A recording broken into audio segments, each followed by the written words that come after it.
Hello travelers, and welcome to the Horror Greenbook, the channel that takes you from coast to coast and con to con.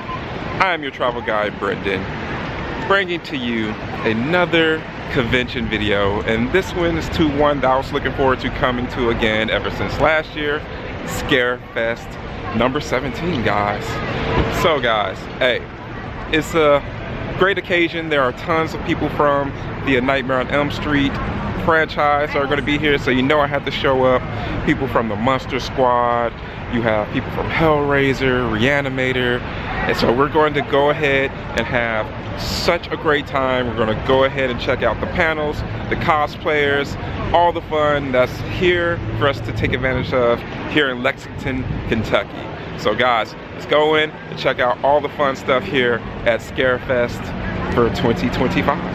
And guys, one thing that I can already say that they have made better than last year is that the line is flowing and going, guys. I got my media badge earlier, you know, to try to avoid this, but thankfully, you know, it looks like it's going pretty smoothly, guys. So we love seeing that from year to year, with things getting better no matter what they are at the convention. All right guys, you see everything is going, man. It is such a wide venue.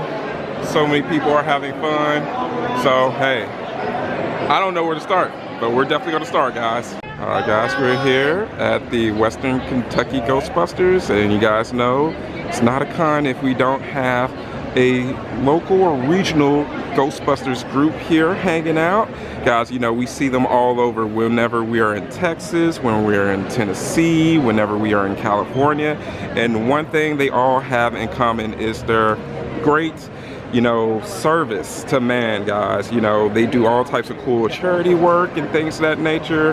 They're always giving back. So, you know, guys, look for your local or regional group, guys. I mean, trust me, they are all over. So if you are in the area, guys, you want to actually look up the Western Kentucky Ghostbusters, guys. Want to check them out, support them. They have all types of cool things here, guys. Look at the desk here. You got the Stay Puft marshmallows, everything you need, guys. And hey, you know the song is playing in your head whenever you see this, guys. Love it. So make sure to check them out and support them. Puncture wound pins. You know, I had to stop by. I wasn't even expected to be here this year, but I'm here. And it is always a pleasure to see Felicia here. I will be seeing her in a couple of weeks in Dallas at Joe Bob's Awesome Halloween Spooktacular. So she's going to be representing and vending out that way, guys. Oh, look at the little boo-boo ones that she has now. That is dope, guys. Always cool new things that she's bringing to you. And if you're interested, go ahead and search her out right there. Puncture wound pins. All right, we are here in front of Wicked Stained Glass. Check it out, guys. I love that, the creature one. Got Captain Spaulding, Silent Hill Nurse, Pyramid Head. Got the bats. So cool, guys. So if you are a fan of the stained glass look, if you want something super cool to hang up in your household, come and check them out, guys. Wicked Stained Glass. You know what to do. Hit the QR code right there. And you can also find them on Instagram right there. Go ahead and show them some love, guys. Wicked Stained Glass. All right, what do you travelers think about these art prints here? Very nice, guys. Like the Turtles one, of course. Hocus Pocus. Just a little Hocus Pocus. Got Ghostface, Saw. All the properties that we know and love. Very nice. You would be able to find it right there. StephenLaroseHoliday.com. Go ahead, show them some love. Heather, you're all the way over there. No, we have chairs for everybody. Oh gosh, no, nobody came here to see me. That's how you keep this job, is remembering that. And now I will shut the hell up. That's right. And we will start. Do you want me to ask you my question I've been asking, or do you want to start over here? Do it? You guys have been asked every damn question about Nightmare on Elm Street that could ever possibly be asked. Here's my simple question. Favorite ice cream or dessert? You get to pick. Let's go around starting. Frozen banana. Erewhon coconut cake. Tiramisu.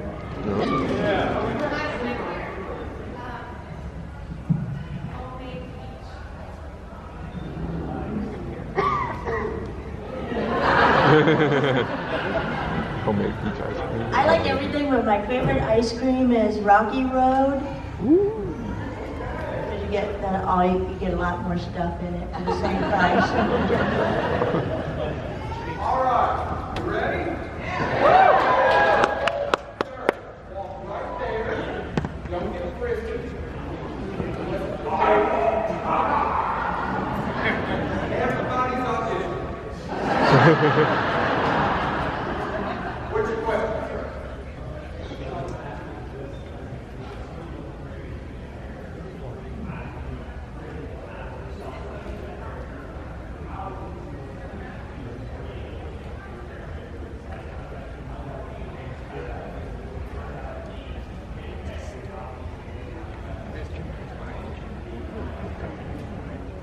How easy is it to get in the character for your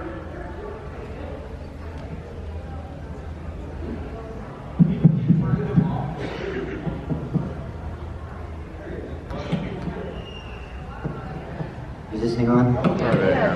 I had a teenage daughter at home, so it was real easy for me. Correct me if I'm wrong, I think we were cast because we were a lot like our characters. I think that Chuck really saw it in us, so it was, being believable in that circumstance, Because I missed the bus, I had an attitude and didn't want to be there. And they thought I was acting.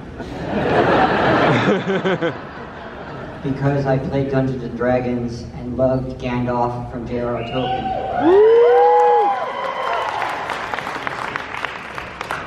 And my dad's a pharmacist, and so I hate drugs. Chuck Russell didn't have a choice. He had to take me. And so I could be any way I wanted. And yeah, I tried to pretend what it would be like to be a grown-up, actually. I didn't feel as mature as Nancy was written. And so, yeah, I had to kind of pretend to be a little bit more serious. Oh, I had to pretend to be a little more serious and like responsible than I really am. I think we all know that Heather is a very caring, loving woman, and she saves all of us at some point in our life. She brought that on the set. Oh, thank you.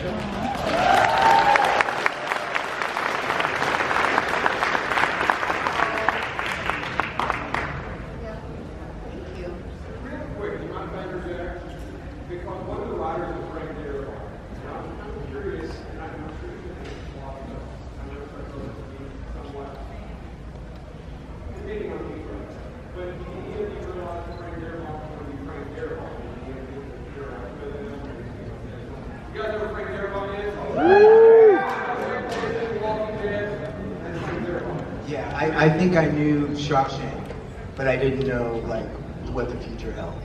But I knew that when I started working with the script and Chuck, and there was a couple other guys too. I could tell they were talented guys. You would imagine, what are they gonna do next? And I remember right after that, Chuck did The Blob, I think, and yeah. I don't remember ever actually meeting Frank. I think mostly it was just Chuck.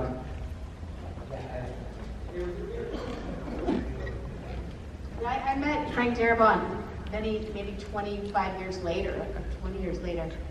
And I was like, thank you, for writing such a great script. But by then he was, he had moved on so far that I think he thought, oh, that was my embarrassing early years or something. I don't know, he didn't seem to be wanting to talk about Nightmare 3 that much. Same thing with Angelo Baldwin, doing the score, right?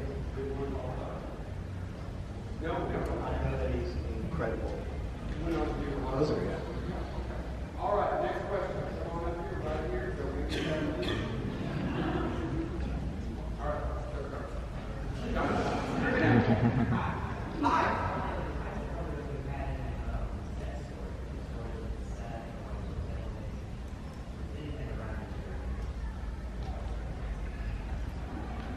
remember shooting at UCLA. We shot a lot of scenes in the old Veterans Hospital that had been closed, and it was night shooting, so we didn't report to work until 9 o'clock perhaps, and we got into this building. Were you all there? Yeah. And, yeah, for sure. They had, it was covered in bird shit everywhere inside the Veterans Hospital because there had been so many windows left open over the years. It was abandoned. And so it was like working in the scariest place possible because there were these cages and things like animal experiments had happened or something everywhere. And we just were having to work over in this room that had been made into a set, but everywhere else was really scary, as I remember. I don't know if that's what's your impression, but I just thought, I feel like there's lots of ghosts in this building, and that was the scariest place we shot in. I had no idea what Nightmare on Elm Street was about. None, zero, zip. So I was on the set, and I think it was the second day I was on the set. I noticed that there was a hubbub with the director and the wardrobe person and somebody else, and they were very animated. And I was looking at them, because I'm Dora the Explorer, I gotta find out what's going on. So I found out what happened was someone had broken into the stage and stole Freddie's sweater. Oh. And now they have backup. But I'm thinking to myself, somebody is risking prison time, because that's breaking and entering, to steal a sweater? An ugly-ass sweater, are you kidding? And then I sat down and I thought, oh my God, I think I'm into something big. All right, thank you.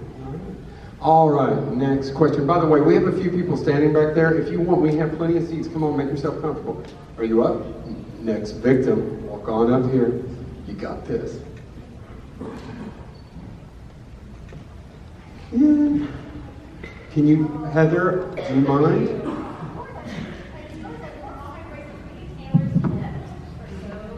Someone was telling me last night that this comes from Swifties, and I had no idea. All right, do you have a question? No. And why the hell didn't I get anything? Or the rest of the cast?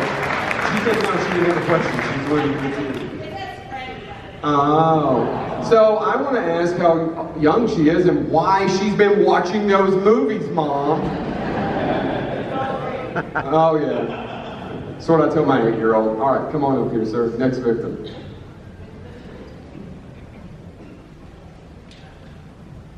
Yes.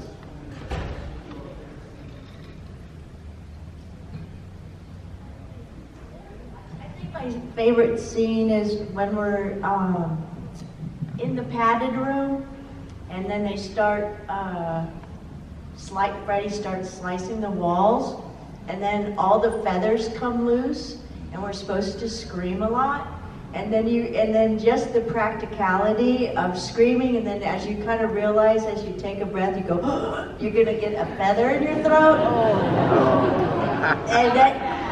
and then you have to kind of, in the moment, have to think, oh, how am I gonna act like this? And you have to kind of close your teeth, Yarr! You know, and but that was the fun times of having things, like all the artists in the room doing the project together. That was a lot of fun. We almost died. Anybody else? Well, I think decapitation. It was all in one shot. So Robert and I choreographed it over and over, and I'm really clumsy. I fall all the time. So they had to put stuff at the bottom of my shoes because of the razor hand were real razors. So that when he comes in the room, he can smash up the pillows and all the feathers fly, because we did it in one shot. But he was so careful with me to step here, step there. Like, but that was, I think that's my favorite shot. My favorite was when I had to bust through the wall. Yeah, and you know, because I said, shit, how am I gonna bust through this wall? And then to bust through that wall and see two beautiful ladies on the other side, I could do that. So I did it. And you know, a lot of times, Chuck allowed us to do a little ad lib there. So I think that was one of my favorite things, that I'm finna get in some trouble, so I won't beat me if I have to do this, motherfucker.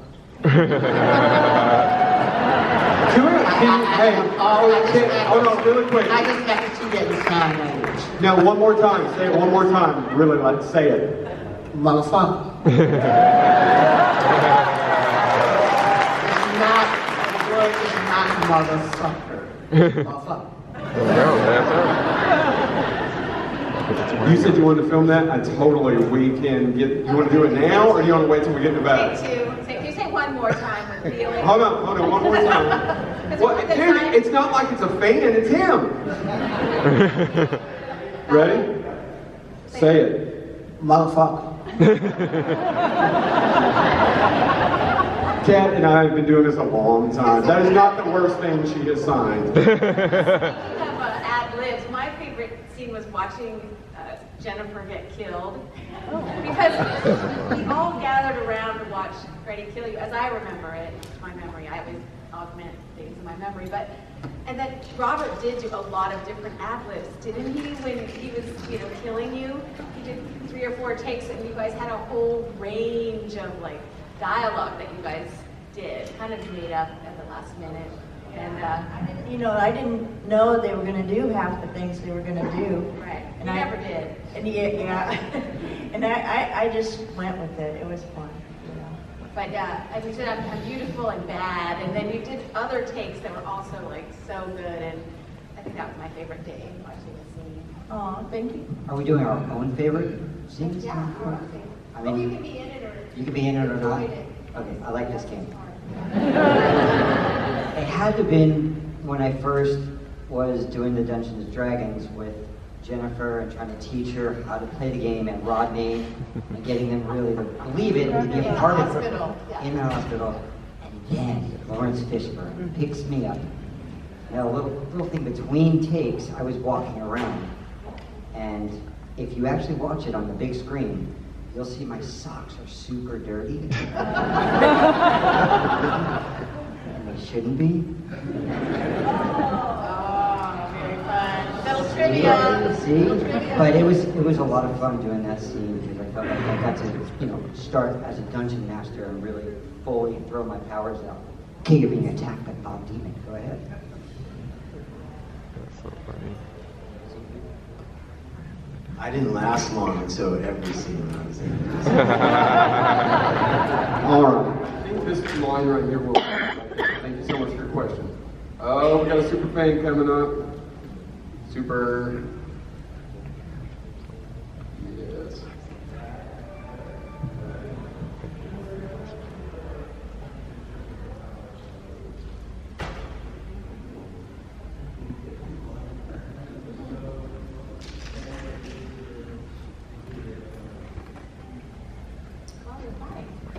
That way, but we never really did talk about my dream power, but I think it was actually, or dream power was the ability to join others in their dreams. I was joining the dreams of the other kids and able to enter their dreams, even though it seemed like Kristen was the one that had that power, perhaps.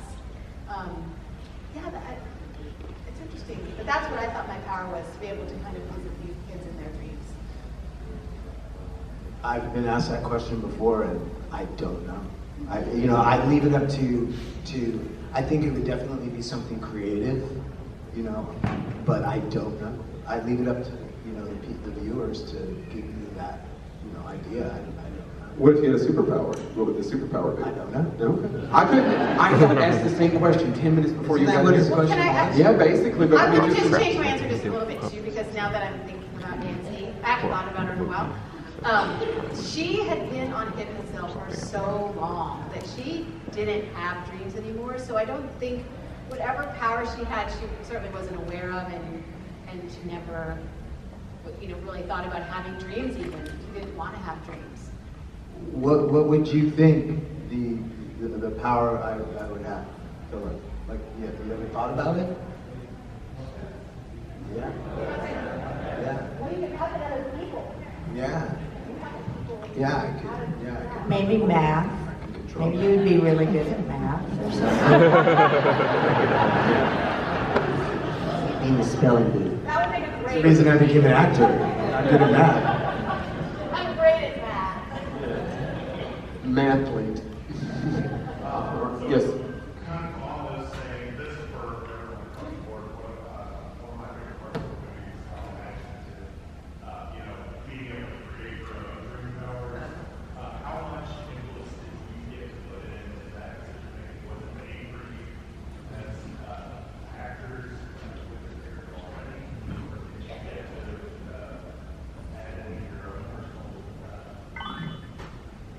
I added my haircut, but the man that made my outfit with the dog collar and the cleavage and the bathing suit and all that kind of stuff was like a little Danny DeVito type man.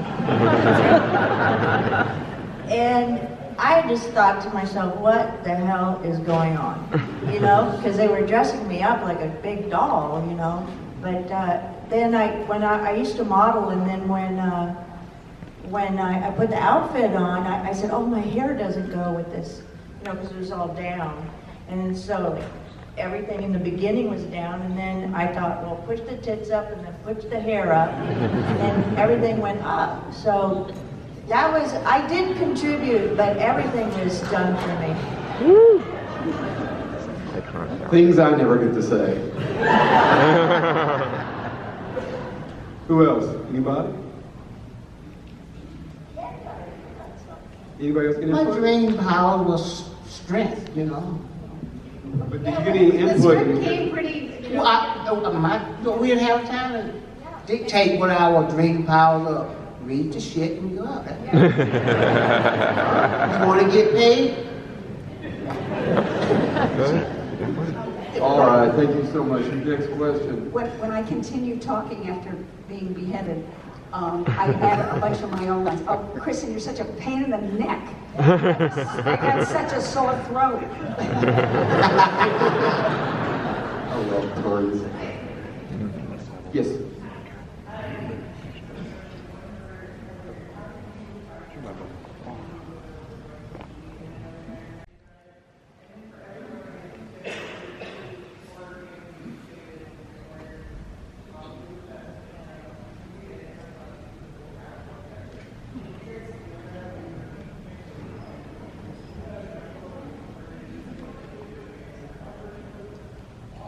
It's funny that you just said that, because when Jennifer was just telling that story and I'm looking at all of them, I was going to say how cool they all are. To this day, like, all these years later, you get to at least get together and do these. But yeah, I knew. We all had our, unique friendships and bonds in art. But yeah, it was cool. I found out from Wes Craven, he called the phone and said that he had come up with a second sequel to Nightmare on Elm Street, and that he was going to include Nancy. But I assumed he would be directing it when he gave me the phone call, and then when I realized that he wasn't going to be directing it, I was really worried. I was like, oh no, like who can do Wes Craven's script, and so for a few days, when I was first meeting Chuck, it's like they're gonna not be good. I just never gave him any credit, and then slowly I kind of saw that he too had incredible vision and great abilities. But in the back of my mind, I was a little disappointed that I wouldn't get to work with Wes again. But it turned out great, and of course Chuck did an incredible job. So I was on the set of 4 and very confused. I was like, what am I doing here? And I was standing next to Robert, and I said, okay, so you decapitate.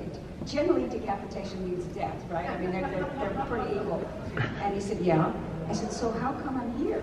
And he said, book. And I said, what? He said, shut up.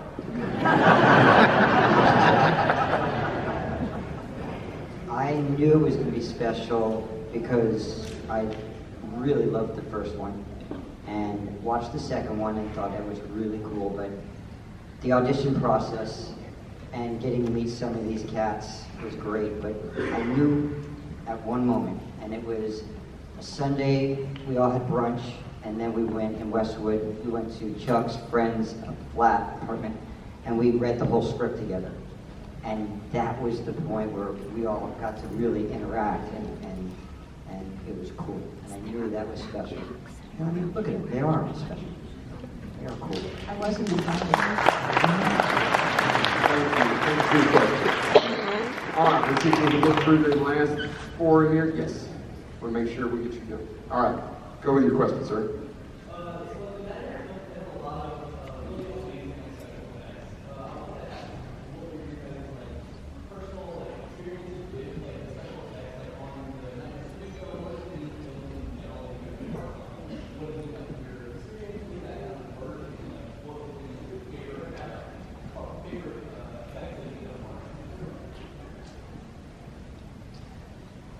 Well, in Nightmare 3, I think the big, giant Freddy snake, that was an amazing day. And, you know, when you see the stuff up close and personal, it does kind of look like an arts and crafts project. It doesn't quite look as magical as it does when it's on film. So my first reaction for my entire career in this is like, oh, God, that looks so cheesy. Like, back in my head, I'm like, I don't know if people are going to buy it. But then when they have the smoke and the lighting and the cameraman has placed himself in this place, or they went down the pavement, all these tricks, then suddenly it's just this really magical effect. And there's so many in my memory, what I think is the best, but I would say that scene in Nightmare 3, the scene where I actually fall through the chair and disappear, that was like one of the first times they used a composite shot where they locked off the camera. And so that took all day to do that. And I don't know if the payoff was that great, but that was a really interesting scene to watch. So first I fall onto a mattress on the film, and then I just sit in a chair, and they married the two so that I actually like fall into nothing, and it was really interesting to do that scene. But of course the bathtub is my favorite makeup effect, special effect. It's not a makeup effect, it's a special effect, yeah. Jim, Seems like all the effects I did were man-made. They didn't even seem like special effects. You know what I mean? Well, like your appliances. Like were him. Oh, yeah. makeup, yeah. Yeah, okay. Yeah. Yeah, it's like, remember when Freddy's face goes in front of somebody's bed, above their bed? And then, like, remember, like, Penelope's head goes into the TV, but wasn't Robert inside the TV? Yeah, his head came out back of the TV. Yeah, so it was like everybody was there. Yeah, it's not like, there were very few visual effects, like, that were on, like, CGI back then, or anything created in the computer. Yeah, because the hardest scene for me to do was to yell when Bradley jumps off the roof. He was pushed. When you were pushed off the roof. That was the hardest because nobody was there. And then so you didn't know if I was screaming too much or where to look. You could see me kind of like dodge the shot. I come in and out like, oh God. Hey baby, it's tough to be a scream queen. Yeah, very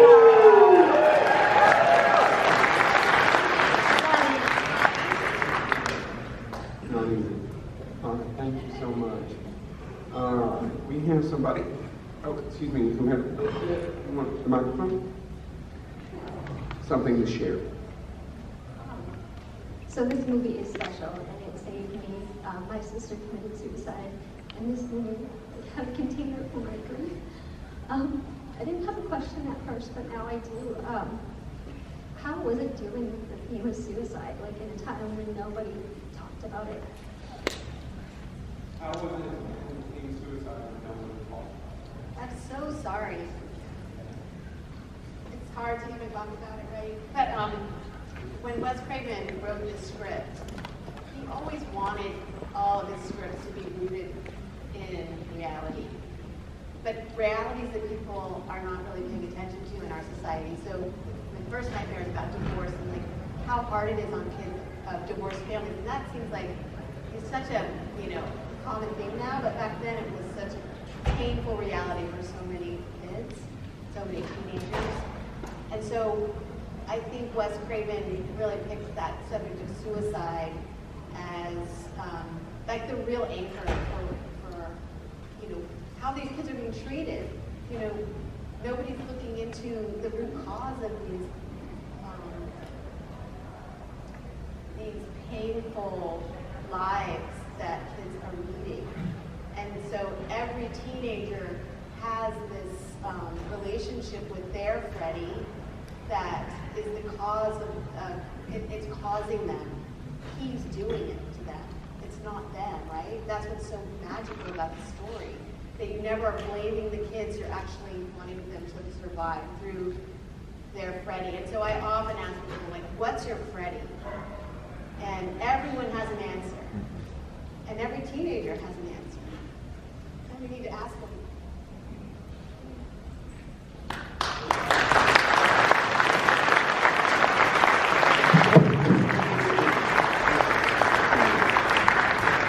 Do we have a camera here? We're going to have a picture real quick.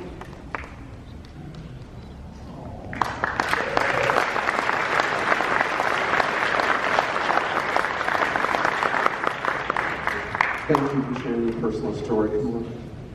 We love you. I'm going to take that down here.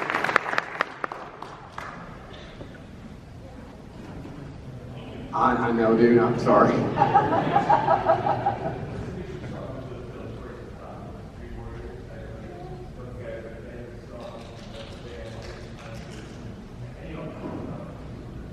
Huge fan of Docking. Before I was living in Tampa, Florida. I liked Metallica, I liked Van Halen, I liked Quiet Riot, I liked rap. 80s but rock. And Docking was rocking. And so we got to work on set, and our supervising producer was Nikki Marvin. And she was walking around saying, hey, what do you guys think? We're down to 2 bands, Marillion and Docking. And I said, as I said in the documentary, Docking, you gotta go with Docking. It just makes so much sense. And years later, I got to meet Don Docking. My wife and I worked at this place called Vibratos and just having drinks at the bar. And this guy, everyone keeps going by and saying, hi Don, how Don? I go, are you Don Docking? Yes. And so I got to meet him and say, oh my God, you're the reason that rock and roll exists in movies. I thought it was pretty cool. So, Docking, man. They're gonna play the Whiskey Go-Go in November. Nice. Awesome. That'd be dope. Field trip. Yeah, for real. I'm going. I can tell you one more story about that. I was house sitting, and I went to the mailbox when I was house sitting, and this CD arrived in the mail, and it said Don Docking on it. And I was like, what? And then so I said, I gotta walk this over to his house. So I walked down Coldwater Canyon, and I went and I knocked on his door. And I was gonna say, oh hi, I'm Taryn from Nightmare on Elm Street and all that kind of stuff. I did, I was gonna, but nobody answered the door, but I peeked in, and I swear to God, it was the biggest Zen monastery, the most peaceful, beautiful garden, the most beautiful garden. And I thought, in my head, it was blowing my mind because I didn't know, like, rock people were like, ah, everything's black. But it was so serene. I was so amazed. And then I did see a documentary about him. He wants to keep that voice that he has that has such a high pitch to it and stuff. So I can't wait to meet him. I might go to that show and see him. That would be really cool. But anyway, left the CD in his mailbox, walked away. All right, thank you for your question. Now, there's no pressure about this being the last question. Come on up. No pressure at all. It's okay, dude. Imagine how I feel.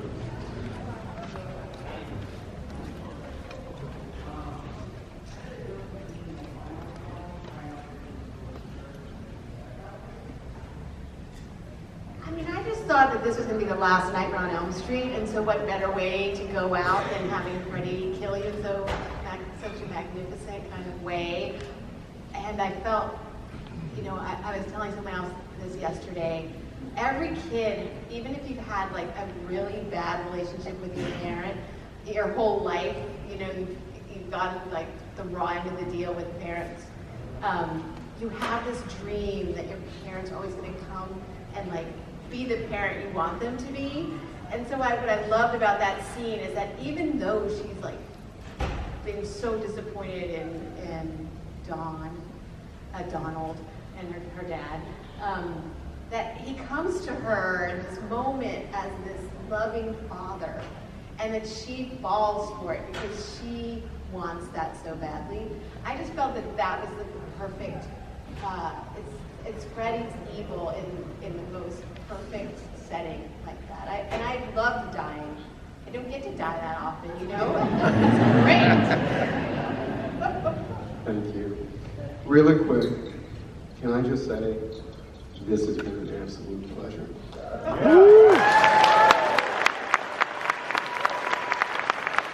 Now, here's what you're going to do. They're going to be here all weekend, but before you start clearing out, I would like for most of you to stay. I have a request for you, if you don't mind. But if you don't mind, they have to get back to their tables, stop by and see them all weekend long. I know I had to fight through Heather's line earlier, and everybody was not happy with me. Anyway, stand up and scream for the cast of Thank you to play horror movies with us. We appreciate it. Well, thank you. Have you all been here before? No? Well, we'll have to stay. Well, thank you so much. I'm kind of fond of it myself, so I appreciate it. Well, welcome, like I said, to Kentucky, and I hope you all had a good time so far. Thank you so much. Thank you so much. Well, anyway, how don't you all get a test to Friday the 13th, Part 3? I had a buddy who went in to read for an audition, and he went in for the part of Andy, you know, his guy on his hands. And he came back, and him and I were studying together, and he said, "Paul, you gotta go meet these casting directors, because they're nice guys." And this is not always the case. Casting directors can be a bit of dicks. So I go in to meet these guys, and they're really nice guys. They truly were really nice guys, and so I read, and they said, "Oh, can you come back tomorrow and meet the director and the producer?" I said, "Well, let me get back." I said, "Of course, I'll be here." And so I came in, and there was Steve Miner and Frank Mancuso Jr. So Frank Mancuso Jr. is like 26 years old, 28 years old. His father is the head of Paramount. And he's, you know, he's just this New York Italian, I mean, full like mafia type vibe, right? Because I think that's the background of the family. Anyway, so before I left the first audition, the casting director said, "Hey, Paul, listen, you know, you're not right for this part of Andy at all. You're just right for the lead, so we'd like you to come back.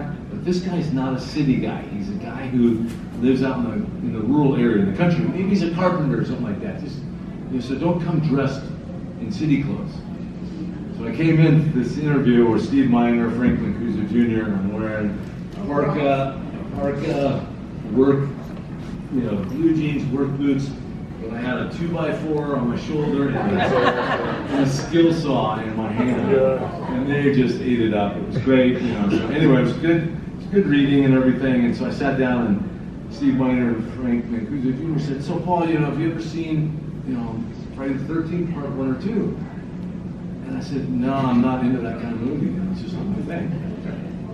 and then look at each other and go, just our luck, we get this guy. But it was interesting because I think at the same time they were kind of ribbing me about the fact that I'd never seen it. You know, it wasn't my thing, and it still isn't. You know, it's not my genre, so to speak. But they looked at me, and I could tell they were looking at me like, okay, so this guy's not kissing up to us. He's being honest. He's being very real, and I think that helped a lot. But then 2 months of reading, because they were looking for this girl. So I read for 2 months with many actresses doing screen tests and things. So I thought it was good chance I had the part. I didn't have a contract, so it was very nerve-wracking. I had no idea about that. Yeah, and so I was like, just, sleepless nights, going, am I going to get this? I mean, it felt good because they kept calling me back to try and find, the lead, the star. So finally it all came together. That's my story. Okay, well mine's a little different. I had finished shooting Sweet 16, if some of you guys had heard about that. And I guess Frank had seen me in that. And my agent called and said, hey, we've got this interview for you. I had no clue what I was auditioning for. And so I said, okay, we'll go. And Steve Miner and Frank were there. And they just talked to me for a little bit. And they said, can you scream for us? And so I screamed. And by the time I got home, I had the part. And then we started shooting golly, within a week or two. It was really, really quick. So it was kind of fun. And then I found out what the movie was. Well, she went from that to shooting. 2 months before we started, I was getting the cast, the mold of my body to make the death scene. Gotcha. So it was more stressful leading. Well, you also got your eyes popped out. I didn't have to do that, so it was good. Great. So how did you deal with kind of losing your mind at the end of the movie? Was that a tough thing to draw on there? Yeah, how'd you do that? Losing your mind. Oh, sorry, yeah. That was just natural. There was no acting involved in that. That's true. My kids can attest to that. That's the way I look. Whatever. I understand. Okay, well, let's open it up for some questions. Who do we have that wants to ask the first question? Yes, you sir, right there. Do you have any Facts of Life stories? I know it's a little off topic, but I was just curious. You're on the set of Facts of Life. Oh, Facts of Life was so fun. There again, I knew what I was auditioning for, and of course I went in wearing a schoolgirl outfit, because, they were in the boarding school thing, right? Well, that wasn't my part at all. But it worked out great, and that was fun. It was really fun trying to out-snob Blair. I just really hope they weren't typecasting with that, but it was. I loved the 3 camera comedies. Those were just great, and the whole cast. They're just kudos to all of them because they were just really nice. I got to work with Nancy McKeon a couple other times, and just a great woman, and Lisa Welchel. All of them were just great. So it was good. Thank you. Next question. Back here. How different is it to make a 3D movie versus just a regular movie? What was your experiences with that? Well, I can tell you my quick thing, and then Paul will probably be very technical with that. It was a lot of takes because of the lighting. So that's what I remember. Oh, another one, do it again, and it wasn't because of us. It was because of the lighting. So they had to get that just right to make it work. But other than that, I don't know all the technical answer for you. We'll get it now. It was slow. It was. Because of the, like you said, the setup, it was a new technology that year. That's why Amityville Horror and Jaws 3D all came out in the same period. And so it was an arduous process at times, but it's interesting because there were times though that I did more takes. And Steve Miner's going, Paul, that's good. This is not about your acting. You gotta just keep moving. This is all about the costing a lot of money, and we gotta just keep moving. But there was other things. We had a special crane called a Luma crane that did some I of the told you aerial it's gonna be shots and stuff like that. Kind of like they probably use like a drone maybe for some of that today. And so that was also very time consuming, and there was a lot of stress and tension, a little bit of tempers arising, and then one day the whole infrastructure that held this crane up and everything had collapsed. Luckily no one was hurt, could have easily killed somebody. So the whole thing was, you know, there were those elements of it that, I mean, filmmaking is very technical. Like, unlike the theater you have this luxury of rehearse, and then you get multiple performances. You know, filmmaking is just very fragmented, and it's not always in order, and it's just, you work for like 12 seconds, and then, you know, you don't work for another 2 hours, and then you come in and do, so it's and then when you throw in the technical aspects of the 3D, it's very demanding on everybody, least of all the actors. We had the least in terms of, but all the crew, everybody involved in it, it was hard for them. They weren't, you don't realize how much it takes to make a movie. When you sit there at the end of the movie and you watch that credits roll, and there's 300-400 people, every one of those people is highly skilled and well paid. And so that's why movies are expensive.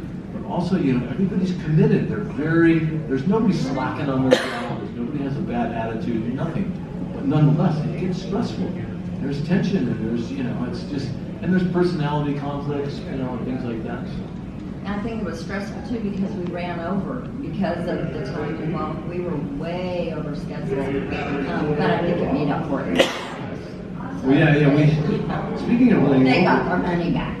Speaking of running over, we had like one weekend bees. Bees. What do you say? Roosted. Nested on the set. Anyways, in the cabin, so that it took them a day and a half to get somebody in there to smoke them out, and then we had a really cold weekend, and so there's a number of things that started to pile up. But yeah, the way I describe it in terms of money is that B movies make A money. And here we are, 43 years later, sitting up here talking about that film.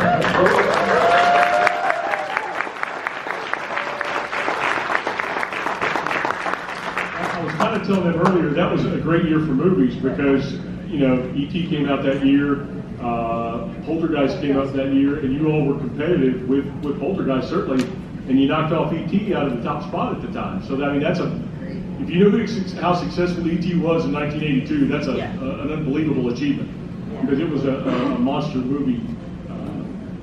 So that's something we're so thankful for. Next question.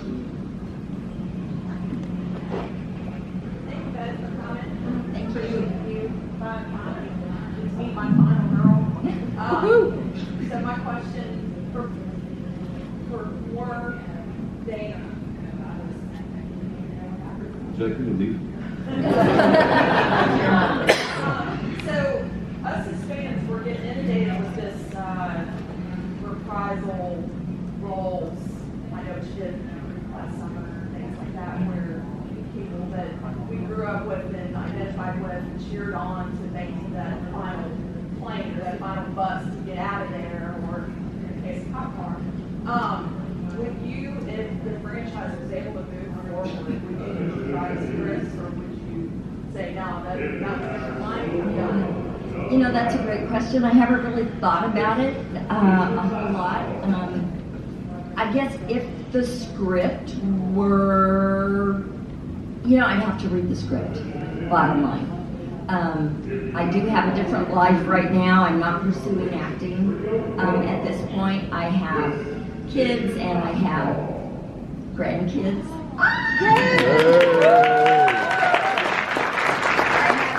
Grandkids, but one on the way. Congratulations. So honestly, that takes up a lot. And I had my first kid when I was 10, so figure that. But I would be interested. I think it could work because you and your daughter.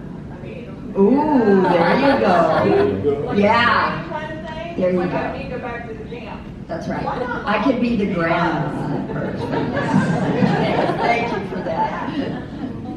hockey masks all around. There you go. Baby hockey mask. Yeah. Oh my God. Right here. Question for Dana. I'm just curious to know why they chose your character to be the survivor, why they picked you to play the survivor, what characteristics you look for. Why? Yes. I have no clue. She's a badass. Oh. Like I said, when I auditioned, I mainly just screamed. But Frank had seen me in Sweet 16, which was a hoot to play. I loved that character. It was really a fun one to do. So I don't know, maybe he kind of saw the weird personality come out now. Said screaming and weirdness, it's all good. Next question. You sir right there. If Jason ever had a true nemesis, it would be the MPAA. They were known for cutting numerous things in the Friday films. Do you remember anything being cut in particular with this film that you remember? And do you have any particular memories of Richard Brooker that you feel like sharing? I will say this about Richard. He was wonderful to work with. He was really fun, and I've said this before, but you know, we just all met there, and then after the film, we really didn't see each other again until some of these conventions started happening. So, but he was fun. I always joked that, what was I doing running away from him? But he was a good guy, and he was fun to be with, and it was nice to reconnect with him when we were able to do a couple of these conventions together. But as far as things being cut, I don't remember anything. I know they had shot an alternative ending that was just kind of something they threw in there. It wasn't in the script or anything like that.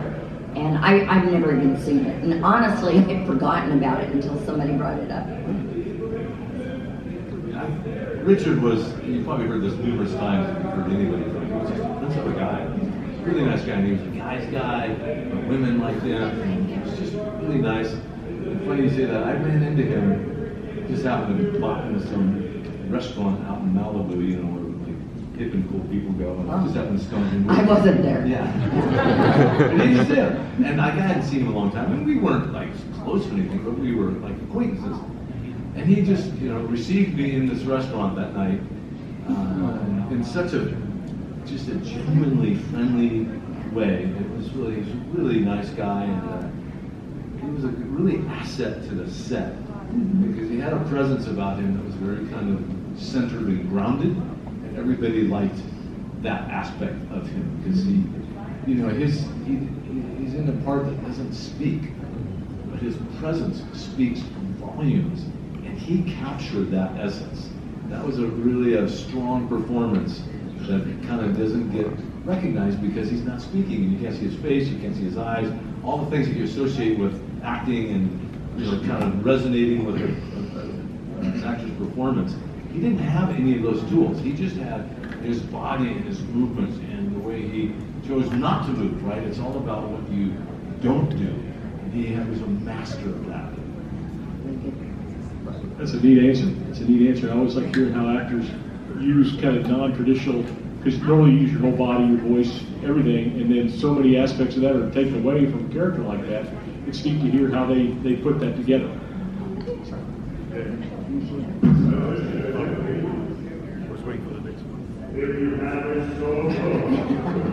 Half the stuff. Okay, so this was, if you don't know, low budget. He talks about people getting paid well. That was no one on our set. Just throwing that out there. So half the stuff I wore was my own. Yeah. So yeah, I took those home. I'm cheap that way. Take the pitchforks back to the hardware store. That was there. I know Larry Zerner wanted to take a lot of his prank props, the mask, all that. I don't think any of that happened. He tried, but, and I think a lot of it he's making up in retrospect that he, because like, how would you know that this would have the momentum and the popularity that it does now? Exactly. Yeah.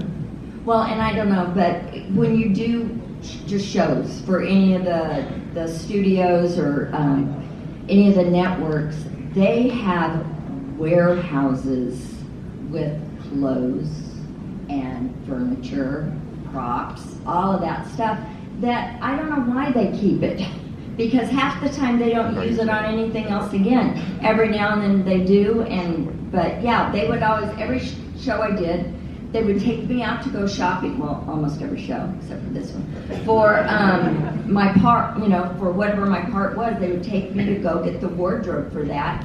And every now and then I got to keep something from it, but most of the time it was like, oh no, this goes in the warehouse. Okay, I hope the mice can run home. I did get to keep the big fluffy sweater from Different Strokes that I did, the big purpley fluffy thing. So I wear that on ugly sweater day. Excellent. Next question. Right here, you should. Yeah. So apparently the cabinets burned down. Part 3, I was wondering if the interior shots, like in the second floor when he was chasing you, was that part of the cabin? It was. Actually, all of that was shot in there, which I think might have been part of the problem with the lighting, because so many times, they're on a sound stage where they can really kind of control, thank you, good word, control all that stuff. But yeah, it was all in that cabin, which was actually kind of cool. The cabin must be. The whole being on the set was really cool. It was. Because we were all young, and this was a really adventurous and exciting opportunity, and to be on this location, and like you probably heard other people talk, like the food was just world class. When we talk about low budget, this was not low budget when it came to food. They were serving lobster, and it was really cool. And just being out there, and it was just a really exciting thing for us, all of us that were so young, to have this opportunity. We had no idea we were jumping into this river called Friday the 13th. That was, having the current that it, has maintained all these years. Very true. And it's because of you guys, so thank you so much. Woo! Next question. You got one over here? Yeah, the scene where you guys are in the barn together, did you actually lift up Dana on those ropes and drop her?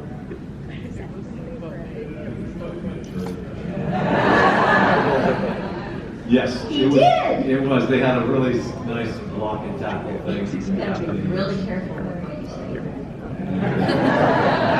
It was beautiful.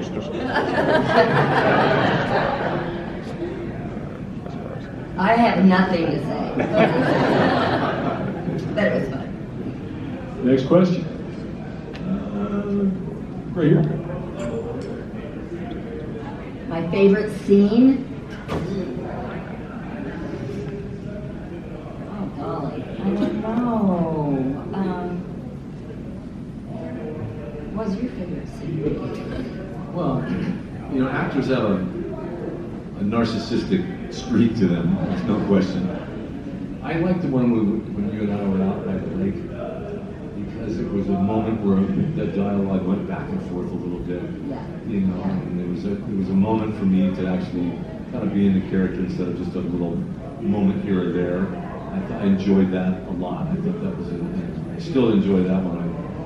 If I see the film, it was just different. It was, there's these cycles of energy and pacing throughout a film, and a movie like Friday the 13th has a lot of and that was the moment where it slowed down, and it was about our relationship, and I thought that was unique. I enjoyed that. Yeah. I liked some of the barn scenes I did. Those were fun. One of the scenes where I went out on the beam, oh boy, that was a mistake.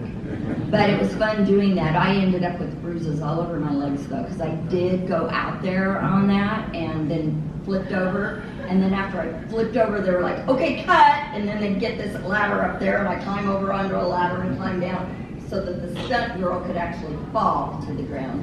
So those kind of things were memorable. They were fun. Some of the running stuff, the stuff in the van when it got stuck on the bridge, that some of those were fun. But the whole thing was nice. I enjoyed the night scenes. It was just hard to get to sleep in the middle of the day and then go back out and do it, because they were long days. We shot for about 12 hours, especially with the night stuff. 7 to 7. Yeah. So, a lot of it was fond memories of that. And I learned a lot doing that shoot. How long did the principal photography last for the film? Well, it was supposed to be like 2 months, right? It was supposed to be 2 months, and it ended up for me to be about 4.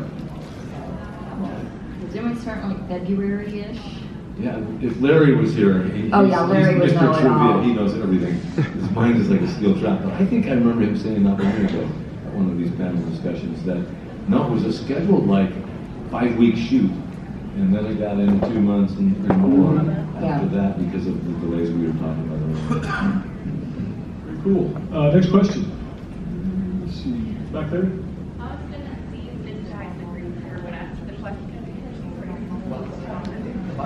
My question got taken, and I got another one. So I can tell that, low budget movie, it's experimental. Like, how confident were you that it was going to work in the moment, and then how did you feel at the premiere? Were you like were you super worried this is going to look? It sounded like this was really kind of y'all were rolling the dice on this one. There's a lot of new technology. See, I would push back on that. This was the 3rd in a franchise, and they had a lot of confidence, and so they also put more money into it because they realized they had a franchise on their hands. And then with the 3D, they had to invest in that technology. And so, I mean, as someone participating, I had no idea what the impact of the film was. But then, when the premiere, and you look at it and go, that's freaking scary. I mean, it was impactful. And so I thought, okay, so this is going to work. I thought, but you have no idea it's going to work to the degree that it did. Yeah, I think they were pretty confident in it just because the other 2 had done well. Part 3, you probably know, it was going to be the last one. And so they were very, very, like when we did that scene where I kicked him after I had,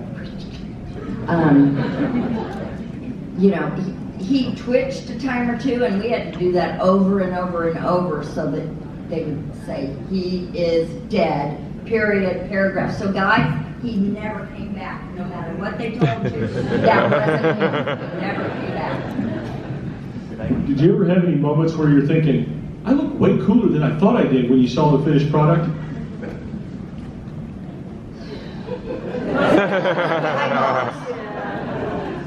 I have a tough time watching myself on film, to be honest, because you always kind of like, oh, that looks kind of lame, or could have done that better, or something like that. But I mean, I certainly love the hayloft scene. Kind of wanted to duplicate that for the photo ops here. Charge a lot, take my shirt off. You listening, Stacey? Anyway, so I mean, there's, like I said, it's tough to watch yourself, but at the same time, there's aspects of it that I enjoy. Again, that kind of flips into that. You have this, actors have a really, I think most actors have a sense of insecurity combined with a sense of narcissism, and it's a really, They're wet messed up, that's it. There's a paradoxical emotional flow that happens through, so yes and no. I think that's an interesting question because, I think like Paul said, and I'm sure you guys have experienced this, there are things that you do and you go, oh, why did I say that? Oh, why did I do that, And I think when, going on interviews, saying things, a lot of times I'd be driving home in the car going, oh my goodness, I wish I could just go back and redo that, Let me audition for it again. And it is sometimes hard to watch yourself because I think you're your worst critic. And so I think we have to give ourselves a little grace and be happy with who we are and what we're doing, as long as we're always trying to get better. I think that's a really important thing. And if I compare myself to like Shelley, I'm looking like a rock star. I'm not comparing myself to Shelley. Next question. Right there. Mm-hmm. The first time either of you or anyone in the cast got to see Richard with the hockey mask, can you talk about that? Was the hockey mask even planned? Yeah, I think that came about a bit spontaneously, but let me back up. Before the hockey mask, when he's in his grotesque thing, that was impactful. That was scary. I mean, it was really well done, and again, he captured the essence of it. And then the hockey mask part of it was, you know, like, see, we're talking about this after the fact, right? I was saying with someone, like, I think that the hockey mask as an iconic logo is as recognizable as like Nike's logo around the world. Literally, we have no idea. Right? I mean, literally, it just kind of spontaneously, I think it came out in the filming of it, and nobody had any idea that it would be what it is. I mean, literally, you put that up anywhere in the world, people would go, oh yeah, that's Jason. So nobody knew that. So as for us in performing it, you know, it was just one of Shelley's prank props and what have you. So it's hard when you're in the moment working to have an appreciation for the drama that it's going to be portrayed or, you know, demonstrated on the film. Really different. And quite honestly, that mask was a way to hide Richard's face without him having to sit through makeup and all of that kind of stuff and putting that bag thing that he used to wear on his face, right? 4 hours So, every day? yeah. 4 hours of makeup? So it was very convenient. It was a convenient prop that I don't think they even thought would grow into what it was. So, but it was always funny because we'd say, he is with this mask and I'm running away from him, and when he lifts up the mask, it's a pretty good looking guy under there. Next question. You in the very back there. Yep. All right. Were there any moments in the script, but when you guys started shooting, you're like, this is very flawed, or it's not going well? Were there any instances of improv that are still good? Not much. You know, unfortunately, as the actors, I think you kind of touched on this, so much of the emphasis was on the camera angles and the lighting and the 3D and all of that, you know, there were times that, like Paul mentioned, we might have wanted to have done something again, and we didn't get that opportunity, or sometimes Steve, because of lighting or camera, would say, do it again, and I'm like, okay, well, what do we do? Oh, just do something different. So, okay, we would try, but not, you know, it was basically the way it was in the script, right? I think that, you know, the people that write films, that is a really special skill. And so you really want to monkey around with what's written. You know, like every time the Writers Guild goes on strike, I'm like, yes, you guys deserve so much. You deserve everything you can get, right? You know, some of these shows, like the one that's just a new season came out, Diplomat. You know, people that like these shows, they deserve so much. So as an actor, you show up, and you want to be not loose. You want to be tight, tall guardrails so that you can be that character and not just kind of go off on your own tangent, because you want to have respect for the process that led to that moment, right? And it's intricate, it's complicated, it's delicate, it's artistic creativity. We've got time for a couple more questions. In the back row over here, sorry. Yep, I was curious. Wait a minute, stand up so everyone can see you. Come on, stand up. He's got the sweater, the shirt, and then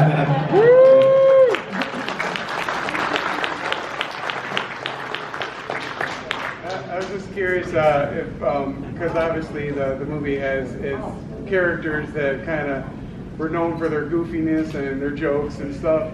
Was there anything that you guys did behind the scenes, off camera, that just kept it light? You know, did you guys crack on each other? You know, any of that?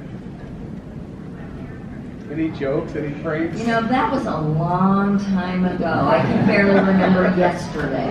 Okay? Yeah, I lived through the 70s, so I don't remember anything.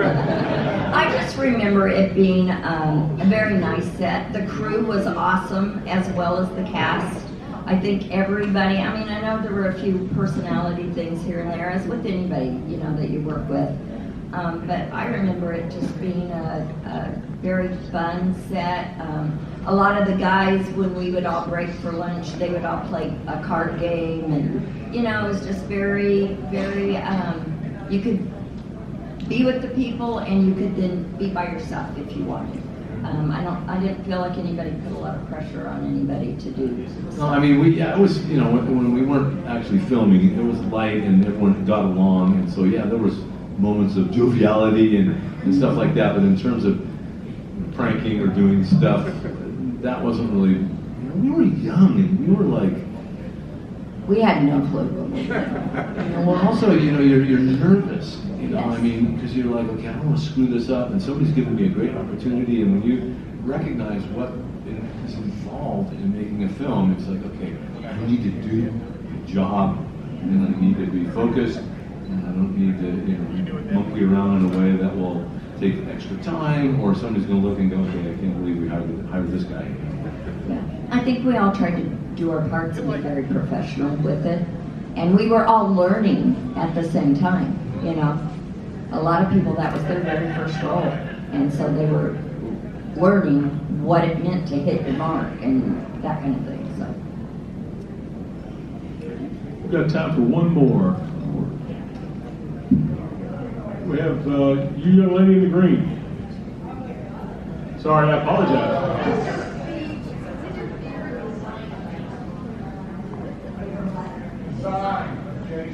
Favorite design for Jason? I'm not sure I understand what you're asking. So second, or 3, or zombie? Yeah, you have. We gotta do 3. I mean, that gotta do 3. I've never seen any other Predator. Literally, I've never seen it. Okay, then I had him beat. When after we already had the part and we were filming, Steve says, well, have you seen any of these? And I went. So he sent me home with the VHSs, and I watched part of part 1 and part of part 2. And then I did watch ours, and that's it. And I've only seen part 3, I think, start to finish 3 times. There you go. So we're grateful you guys watch them.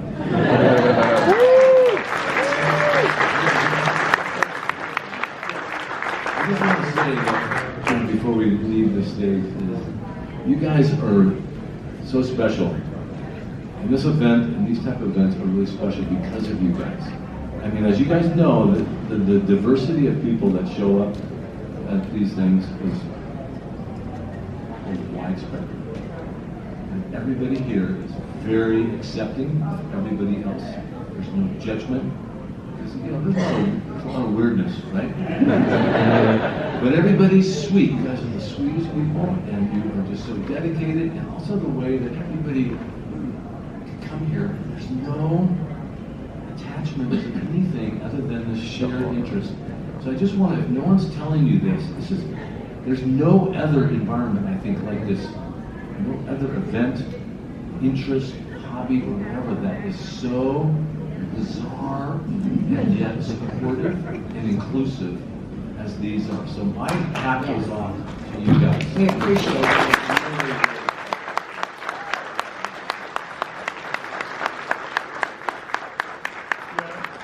I've been coming to this one now for several years. There's another convention they do here in the spring, and it's always neat to see how accepting they are. Now, you know, Friday the 13th may not be everybody's cup of tea. They may like Nightmare on Elm Street or whatever franchise, but we all, you know, there's room for the table for everybody, and everybody here realizes and appreciates that too. Beautiful thing. So, well, thank you. We're out of time. I hate to say it, but we are. 45 minutes is never enough. So please, please, please give a warm round of applause.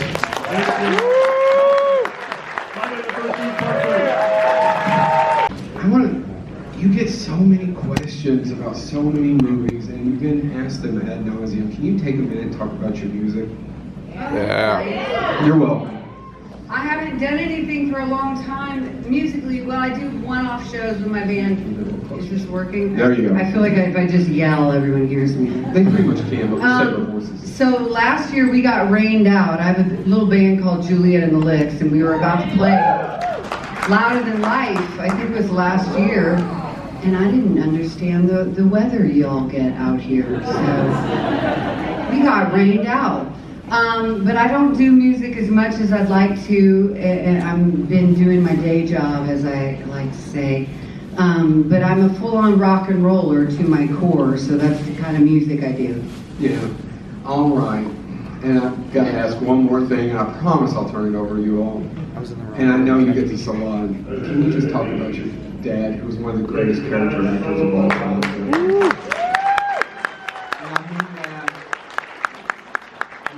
Sincerity, I could sit here and go from Eastwood to the original Singles, I could just keep going, but if you don't mind. Okay. I'm sorry, Smitty, I'm sorry. Can we get you No, it's a positive thing. Okay, so my dad passed away like 10 years ago, but what's really beautiful is I come to these conventions and so many people will mention his movies. And that was my first introduction to the movie business, was going to visit my dad on his movie sets. And so I was like 8 years old. He filmed, gosh, I don't even remember. But he did. He worked with Clint Eastwood a lot, and there was a lot of like bloodied cowboys and trains that were off the tracks and all kinds of things on a set. And so for me, it was just a great place for your imagination and make-believe.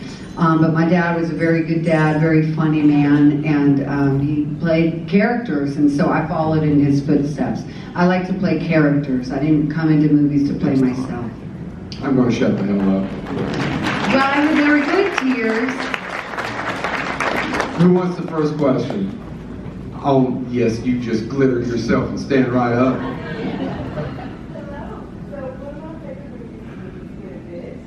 Great, thank you.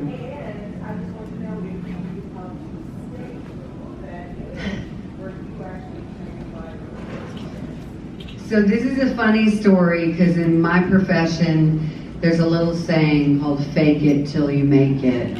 And when I first got the call to play, this movie she's talking about is called Whip It. I play a roller derby girl in it.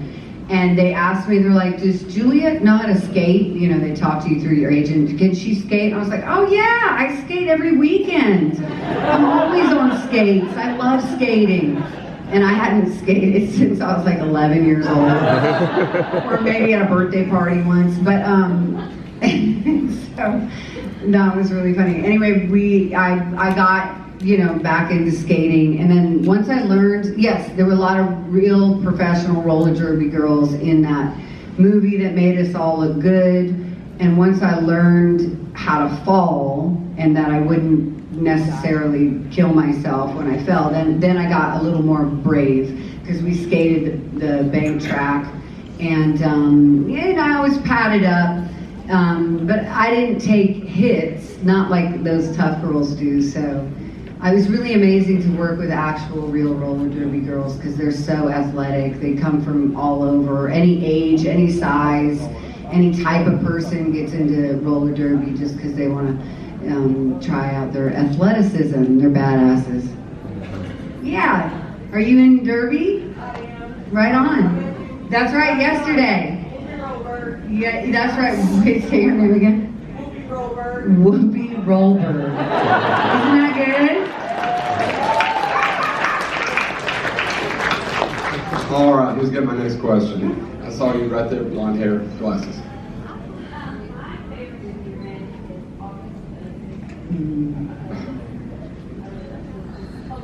Yeah.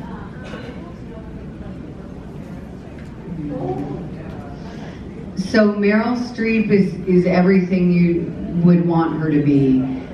She's down to earth, she's funny, and you see how incredibly talented she is. We were in a car shooting this car scene, and she's playing this woman who's not friendly, who's all pilled up, who's dying of cancer, and I'm 2 feet from her, and she just transforms. And so it was really special to work with her, and she's one of the greats. Much like De Niro, I got to work with Meryl Streep, so that was really special for me. Cool. That has one of my favorite lines of all time of any movie.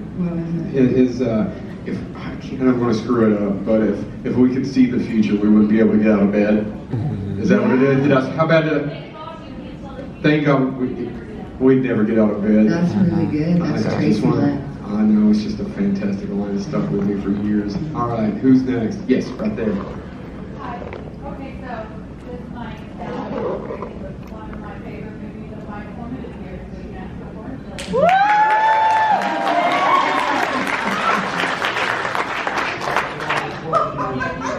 My heroes, and I love that. And I just wondered, like, what was it like making that movie? Was it like kind of crazy? You guys working with Woody Harrelson? Yeah. Are you Twitter painting man?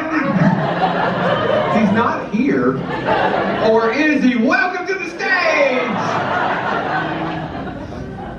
That movie, I almost want to write a book just on that movie because it was so important in my creative development.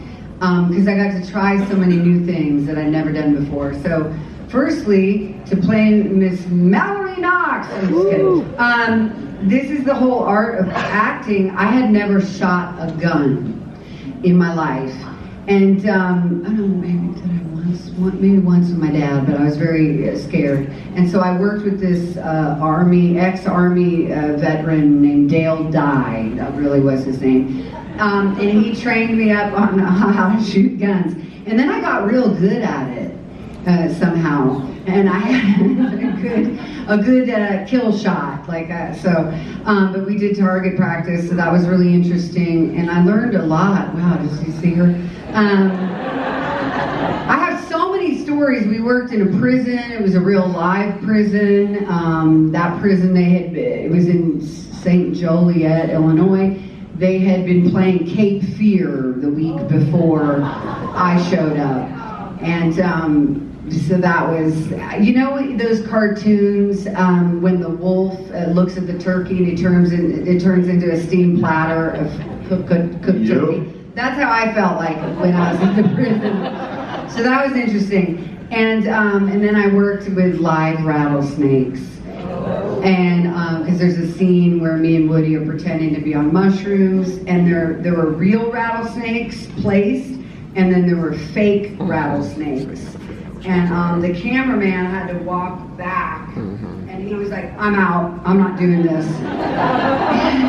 And then they got another cameraman. He had served in the war, so he was kind of afraid of nothing. And he was like, "I'll do it."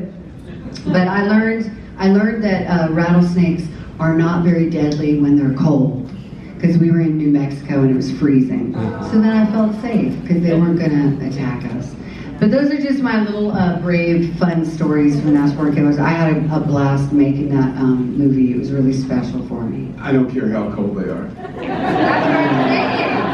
I don't think, thank you.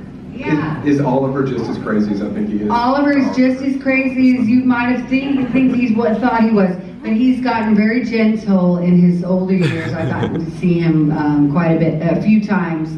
And I just love him for the freedom he gave me, the trust he put in me to play that wild character. He never turned down an idea I came up with. So a lot of these lines that people quote to me as Mallory Knox, I contributed in the film, and that was real special for me. That's cool. All right, Big Bad Wolf. Yeah. That's easy enough. Holy cow, he's got everything out.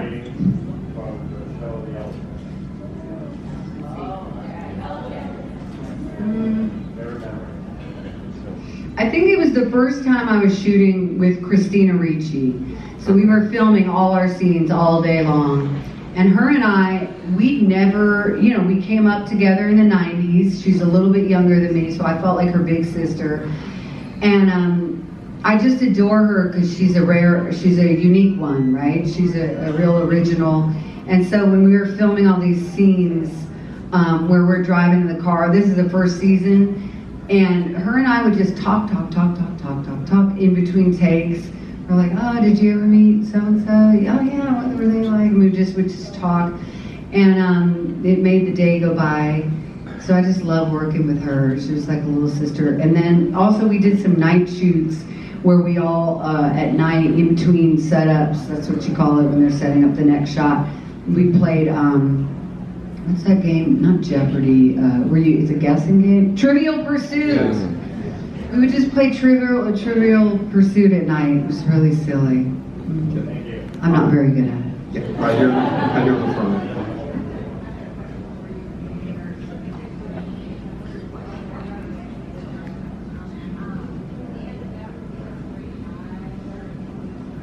Strange Days. Holy cow, you okay? Thank you so much. I feel like we've all had a moment. Yes.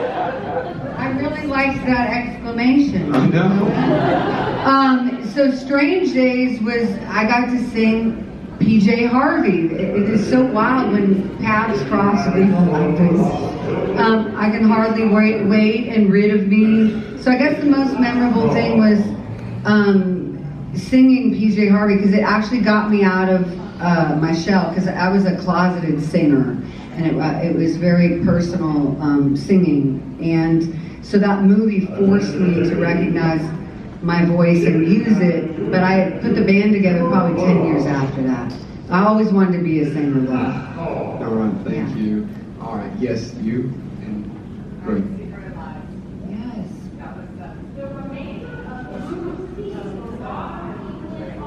Detective. Yes.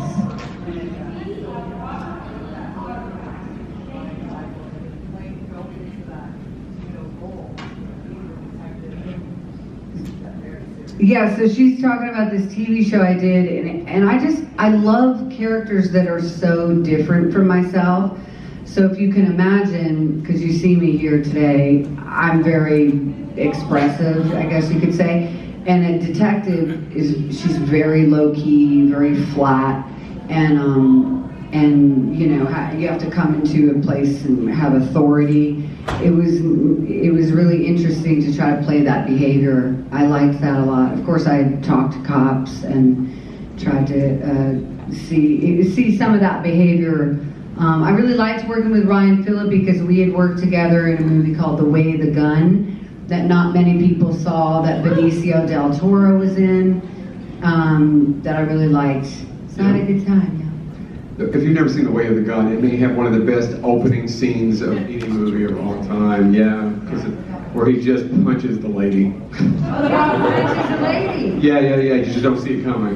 You don't see it because she's being an asshole. She's being an asshole, yeah. Pop. That doesn't mean we punch ladies anyway. Yeah, that's true. Or anyone. Or anyone. Let's not punch people. Thank you. Yes, Santa.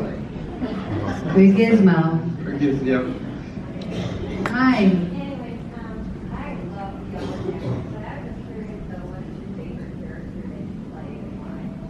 Ever? I know this is a very hard question. I'll just tell you what's coming up for me right now is the yellow jackets. The other sister. The other sister, because Carla Tate, she was just all love, and my niece. So my sister's first baby was just learning to walk and do things, and so I looked at a lot of her developing motor skills. She was part of my inspiration as my niece, because I played high functioning, mentally challenged, and it was a really special film for all of us. And I had also taken a break from making movies, so that was the first film I came back. And Diane Keaton was in that. She played my mom. And she was just spectacular. It's really wonderful when you get to meet one of these original, phenomenal people in show business, and they end up living up to any expectation you might have. And she's exactly as she is, as you'd want her to be, just really joyful and really intelligent, just funny. She's just a funny lady. So I was happy I got to work with her. All right, let's spread it out. Dude in the back with a hat on? Yep, go ahead. Stand up for me. Use your deep voice. Hello, Juliette. One of my favorite things about you is how versatile you are in regards to your acting. 1 minute you can play incredibly vulnerable. The next minute you can be incredibly physically. What would you say is your most emotionally demanding role and your most physically demanding role? And secondly, do you have any memories that you feel like sharing in regards to California? That's one of my favorite films that you've been in. Thank you so much, and thank you for that high praise. I appreciate that. Yeah, I like variety, and I love people, all kinds of people. I just sort of have always been curious of what makes people tick ever since I was little. And so the most challenging, actually, and this is tough because not everybody sees what you do when you do something, but it was this movie called The Thicket, and it was with Peter Dinklage. It just came out a year ago. It was on Tubi, but that was the first role like I completely disappear. I play like a cowboy almost that everybody mistakes for being a man. And I had because she had her throat slit, and so I talked really low. What's her name? Now I forget my own character's names. But anyway. There's a lot. But wait, what is it? Cutthroat Bill. Yeah, because everyone mistakes her for being a man. So I was like, well, how does that, what's she talk like? And that was a real trip. I did a scene with Peter Dinklage, and even for the first time I was like, I think I did disappear, because I couldn't see myself. So I was like, yes, I did it. So that was neat. And then California. So California I always think of as my first official character, Adele Corners. And that came from a baby voice. I used to talk to my boyfriend at the time, TMI. Now keep going, that's what we're here for. Okay. Anywho, so just sort of like this more high voice, and I talked to Early in that voice, and then I made it a character, and I love her so much. Actually, the ending of that movie makes me sad, because she was sad, she cries. She's a little innocent. I played her like a 9-year-old who was stunted because of trauma. And so I was playing, in my mind, a 9-year-old sweet girl. Okay, cool. In the back, standing, yes ma'am, go ahead. Hi Juliette. I just wanted to know, with Yellow Jackets, it's one of my favorite shows, and it's one of my favorite things to see you in. And I wanted to know like how it was like filming, on set with everyone else, and also what your favorite scene was to film. Oh yeah, okay, so we talked a little bit, but my favorite scene to film, first of all, I love that cast. I love all the girls in that show. Just incredible, special ladies. And one of my favorite scenes was when I explode in the hotel room. She gets upset, and because I wanted to show what a person looks like when they lose their temper and throw a tantrum all by themselves. And this was after the pandemic, and I don't know who lost their mind in the pandemic, but I got to show that level of emotion in a hotel room. And it's not as easy as you think, because these things that I pick up and I break, they're all fake. So we have to pick, because you're trying to do safety first. You don't want anything that can really hurt anybody, like glass. So you're doing something where you know exactly where you're going to move, but you have to make it look like it's chaotic and just happened. And I really liked how that scene came out. And I also was wearing a white face mask. That was my idea. They let me do that. And in TV, they don't always let you do your own ideas, so I was really happy that they let me do that in that scene. All right, cool. Let me see. Oh, dude, right there. Yeah, with the cap. Or do you want? It's her question. Oh, didn't you already get one? Every year we start out our Christmas holiday by watching Christmas movies. Boy, you've never had that brought up to you, have you? Not one time has anyone ever brought that movie up to you. Yeah, it sets off our whole Christmas holiday. And so, do you have any stories about filming that? Did you have fun? What was it like filming that movie? Oh, I have a follow-up to that. Okay. So Christmas vacation, and I'm sorry because we're doing another convention, I forget where, but I think in December, with most of everybody from there, with Jeffrey and Beverly and Randy. We gotta get Johnny Galucky, he doesn't know the magic of conventions yet. So Christmas vacation is so special because you can't predict stuff like that. I was 15. I mean, predict that every year I'm going to be in most families have seen that movie, so it's pretty special. And I was a fan of the Griswolds, like the other vacation movies. So to be part of the Griswold tradition was pretty amazing. And Chevy was really kind to me. Oh, really? Yeah, he was. Oh, really? She knows exactly. He was nice. No, I know he has a prickly personality from, not so much anymore. He just has funny, off-color jokes.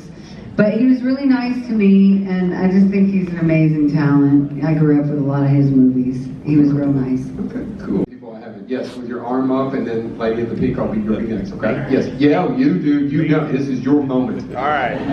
No, not you, Jared. The other one all the way in the back. Yep.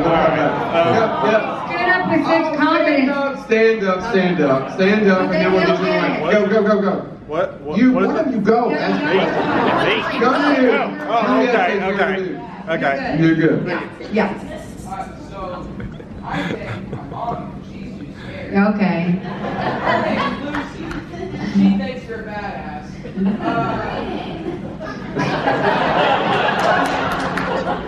My thing is, you have the most words without more jokes. Just watching that movie. Oh my God. How old are you, sir? Right on. Well, I like your voice. Okay, well, you don't need a whipping. Unless I do it. Just kidding, that was so inappropriate. Okay. So inappropriate. Okay. So anywho, wait, now we're good. You will be next, don't worry. Okay. Joe, we could take this stand up on the road. I get Two Lewis's. You're funnier than me, though. I don't think so. Natural Born Killers. Turn this off. Okay. Yeah. Do you have another story? I mean, I thought we got okay, I'll say we got some good ones. At the end of that movie, so me and it's Wayne Gale, who Robert Downey Jr. He in the end, and me and Woody, and we're like, you tell him something or other, and then so in the end, back in the day, our sound. So when you film a movie, you have the film and then you have the sound, and they're on these sound reels. And they were sent on an airplane, and they had lost the last 3 days we filmed. They lost the sound. So me and Woody had to come in and look at our faces and read our lips. Oh, she might know how to do this. And remember what we said, because it was all off script. We had to we made up so much stuff.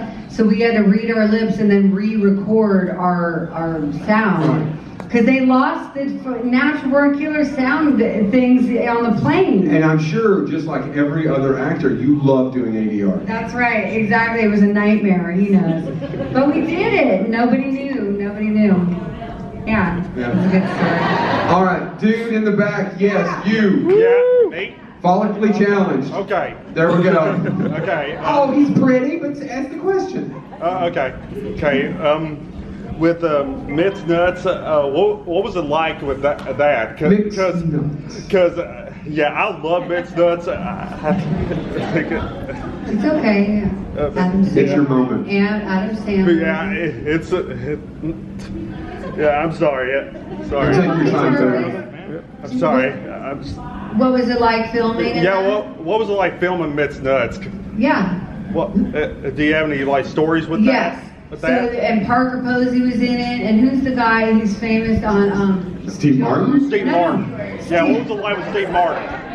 John Stewart. I'm like, who's John? Of course. I forgot John Stewart was an actor back in the day, and Steve Martin was in it. The great Madeline Kahn. Oh, do you have a good Madeline Kahn story?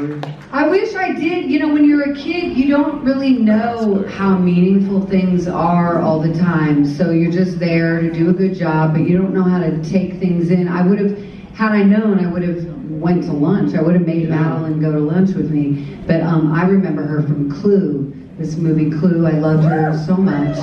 What's the movie where she goes, burning, burning flame? I was doing it before you did it right. This is my terrible impression. But to answer your question, I had that fake pregnancy pad the whole show, mixed nuts, and then Adam Sandler, he was like my brother. We got along very well. What else? Yeah, Steve Martin, I don't know. We were in on Venice Beach. They were doing the rollerblading. Yeah, I'm glad you liked that movie. Like 10 people saw it. Great job, dude. Well, we've Thank seen you. it. We've seen it. All right, in the pink, in the back. Yeah. So Yellow Jackets, the cast, like you said, the cast was amazing. So do you know how they casted the younger selves versus the future selves? Because they were like the one that played your younger self was, I mean, the personalities that you guys hang out. And Can you believe feed that? off of your personalities. It was really good casting. Amazing casting. Yeah, it was really amazing casting. It's such a testament to how good they were, the producers, and because I'd never known Sophie Thatcher before that, and we naturally thought the same things for Natalie. We listened to the same. It's like the personality from younger to your future. She said a little bit that she had watched me, but she already had that natural deep voice like that, and we both liked the same musical references for Natalie, so we would just talk about thinking she was probably an artist, and we just made up the same things for Natalie. It was a really organic process. Because everybody's character matched up. I think so. Perfectly with everybody. Yeah. Okay, cool. All right.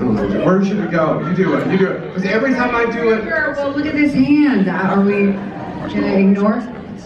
I know a lot of you, but keep going.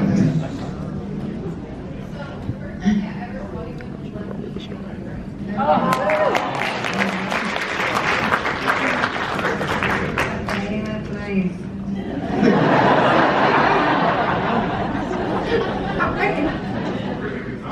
Why didn't we that then? No, it's just. I was taking this in. Okay, go on. That's nice. No, I meant it sincerely. Go on. Yes.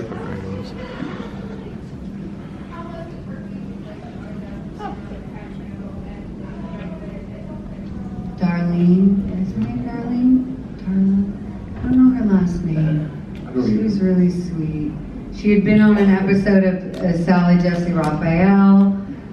She did a good job. She'd never acted before, so let's see. There's a line that a lot of people remember from that. That again, most of my career I would work with directors who let you. It's what's called improv, where you improvise, you make up things, and you contribute to the scene. And a line that I said, where the lady, the mother, she says, "I haven't always been like this," and I said, "I haven't always been like this either."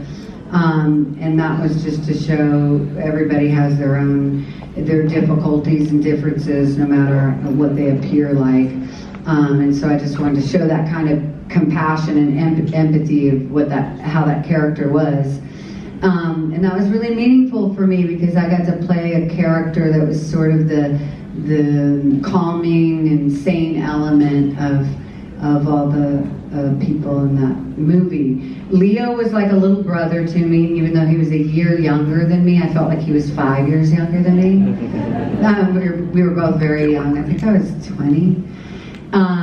He was 19, and then Johnny Depp was a little bit older than me, and I think I told somebody, he used to call me Sid, for Sid Vicious, because my hair was really short and spiky, and so you just showed up one day, he was like, "Hey Sid," I was like, "I'll take it, I like anything," but he was sweet. I had a really great experience on that, and I think that was in Texas, Austin, Texas, yeah. Somewhere in South Austin. All right, Jake, and then I want to let you. In Atlanta. We've got time for maybe like 3 more questions. Jake, right here. Yes! Yeah, let's talk about Rodney a little bit. Rodney Dangerfield. Yeah. Okay, so Rodney was really sweet. He was just nervous, and him, like you expect. He was very sober, and he just, he said that, like he was, for years, sober. You know, that's how people describe me sometimes. And he wanted to just do a good job. So like, even though it was a crazy dark movie, he's coming up with all these jokes, these horrible jokes, because he's really a horrible dad and the thing. But he came up with half these lines, and he'd be like, what's this like? I can't do a Dave Chappelle impression, maybe. What were you saying? Or you were saying anything else? Okay. And then one time, where I had to jump on his back, and then I think I killed him. I put his head in a fish tank. Even though I was little, I had to jump on his back, and he had a bad back. So I felt really bad about that. He would be like, oh, my back. Anyway, I wanted to take care of him, but I didn't hurt him too bad. He was really sweet. I just remember he was kind, and he had a beautiful girl, lady, taking care of him, I should say. A lady, a grown woman, I guess. His wife. All right, we have time for maybe 2 more questions. Who do you want to pick? Can you translate that? Watch this. What, you want to see something funny? Penguin diarrhea, penguin diarrhea, penguin diarrhea, penguin diarrhea. That is incredible. Okay. All right. What? Yeah, absolutely. You pick whoever you want. Center. Yes, you with the cool leather jacket. Hi. So, Yorkshire Dr was already mentioned. Yeah. One of my ultimate nostalgic phase that you were in. Maybe a bit of each one. Enough. Oh yeah, enough. Here's the kid, he's fine. That's sweet. Thanks. And doing like a movie with that kind of a heavy subject matter. Well, there's a real story, but I don't say it often. I don't think I can say it. You can totally tell it. No one here is taking any I've got $5. There was this scene where I had to like encourage her after she got her face punched, and I personally would have said some different, more encouraging things. Like what? Just, I don't know, just not what was there. But I don't know what's in the movie, because I didn't ever see the finished movie. But let's see, J-Lo was J-Lo at that time. Did she go by J-Lo then? Yeah. Ish. Yeah, and then she was married to the dancer. So we kind of know what phase she was in.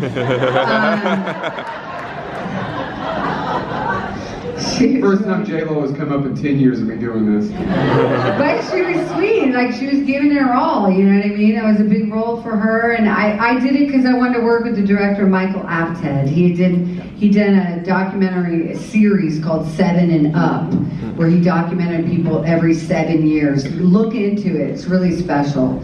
And then he also did a movie with Jodie Foster called Nell. Yeah, see that movie. Wow, I love that. So that's why I did that movie, and I'm so happy when people think of me as their best friend from that. Yeah. All right, 1 or 2 more. Who do you want to pick? Oh, that's too much pressure. Oh, that's too much pressure. Yeah, no, right here. We did. Okay, which one? Yellow shirt. Yellow shirt, and then the lady with the glasses. Hello. Hi. So, I'm going to bring it back to Yellow Jackets. You said in a previous interview that you feel like Natalie was a regressive character, like her storyline was regressing. Was that commentary on what was planned for season 3, or was that more commentary on how she kind of feeds into Lottie's delusions in season 2 when she did not do that previously? Oh yeah, I don't know if I use that word, because sometimes they paraphrase for you. Did I say regressive? That's not a word I think I would say for her, but let's see. That storyline, oh yeah, regressing. Yeah, because she's doing a therapeutic work and looking in her past. Yeah, it was really interesting because I was sort of on a desert island kind of ish in the cult of Lottie's world. And I loved playing with Misty a lot, because that's what I knew from the first season, and I really missed that. But a TV series, you can't, I'm not writing it, so I could just gotta show up and be game. And yeah, I'm so glad a lot of people really like that series as much as they did. Yeah, it would be nice if Natalie paid them all a visit in the 4th season, but I don't make those things up. All right, who's got our last question? You want to do the little glasses, sunglasses, or over here? Let's do, okay, sunglasses. Let's do sunglasses and one more. We'll do it real quick. Okay. We got it. I just want to say, Juliette, you are one of my favorite actresses. You always have been. I've had a lot of that I have been through in my life that I've had to survive, and I always liked your character. Thank you. And you were always so strong. And I just made something, an album. I'm a musician, a one-song singer-songwriter, and it's to be released on November 25th because that is the International Anti-Violence Women's Day. Thank you. What is your name? What's the CD? Tell us. My name is Jamie Sherman. It's called Amaranth, and it has 10 songs as the MP3. Oh, thank you. And I'm sorry that I wrote down different ways. If you wanted to contact me about any of it, then you could. But if you don't want to, but it's a gift for you. I appreciate you saying all that. And, but what you just said is like, this is my, my greatest source of, what's the word, joy, pride, my greatest source of, what would I say? Something I'm so happy to have done is make people who were once in weak predicaments to make you feel strong, to make you feel seen. And I too have been through a lot, and I appreciate you so much. Thank you. All right. And I know that Katie will be the bad guy. She's going to be at her table the rest of the afternoon and tomorrow. If you did not get your question, go get in line, please. And I'll do photo ops. Those are fun. And then the photo ops are fun. Please stand up and scream for Juliette. Well, travelers, just to give you an idea of how vibrant it is here at Scarefest this weekend. Man, it's actually been going very well, guys. For a Saturday crowd, everything's going very well. I'm really seriously thinking about checking out the Warren Museum that they have set up here. So it's going to be quite a vibe, guys. So stay tuned to all the stuff that we have in store for you. And here we have another one of my favorite parts of a horror con, Tattoo Alley. We have all the artists here representing and, showing off their amazing artwork. We have these artists coming from all over the area.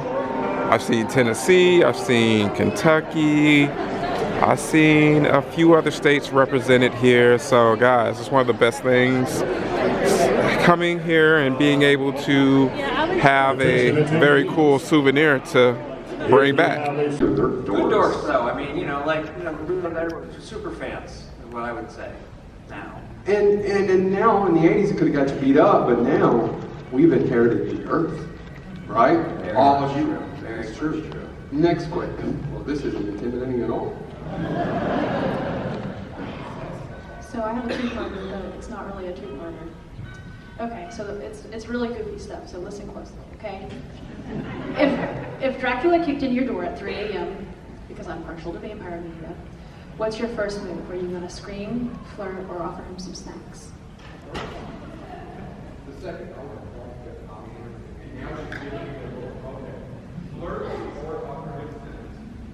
Garlic bread?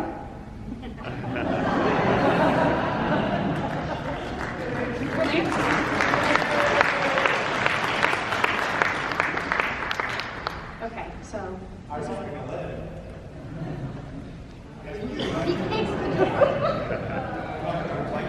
But He has to be invited in, correct? Correct. You never know, he might have a lot of offer. He's asking you about your car's extended warranty. Anyways, yeah, last one. So, can you confirm that Wolfman does in fact still have his nards? Any of you? And I'm sure you've never been asked that before, right? I believe so. I believe so. We took a deep dive on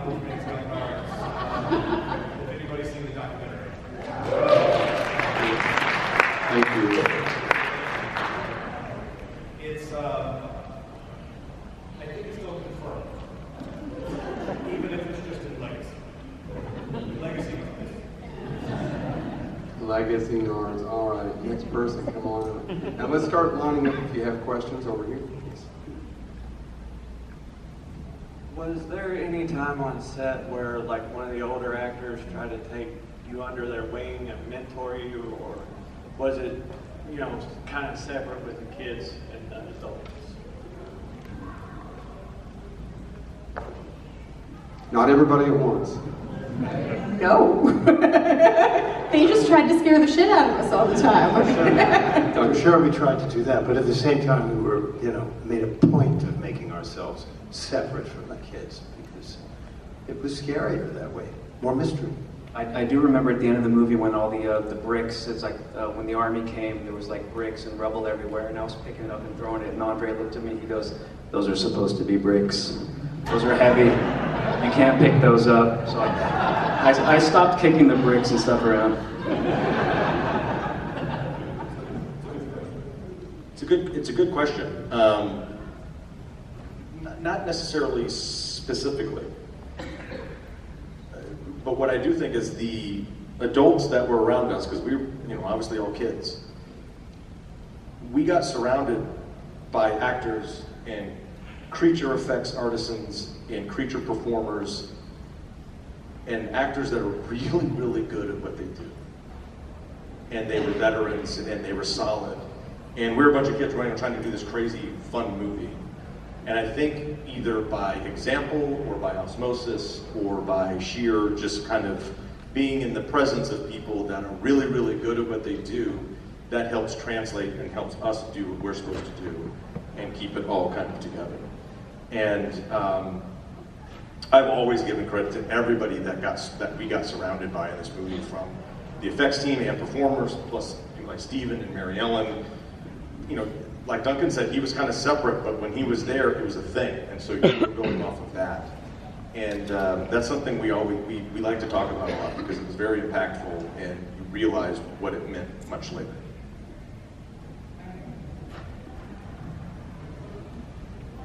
Thank you.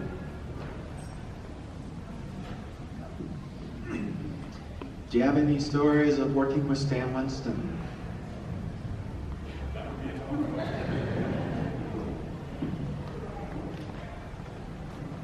Stan Winston used to have a t-shirt that said, "Stan who?" because when he started off, it was not so easy finding jobs. He is, I mean, still remembered as one of the best, one of the most talented creature effects artists, but also as an artist. He worked in many different mediums. He would do designs in pencil, he would do mock-ups and sculptures. And when he first told us about this project, and he said, the Universal Monsters, well, the guys of my age, you know, had grown up a certain way, and in that shop, everybody thought the idea of redoing the Universal Monsters would have been the coolest thing ever. And we thought that way for about a day. When they came back right away, Universal said, "No, you can't use our characters." So we just went ahead, and Stan turned things over to us. There was a group of 5 of us, and he separated things out. I played the Gill Man, so I had to do a body cast, and then we had some great sculptors, and we took that on. And then I designed the Frankenstein makeup. So I work with Tom Noonan and did sculptures and appliances, and he was very, very strict on set, saying he didn't want the kids to see him without his makeup on, which I thought was very cool. But it went well. The kids, they never saw him as a guy in makeup. So it worked very well.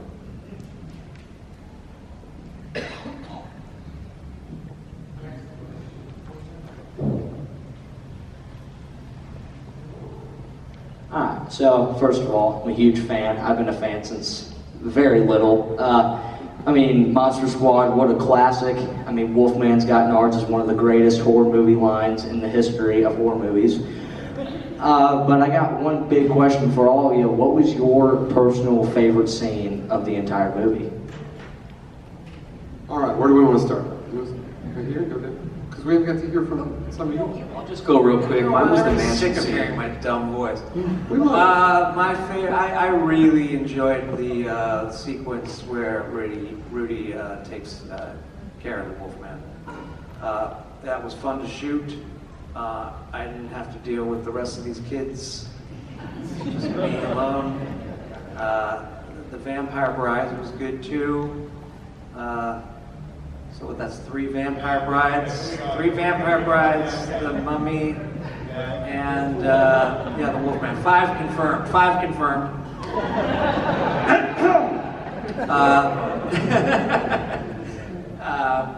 There's a little debate on where the 3rd bride went. Oh, there's no debate.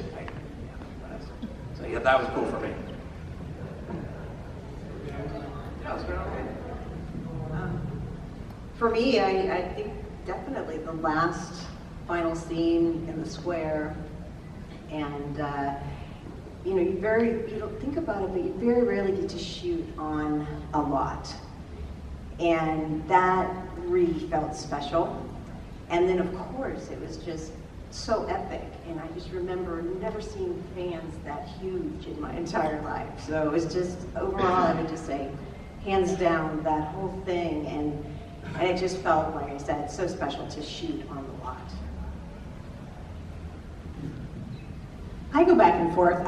So many of the scenes were so fun to film, but I think I really loved the scene when we first introduced Frankenstein, and I'm there, and all the boys run with fear, and then Brent had to climb into that trash can, and it was too tall, and so we had to like figure out how to do it, and I just remember that part being so much fun. For me, I think, was it a Jeep when we unraveled the mummy's bandages? I think that was a lot of fun for me to shoot. And then also being in the mansion and running from Wolfman and the Vampire Brides, falling through the trap door. That was a cool memory for me. A lot of fun. I think I like the one with Frankie, Tom Noonan, where Dracula tries to coerce him into his evil ways and his plans. And it was sort of a more intimate approach to things than the rest of the movie. The rest of the movie being great fun as well, but I rather like that scene. Just a little bit different from everything else. Apart from that, you know, throwing the cops around was kind of fun. I think my favorite scene was when the mummy gets unraveled. Okay, a lot of people thought, oh, that's a dummy. It's like, no, it was me.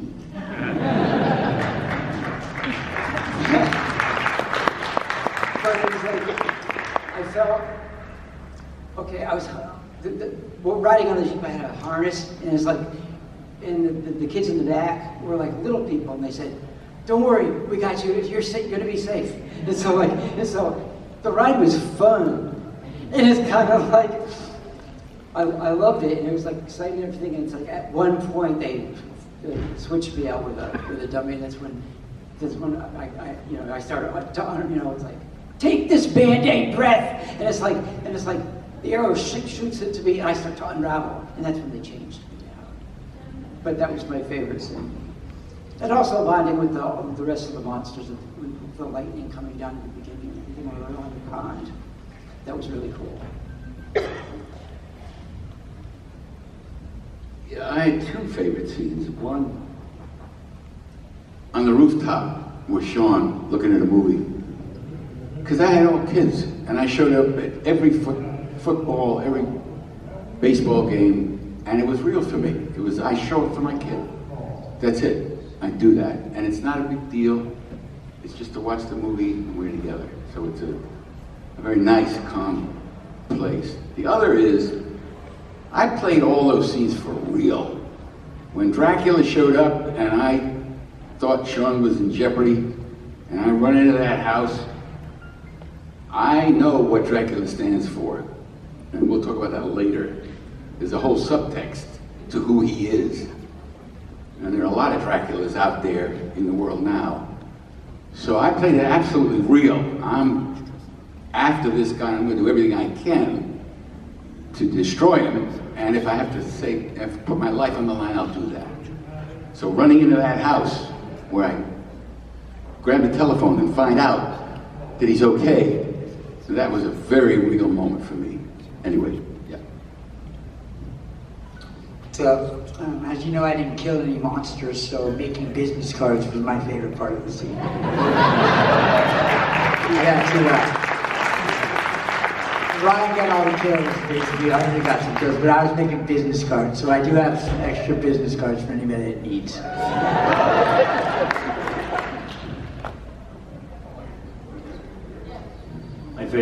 My favorite scene to shoot was the first time I came out in the Gilman suit and went into the water and then had to come back up with the Frankenstein monster in the case. It was a night shoot, and we hadn't water tested the suit at all. And being on set at the Warner Brothers studio lot was really cool for me. I loved all that. So they had this big, not big, but they had a lake. They called it Walton's Lake because it was named after the TV series of the Waltons. And I didn't find out until very late when they needed me that they had turned the heat on. They had heaters in this big thing, so it wasn't like going out in 40-degree weather in a wet rubber suit. What I wasn't sure of though was, when you have to hold back from using the restroom, and then you're cold, and then you walk into warm water. Am I the only one that really never?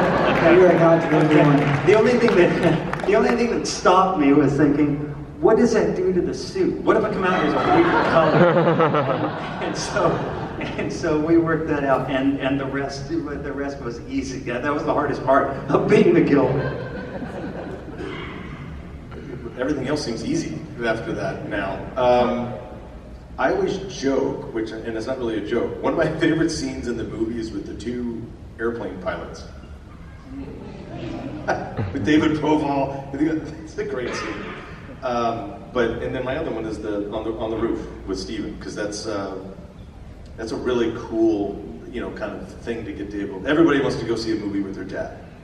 And that I did. And so not only he was real for him, but it was kind of a real thing for me, because my dad and I liked to go to the movies. And we liked to go to the drive-in. The drive-in was awesome.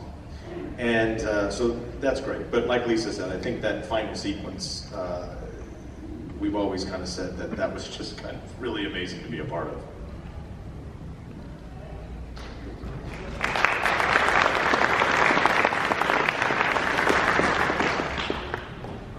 This microphone, you think we would do a better job with this here?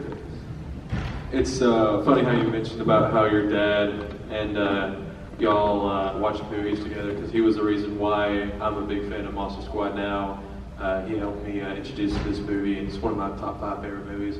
But he owned a 20th anniversary edition of the movie, and it was a note from Fred Decker talking about how the movie wasn't well received at first. Like, it didn't blow up like it does now, and like after so many years later, like it just, like for some reason out of nowhere, it's now like everywhere, and you've got panels like this that people go to see y'all. And so I just wanted to know, why do you think a movie like Monster Squad starts off kind of small and then just out of nowhere blows up in fandom?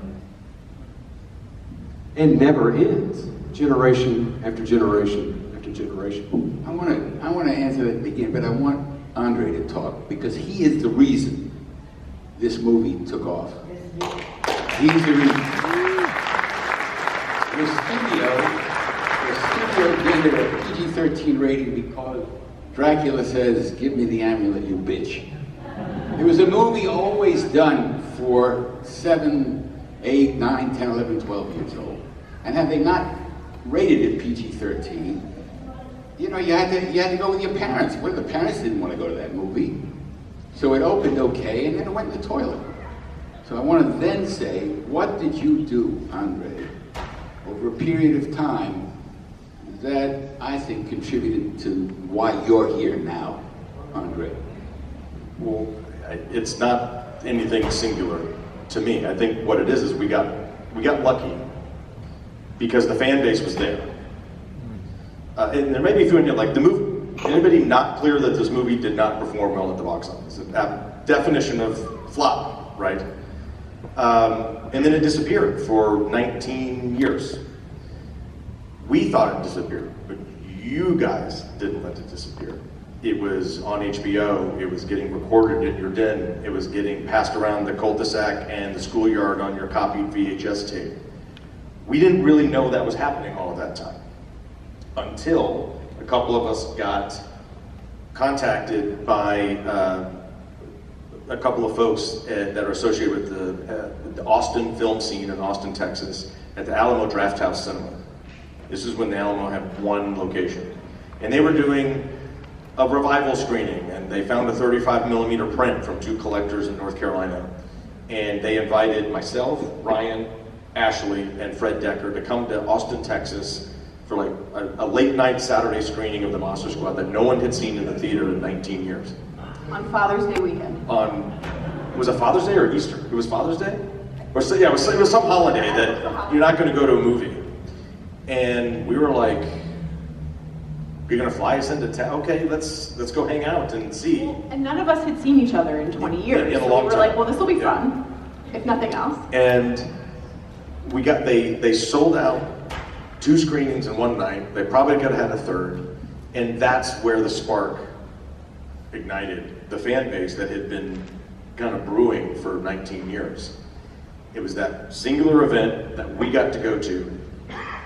And the thing that helped in 2006 was that now we had the internet and early social media, and people could chat room and they could go and they'd be like, hey, I just did this. Hey, where's the DVD? We're like, you're never getting one. And then a year later, Lionsgate put out a 20th anniversary DVD. And then everything just kept scaling and building.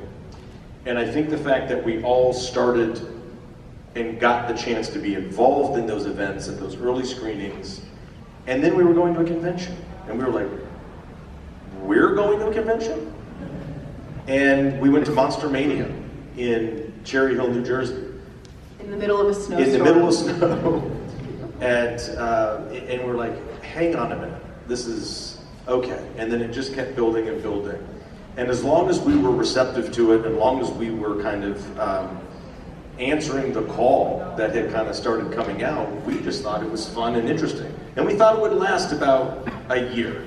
We're like, oh, maybe we could go do another convention next summer. And it hasn't stopped. And it's because of you guys that really kept it brewing for those 19 years. And then we all finally got to get together, and then now we can continue to do it. You guys won't let this thing die. You just won't let it die.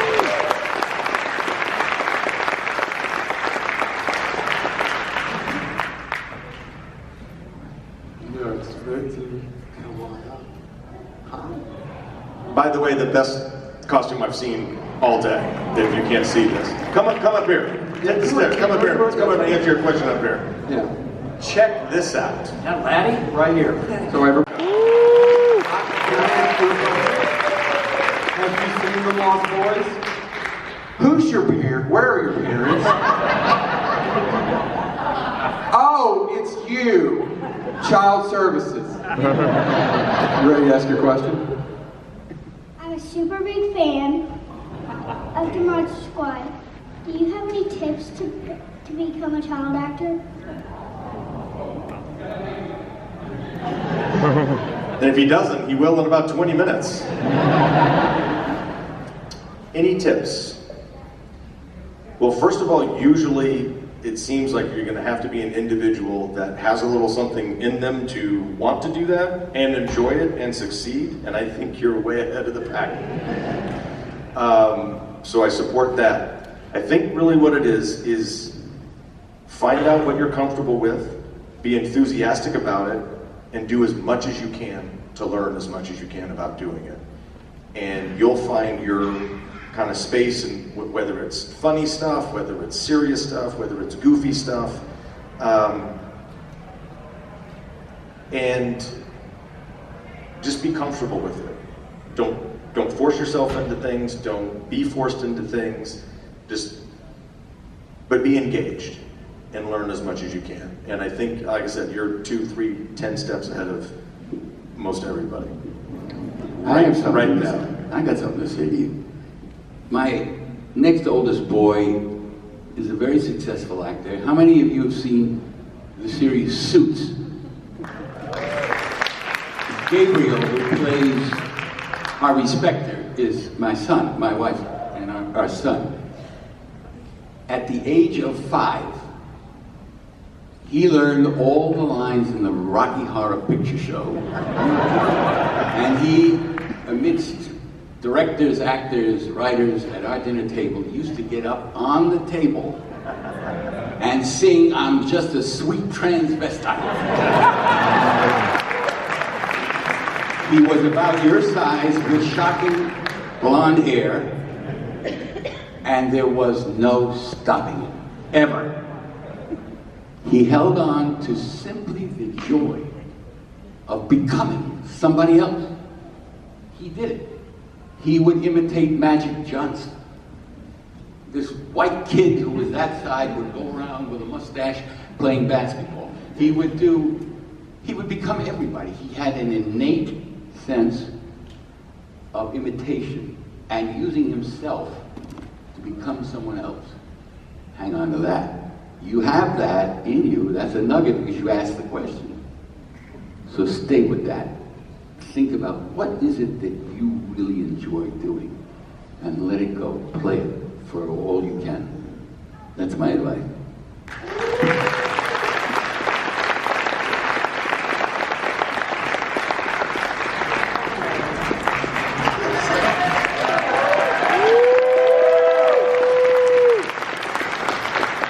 Greatest kid on newspaper.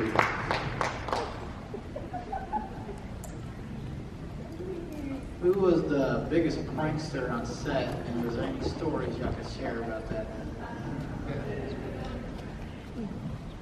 Prankster on set was the question. And here's what's funny. I wish sets were, we always hear these great stories about, actors and pulling stuff, and when you're the kid on set, you can have fun, you do that, but you're not really doing much of that, because when you're a kid in a movie, you're the most restrictive thing on the set. There's so many rules, regulations, time, and you don't want to be the reason something goes bump because the adults it loses the day. Now, when we're hanging out together and being kids in the schoolroom, in the class or off on our own, I don't know if we did a lot of pranks, but we just enjoyed kind of being around everybody, and we became kind of our squad. And I did not know anybody in the movie except for Robbie. Robbie and I had kind of grown up together and auditioned for the same stuff a lot, but everybody else was new, but it didn't take very long for all of us to kind of become the squad. And you pal around, you joke around, and you ride your bike, or I didn't really, joke too much on Ashley. I just said she was my little sister. And, we're watching out for each other, and I think that translates on screen too. Do we have any pranksters on over yet? Ryan was too cool to do pranks. I mean, still is, look at him. And maybe I'm still doing the prank. This is just a long, I'm playing the long game on you. This is it's coming. Harry Gandalf has nothing on you on the long come. For the adults, though, follow up on that question, which one of the kids was the biggest pain in the ass? Oh, we've got a story, thank Jesus. Tell I love us. I got a story. I never saw kids as high on sugar in my life. Craft services finally said, we gotta take this away from them. I just remember Ashley, Andre, you riding around on bikes or running all over the studio, like a flash. And I would look at the AD and I'd say, don't let that happen. He said, nothing we can do about it. They're crazy.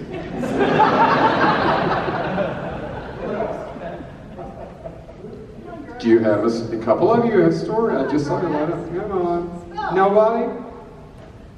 I see you wanting to tell it. I'm looking right at you. You want to tell it. Do it. Grab the mic. Tell it. Nobody here is recording, right? Please. Well, the one thing I can think of is this one time I was walking down we're outside, and my foot was it wasn't really painful, but I said, and Robbie was with me, and it's I said, something's in my foot. I said, who it is? He went, look, and so I went like that. He said,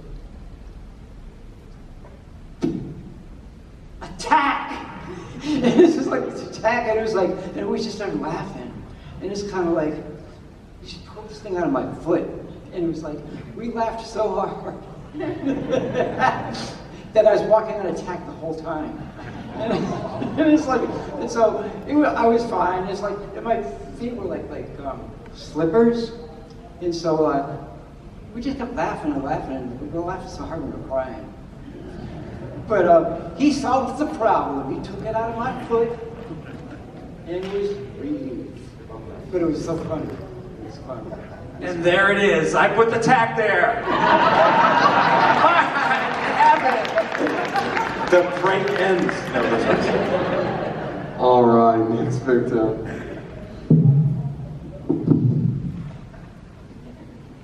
I have two questions. First one is, were you able to keep any of the props? Did the studio allow you to do that as kids? Like scraps? I did. This is not the real scraps, sadly. It was a gift from one of you lovely people.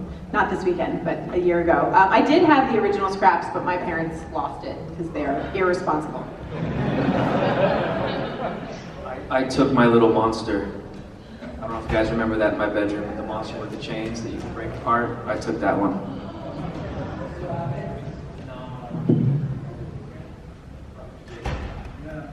I just remember bringing his brother, from Married with Children, when it hadn't started yet. We went onto the prop check and we were playing with the fake guns, and then we got caught by the prop master or something. But I just remember going all around that set.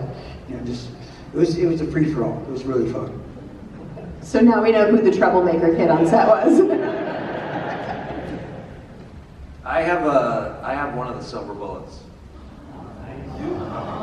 I have one. I think it might possibly be the one that is the prop that goes into the gun.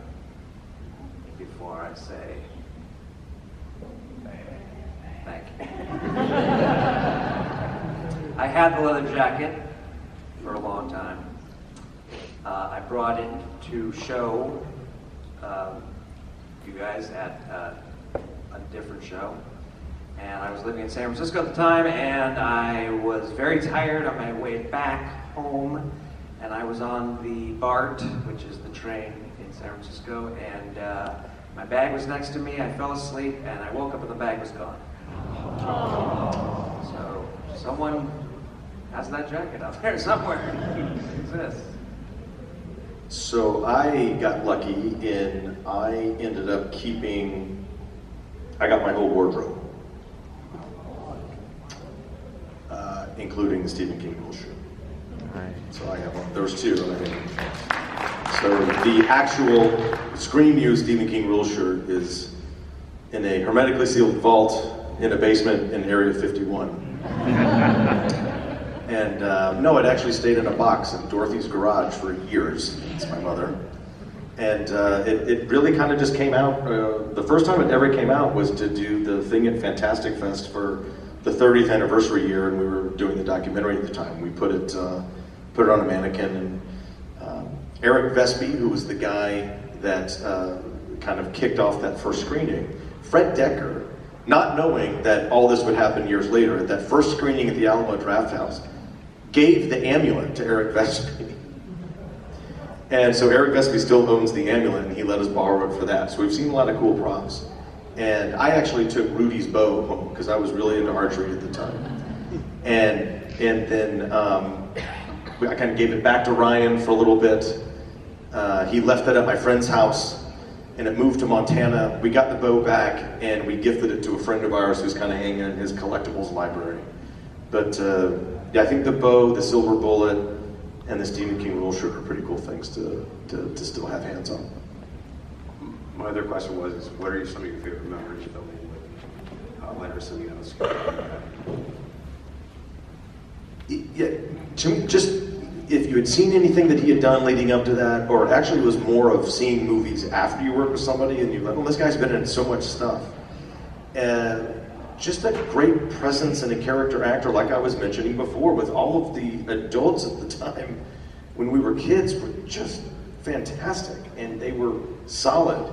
And I didn't know Jimino other than Scary German Guy. Really, like, that's him. And we laughed because Ryan and I sent him a screen grab, and I sent him, I was like, Scary German Guy's on an episode of Kojak right now. Like, you gotta see that. And then years later, you see Duncan in shows, and not only one of the top Draculas, but one of the top Zorros, by the way. Oh yeah.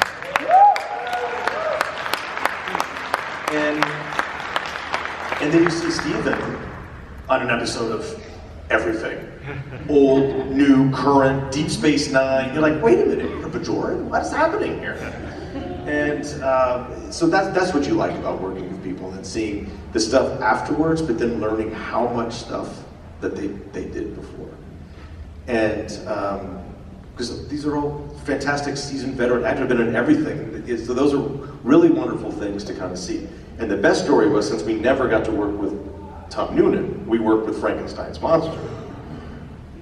I made the mistake. I was like, okay, enough is enough. I got to see this guy. Like, who's this guy that's not hanging out with us? So I went and rented Manhunter. Big mistake.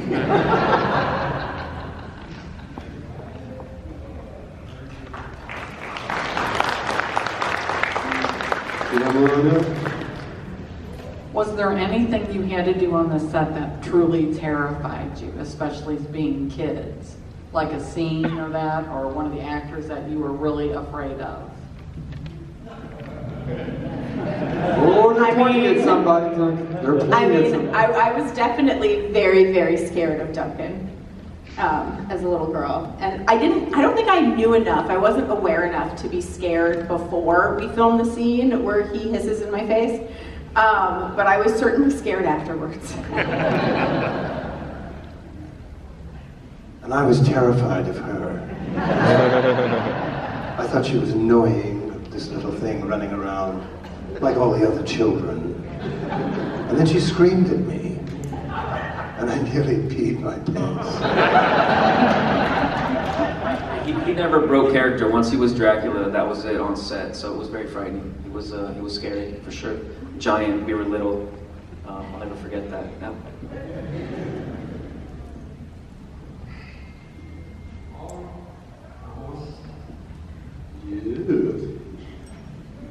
I just wanted to say on yours, the DVD in Augusta sold out in like 8 hours when it first came out. Oh, on the what? I'm sorry? On the DVD, the 20th anniversary. Oh, yes. When Walmart was open 24 hours, sold out in 8 hours.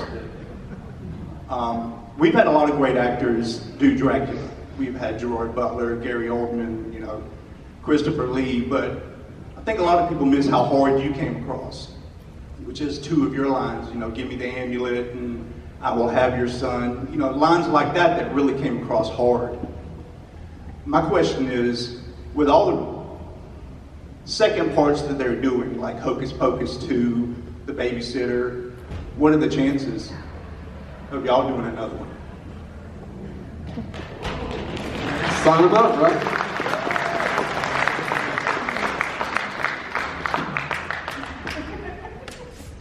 I'll take it. He's still the leader of the squad, you guys. Okay, let's go back a little bit when they were actually trying to reboot Monster Squad. Back after kind of the resurgence happened and we all started doing stuff. Rob Cohen, who was actually a young producer on Monster Squad, who is now big studio Rob Cohen, director of giant movies and Fast and the Furious and things like that. And Michael Bay teamed up to reboot Monster Squad. Apparently no one liked that idea. Fan-wise. And, but the timing was interesting because they went into kind of like development hell and they couldn't really crack the story because you cannot do this movie today with kids as you won't do it. So they were trying to figure out how to do it with a modern way, modern tale, new kids, reboot the story, and they went through writing teams after writing teams, and then Universal introduced the Dark Universe. And so Platinum Dunes, Michael Bay's company, and Rob Cohen were like, well, if they're rebooting all of these classic Universal monsters, no reason to reboot Monster Squad. So everybody rejoiced in Monster Squad fan world. But then everybody wants a sequel. Who wouldn't? I mean, it'd be kind of cool. we've kicked around, funny, it's always been a rights issue. The rights of the Monster Squad have always been kind of in flux, not necessarily confirmed. And when we were making the documentary, we learned more about that because we were using footage and getting licensing and for scenes. And Paramount says they own the rights to the Monster Squad. I'm like, okay, great. And really all they had was the home video distribution rights. So they're putting it on Hulu and Amazon and now on Paramount, on Pluto, things like that. But no one could determine who owned the rights to the title rights to the movie. And someone said, they have it, they don't have it, they don't have it, they don't have it. It went on for years and years and years, which was kind of the good thing because in media law, after 35 years of an original concept, if the rights are in question, they automatically revert to the original authors. And it's a process, a legal thing. So technically, Shane and Fred have it back. And never doing anything. They actually went to a bunch of meetings because people wanted to do it. And if they were doing it, I think everybody would be on board because it would be kind of cool. If someone else was doing it, you're like, it's got to be, what is it? I don't know if they're really interested in ever doing anything. I know they love the world. They could do other things with it. But a sequel would be cool. And I'd love to get a chance to work with everybody again. No matter what it is, but it'd have to be the right people. But I don't think there's anything on the table at the moment. Unfortunately.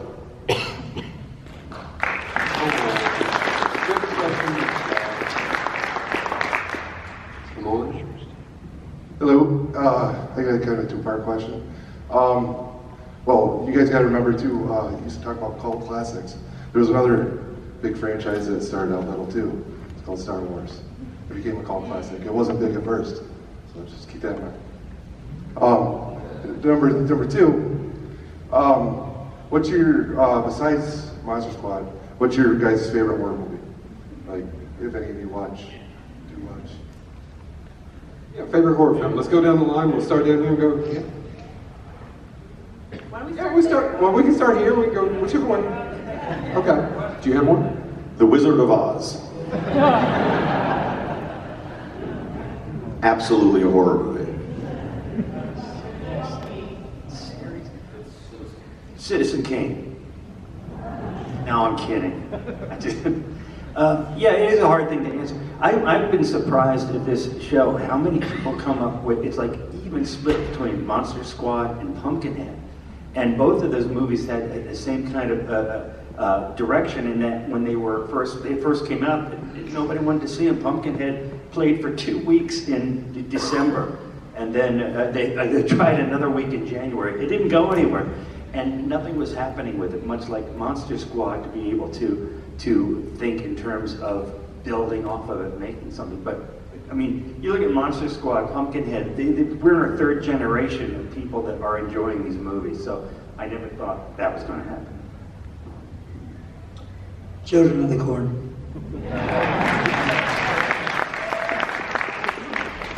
One of the original Dracula movies, Nosferatu.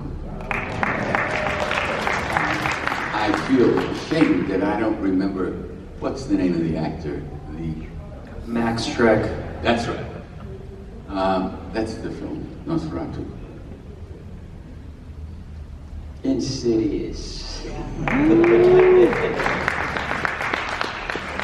When I was in it was chapter 3. It had nothing to do with the first two. It was a separate story.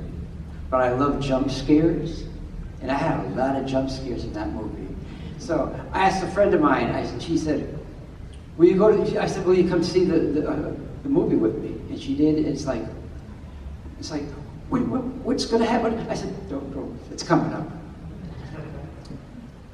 Shocked the hell out of me because I jumped out of my seat like everybody else did. And this girl was behind us, and she was about 13, she screamed, and the popcorn went flying. So I scared myself. I would agree with Stephen on Nosferatu. Klaus Kinski played the role. And But the other movie that is actually probably my favorite film altogether is Apocalypse Now. And it is a horror movie, not just because of the last lines of Marlon Brando, which were, the horror, the horror.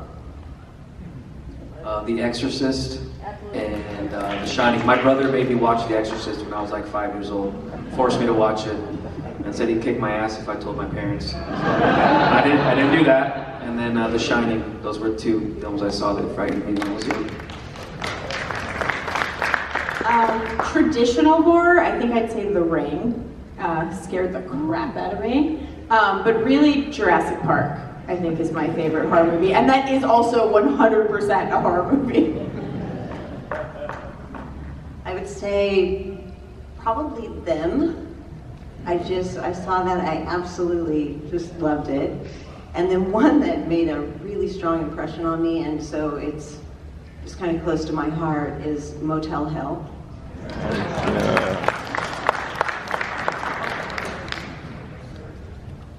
Tough question. The Descent, In the Mouth of Madness, Alien, not Aliens, boo. Sorry, John. Wow. OG Chainsaw. Nice.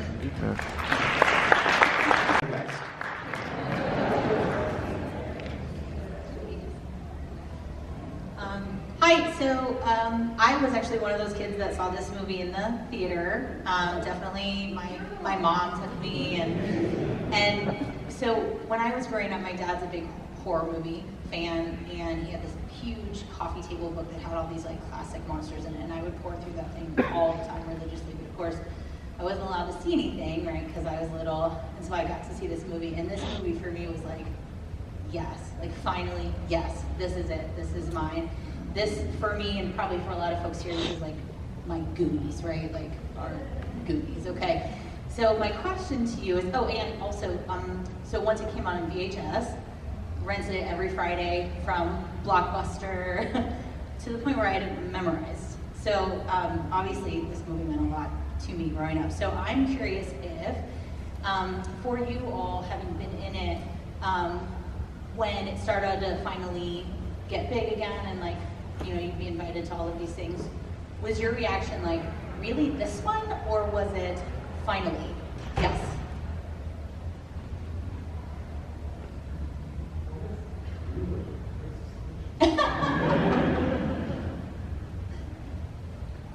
My brain was wandering, so if you want to answer, I'll answer if you ask it again, but. I would say finally, because I never understood it. I thought it was so clever. I thought all the performances were so good, and I mean, it was like, really? This is what it deserved all along in my I don't know if it was necessarily either of those things, to be honest. I think it was more like shock that this had all been going on without us knowing about it, and then kind of like a new appreciation, because I think like when it came out and then it kind of bombed, when that happens when you're an actor, you just sort of like move on to the next thing, right? I don't, especially being so young, I don't think I thought about it that much. I was like, oh, that was fun, I did it was over, and then I moved on. And so I didn't have feelings about its success as a kid, and so it was just sort of like a renewed appreciation.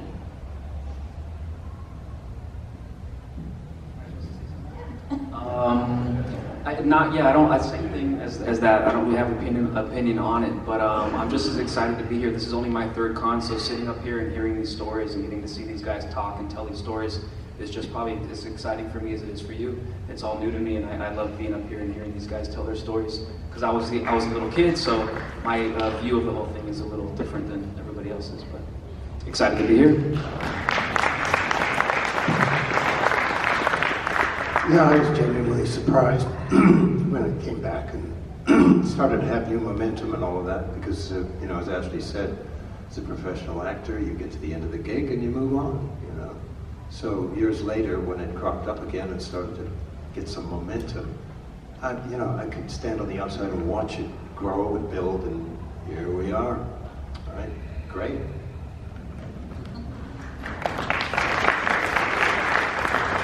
There was this film called The Hills Have Eyes. And then when it came out later on, it wasn't as scary as the first one. The first one was pretty scary. And I actually auditioned for the second one as Big Brain, but I didn't. But it wasn't as scary as the first one. The first one was pretty scary. About nuclear war. It's pretty scary. I watched this film grow. And to begin with, when I first did it, I thought it was nothing. I thought it was just a nice little picture. But as I've come to these screenings and panel discussions, I want to put a perspective, my perspective. I see it as can we tell them to quiet down? Shut the hell up. Anyway, for me, it represents a very specific time, an idyllic period when kids, the best instincts of kids, go out to find and defeat the shit in the world, the monsters. It's an idyllic travel, and they succeed. They live up to the best that's in them. Because what lies behind Dracula and all of these monsters is you don't really want to get in there. And I feel that as you see it, the audiences rise to that occasion because you see yourselves in these kids. And you want to live up to the best that's in you. And I would urge you to keep doing that because there is a load of monsters out there that need defeating now.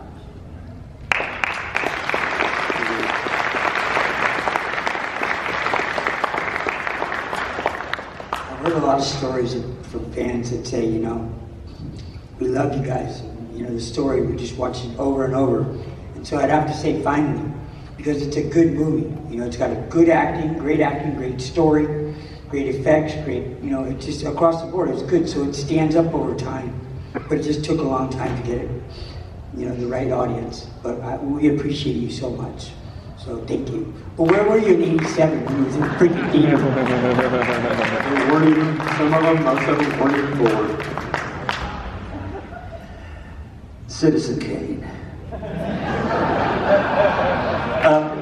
My reaction was finally, because, again, going back to Stan Winston, who I loved working with, but we had done a lot of things that had taken off and done well, and I thought this was my favorite project when working at Sands because it was all about monsters and kids and the adventure and the whole feeling that adults don't believe kids, right? I mean, that theme is played in Invaders from Mars, which is, you know, a B movie, but that is so prevalent. But I really was glad that this movie came out and we could all start seeing it again.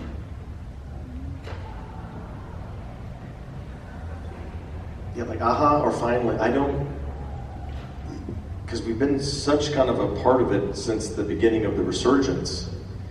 I think it's just the second act, like it's a new thing. So I think the first part was over, and this is almost a new act.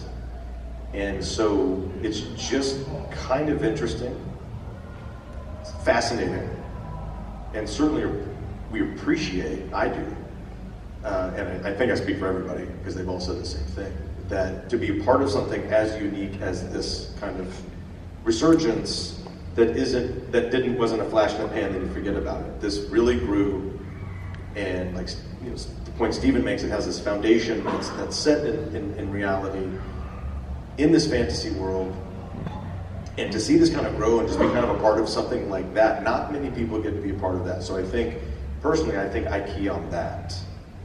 So that's pretty cool. That's pretty cool. All right. And our last victim. Come on. That's no fun. Hi guys and girls. So I was like 7, 8 when the movie came out. There was a part I was a little unclear about, and I was just kind of wondering how many of you were also unclear. He asked, you know, is she a virgin? And I was wondering if any of you had any awkward conversations or teenage boys, you know, what that was like.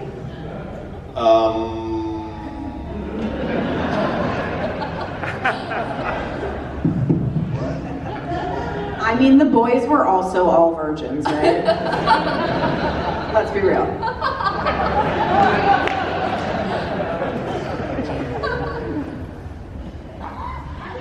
The question, yeah, we might should just leave it at that. I'll take it. I had no idea what I was asking. I have to end this, but they're going to be here all weekend for the rest of the time. They're going to be back at their table. If there's a question you didn't have, go ask. And stop by and see them at their table. And will you do me a favor and thank them by standing and applauding and screaming for something that meant so much to me. Many people out here vibing. Oh, we got Tommy Lee Wallace right there, chilling. That's the man that made the Michael Myers mask. So that's always cool to walk past the celebs and really enjoy all the fun. Hey, they're awesome down there, looking great, guys. They look fantastic. Oh, I love it, guys. That's one of the best things about coming to horror cons. Let's get going. Let's go! Man, what an introduction. Thank you all so much. Thank you so much. Thank you. I have a lot of thank yous to go around right now, so I'm going to try to not forget it. First, I want to thank everyone that paid to come to Scarefest. I mean, that's what makes this all happen. Without you guys, there's no reason for anybody else to be here. None of the celebrities, none of the staff, nobody. I mean, I just want to thank you all for coming. I want to thank everybody for their involvement in this contest. This has been everything to my dad. And I got to carry it on, and I'm very happy to do so. And it takes you guys for that to happen, so thank you so much. I want to thank the Scarefest staff for everything that they do. They have done so much to help me during this process and to get this. I know everything didn't run super smoothly. You're always going to have some kinks. We tried to do some things that would make this move a little smoother this year, and you know, when that happens, you're naturally going to have some new kinks that come up. So they'll get better as time goes on. But I want to thank all of them for what they do. I don't think anybody can truly understand what they go through on a day-to-day basis. So please be nice to your Scarefest crew. They are working their asses off. So I want to give a thank you to them. I want to thank all the vendors, obviously celebrities, the ones that agreed to help judge this. And you know, I know they love my dad very much as well. Long relationships there. So I want to thank you all for anytime, brother. You got me on anytime. Thank you for. Yes. You will have me as long as we're judging. Yes. So as long as I'm already here onto it. And then also, last but not least, Brendon and Nicole. I mean, they have crazy made this shit happen. They are absolutely family to me. I love them to death. I mean, the whole Scarefest family is family, but you know, and like I said in the preliminaries, this is a family reunion to me, and this is how my dad looked at it too. This was the one thing he looked forward to every year, because then you gotta go back to day-to-day life, which sucks. So we get to come here, we get to have fun, we get to be weird, goofy, freaky, and it's awesome. So I want to thank just Brandon and Nicole for putting on the show that they do, for the support they've given me, and they love my dad very much as well. So thank you very much. Yeah.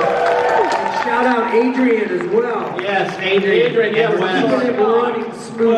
yeah, I'm sorry, Adrian, yeah. Adrian, don't hold that against me, you know. And if anybody needs one, I get a special edition Wicked Beard card. It's at the Wicked Beard Memorial. Go pick it up.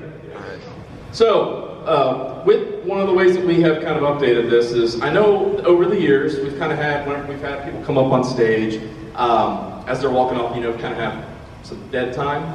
We're trying to eliminate that, where This year we're going to have a format where the judges can actually talk, that's why they don't have microphones. They are going to done that.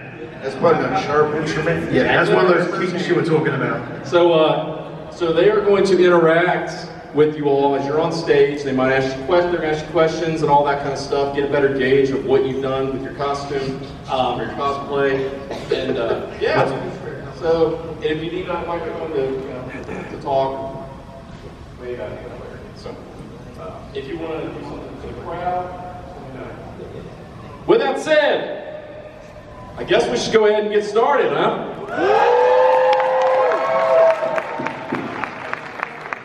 Are you ready? Okay, got that music ready to go. Okay. First off, we have Jordan as Krampus. Yeah, Jordan.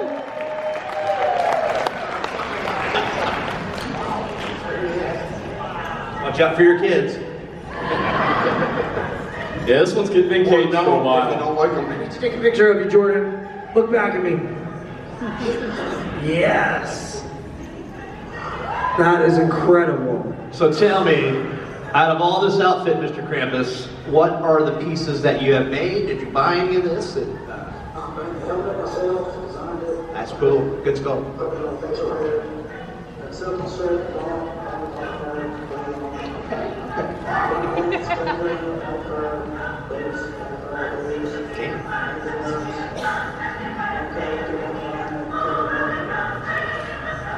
He's on it. Hey, can you spin without falling off the stage so we can see the back of it? Oh, there she is. I'm glad you babysitting her. Unbelievable. Great job, guys. Great job. Give it up. Come on, give him a round of applause. I got an extra pin if he's interested. Krampus will be taking your children at the booth. Take them over there. Got a problem, child? Call That child must be getting a little tired because it was a lot louder earlier. But, all right. All right. Next. Let's see. We have some. Oh, Mike, you get one. The Brewing Witch. Michelle. The Brewing Witch. Yes. Brewing Witch, I need to take a picture of you. Please turn around. Brewing Witch. Look at me. Okay? Or not. Hi. Go ahead. Alrighty. Sorry, tell us about the head. It looks, Tell us about your head. How'd you make head?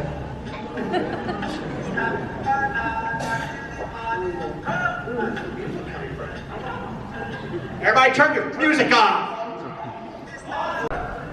Oh, all right. Thank you. Show them one more time. Show the audience. Give it up. Many candies have died tonight. Very good, very good. Great job, guys. All right. Third, we had Talon.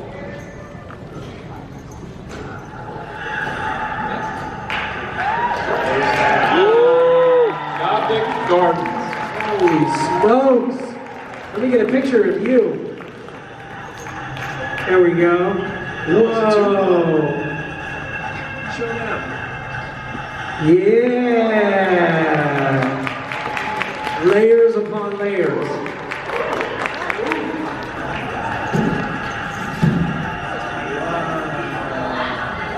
All right. Is this,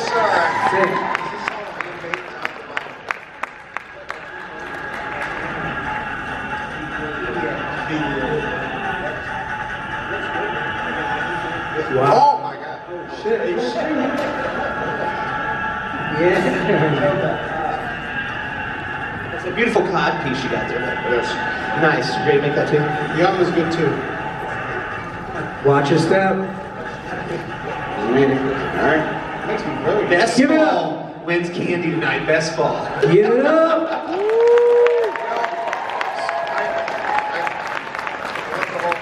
I did too. It's great. It was great. It looks good. It's visually stunning. It sounds good too. Yeah. It's like Good codpiece. And layers upon layers. Stop staring at his cod, please. He has one photograph of the codpiece.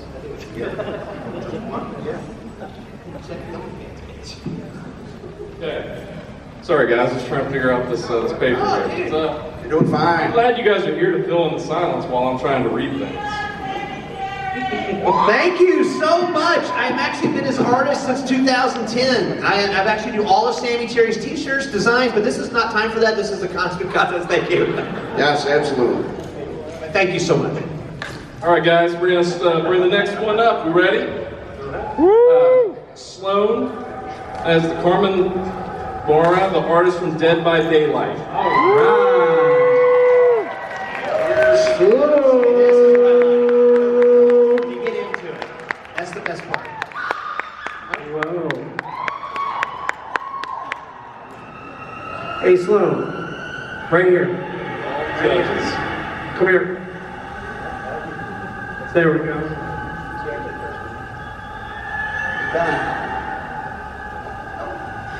How does it work? Tell us. Tell us, how does it work?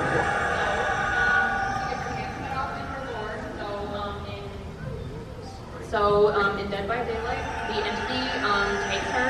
She has her hands cut off right before she dies. They're replaced with ink. Her power is crows, so she sets up crows and then she launches them towards people to find them. I've not seen that. All right. Oh, that's why. Super cool. Okay. They did. I love the shoes. Yeah, they're awesome. It's a particularly interesting use of gaff tape, is it? It looks like duct tape. Yeah, black duct tape.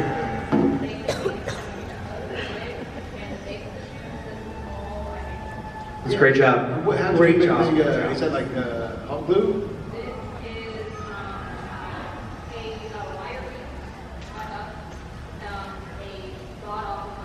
Yeah.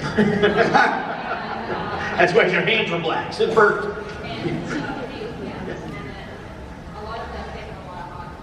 Good job. Is it very hard to use the restroom with those hands? Just ask. Oh my God. Let's. Okay. Look at that. I was getting worried. All right. Form versus function. Yes, I love the repurposing because your dad was the master of it, Ryan. He would take something, he could just see something and just turn it. He saw a vision. You would see something on a shelf, see a vision, take like a $1 item and turn it into. Oh, that guy he'd go to a thrift store and lay everybody to shame. It's incredible. It's a good job. Very good. One more time for Slow. Great job. All right. Next, we have Lincoln. It's David from Lost Boys. Lincoln. Look at this. This is great. Look at the makeup. Lincoln, come here. Let me get a picture of you, bud. You look awesome. That is fantastic. Really good, little dude. Dude, you look more like Kiefer Sutherland than Kiefer Sutherland. Now, I have to ask, have you watched Lost Boys? Okay. I have a question, Lincoln. Are you going to come back next year as Tim Capello? Probably noodles. Oh, okay. I thought they were maggots. You're eating maggots, Michael. I'm good. You're awesome, dude. Can I eat some? Don't. Are those maggots, Michael? You're eating maggots. How do they taste? Oh, wait, no, they're Get another round of applause. Give it up for Lincoln, y'all. Come on. Great job. Lincoln. Awesome job, buddy. I think so. All right. Next, we have Toby. It's Captain Curly. Yeah. Pony Express.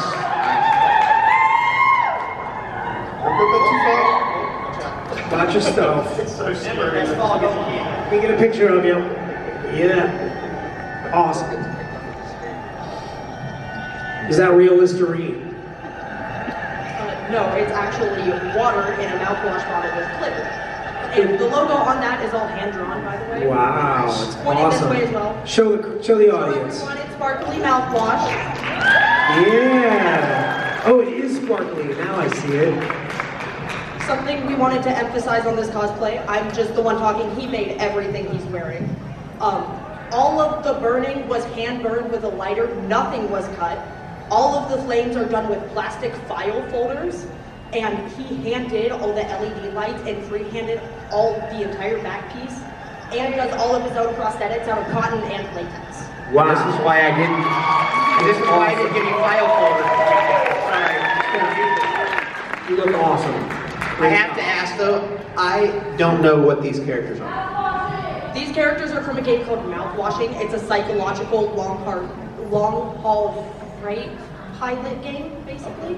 Oh, wow. It's a psychological horror game that came out about a year ago. It's honestly one of my favorite games, and I could talk about it forever. You look great. How long does the battery last on the lights? Yeah? It's a full battery. Wow, that's awesome. Super cool. Good job. Yeah. Give it up. Good job. Great job.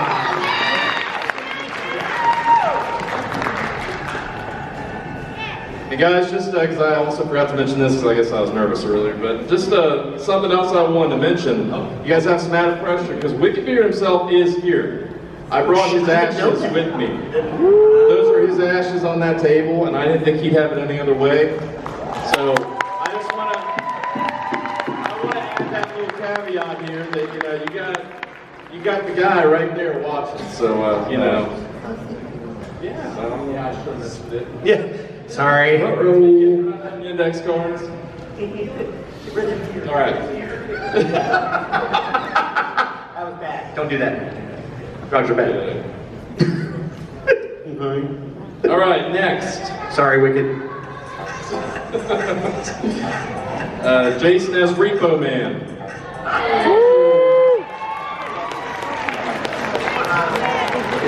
Repo Man! Yeah, you look awesome. It was a great movie. If anybody has not seen Repo, the Genetic Opera, you're missing it. Dude, I hate musicals. The movie is unbelievable. I know there's a guy up here, or somebody up here in a costume, and we're talking about Repo the Genetic Opera. This is an awesome movie.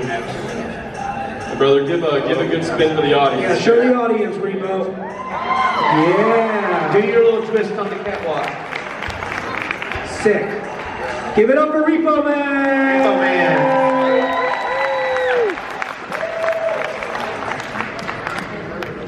All right, next we have Michael as Nightmare Mom.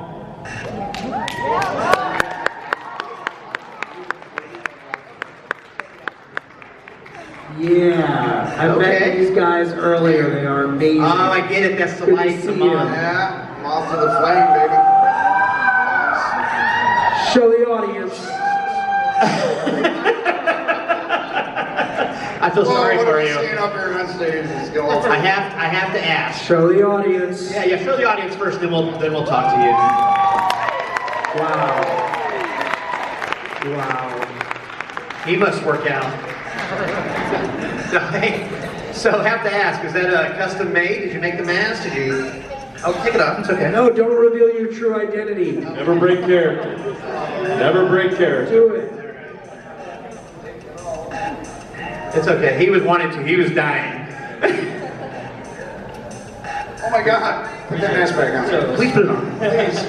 So everything is, I 3D printed the head, I 3D printed the feet, I did the eyes with a 3D, I heated them up and we pushed them towards the eyes.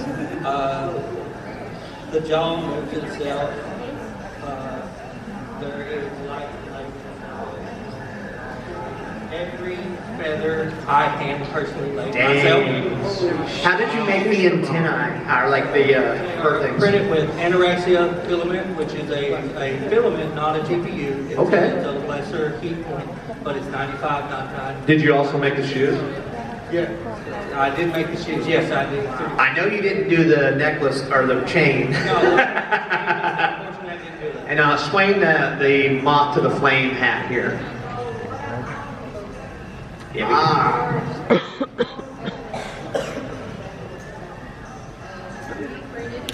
All screen inside of here is actually the screen. nice. Yeah. Over here inside is possible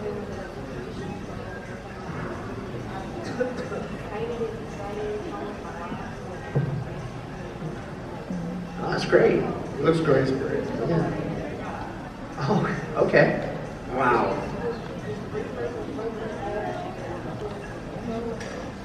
Very creative. Very creative. Look at the top of that staff. Yeah. The plasma line. That is so sick. It is. Great job. Turn around and show the audience. Great. One more Yeah. time. Don't let them see your real identity. Y'all, hand laid these feathers, hand dyed their sleeves, everything. I was going to say it's the shredder from Temu, but I didn't understand. I was thinking mom. Thank you so much. Awesome. Give it up. I love it. There's so much to look at. Quiet in here. Awkward silence. Okay. Next, we have Mallory as Cassandra from Resident Evil Village. Yeah, Mallory.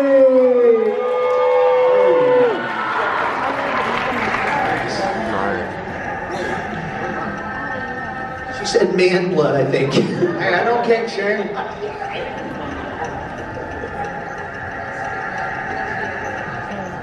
Now I'm King Shane and help.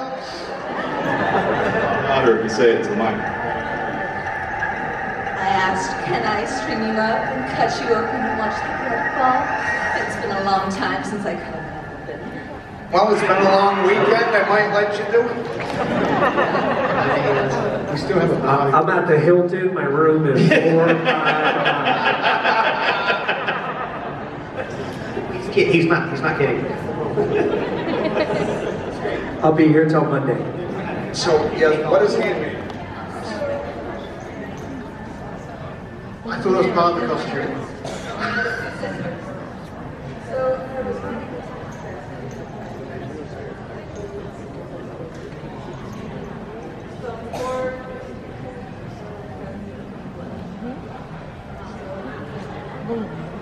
Wow, awesome. Show the audience. Show the audience around. Yeah, give it up. Right on. Great job. All right, next we have Kelly. We have a TV, everybody. TV. Yep. Smart from the ring. Here it goes. Whoa. But I'm curious.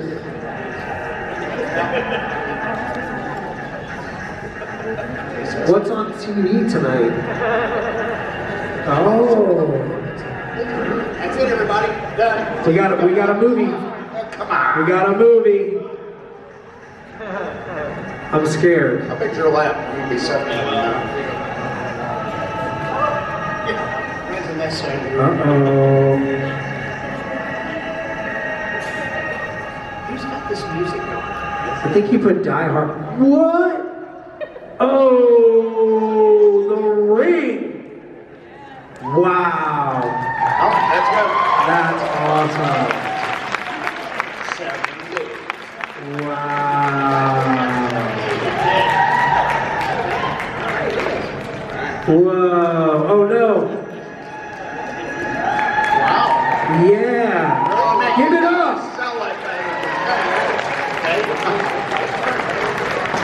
Awesome. What Goodwill did you take the TV from? I'm just kidding. We did get it from a thrift store, but we did get it, and we did not know that it's very dangerous to gut the TV. Oh, really? I bet it is. It's still a Is that how you ended up looking like that? Yeah. This is not a costume, everybody. She came here to show us how much she got messed up on the TV. How come she did all the work and he's fine? He's not even here. What are you talking about? Is it weird that it looks really cozy inside that television? It does. Like, I want to take a nap in there. A one-room apartment in Japan. So wait, the I don't know VCR now says play. There's actually electric in there. The running the VCR. I get it. She's Casper. Oh no, that's not. the actual VCR is working. Wow, it says eject. And I bet it's gonna say the ring. The ring. The ring doesn't It have says that. Showgirls. Yeah, it's a bad one. Okay. Awful. Wait a minute. It doesn't take 7 days for Showgirls to kill you. I think it's a scary movie. It's a scary movie. Yeah. Turn around and show the audience. Give it up That is one sexy TV. for Showgirls. Let's do the climax. Thank you guys. Great job. Nice job. Really like that one. Bravo.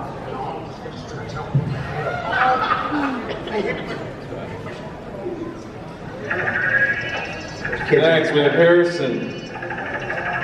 Arkham Batman. Sexy Batman's here.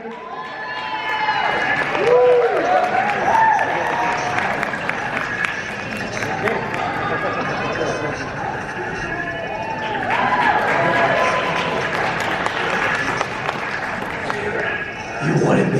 Here I am.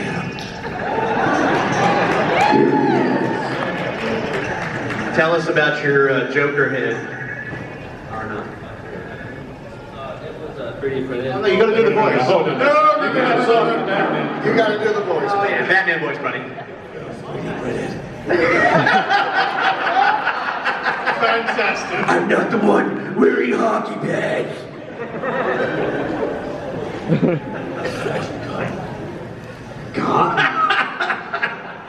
It looks like a cotton linen blend to me. It's a soft cotton linen blend. I used it in the bathroom last night. It's coming from our house. Hey, where'd the head come from? That was 3D printed. Wow. Alfred did it. We are filling his voice. My boy Dick did it. Amazing. Grayson, not Dick. All right, turn around and show the audience.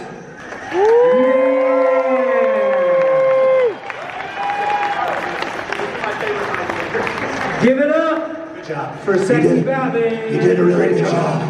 Go outside, okay? Thank you. Napkin Batman. No, it's not that Batman. Was that Ben Affleck? It's not good. I don't know. Are you having fun, John? John, are you having fun? Are you having fun? Oh, I'm having a blast. Are you having fun? Oh, yeah. Good. I just want to make sure I was checking on you. Oh, I'm just here. Are you having fun? All right. Next, we have Heidi as Pinhead.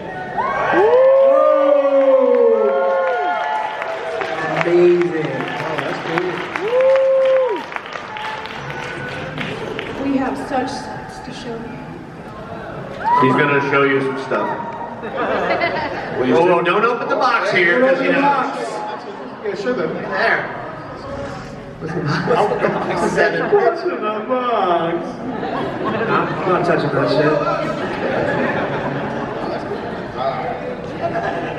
So, 3D printed box, 3D printed blades from hell. Tell us about your head. It's Q-tips. Q-tips. Sometimes cosplayers have to be cheap, and that's okay. Oh no, for sure.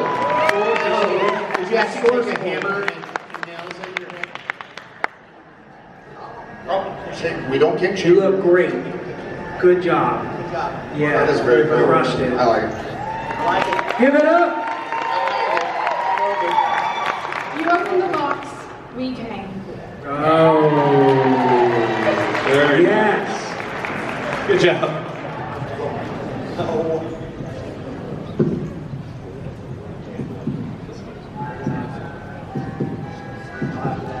Aster as Sally from Nightmare Before Christmas. Aster and Sally. Sally. Awesome.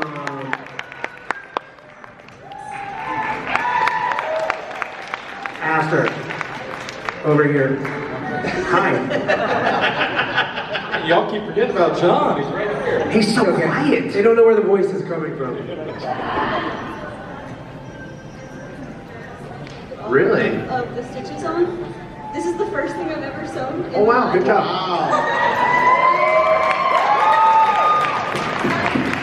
Somebody dyed each individual panel and patterned each individual panel, and then painted each pattern on everything. That's good. That's fantastic. Well, that's Sally was made like I said. Stuff. Yeah, it actually was. I think I did this in maybe 4 weeks, maybe. Wow. But I was working on making a yarn wig as well. That's yours. Okay. It's now the best thing that's on me. Is that yours? So let's go. No, this is a lace. Is it really? Oh, okay. Yeah. I thought it was her hair. I thought it was your hair too. My natural hair is this color, but it's much shorter. I love how you did the eyes like underneath because it makes like more like cartoon type eyes. Yeah. Amazing job. Want to give one more spin for the audience? Yeah, show the audience. Awesome. Thank you.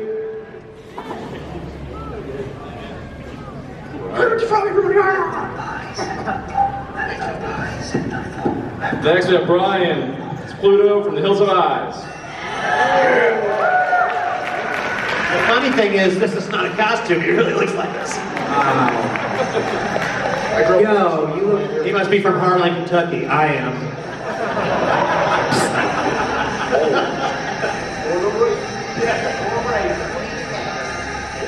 It's really good. Is that silicone? Is that silicone?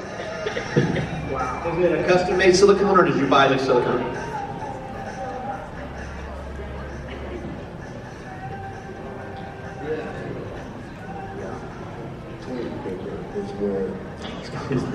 Oh my God. That's good. Yeah, it looks really good. Really good. Hills Have Eyes, severely underrated remakes. Remember when you said you hate remakes? The Hills Have Eyes blew it out of the water. It was. It's really good, man. You look, yeah, it's pretty realistic. That is really good. Turn around, show the audience. Give it up.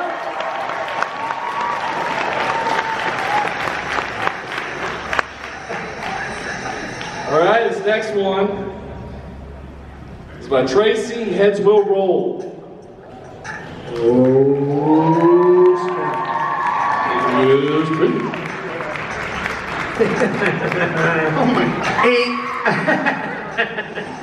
Nice. Ain't got nobody.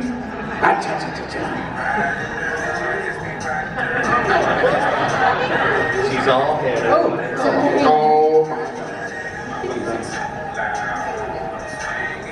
So? Oh, yeah. So tell us a little bit about your design. Well, this is a dream that I've had for a while for a costume. I've wanted to be a head on a platter. I know every little girl has dreams. To be a So your floating dream head? was to be a floating head on a table at Scarefest 17. Dream big. For letting me live my dream. Well, no problem. We were here for you. Float on, little girl, float on. Yes.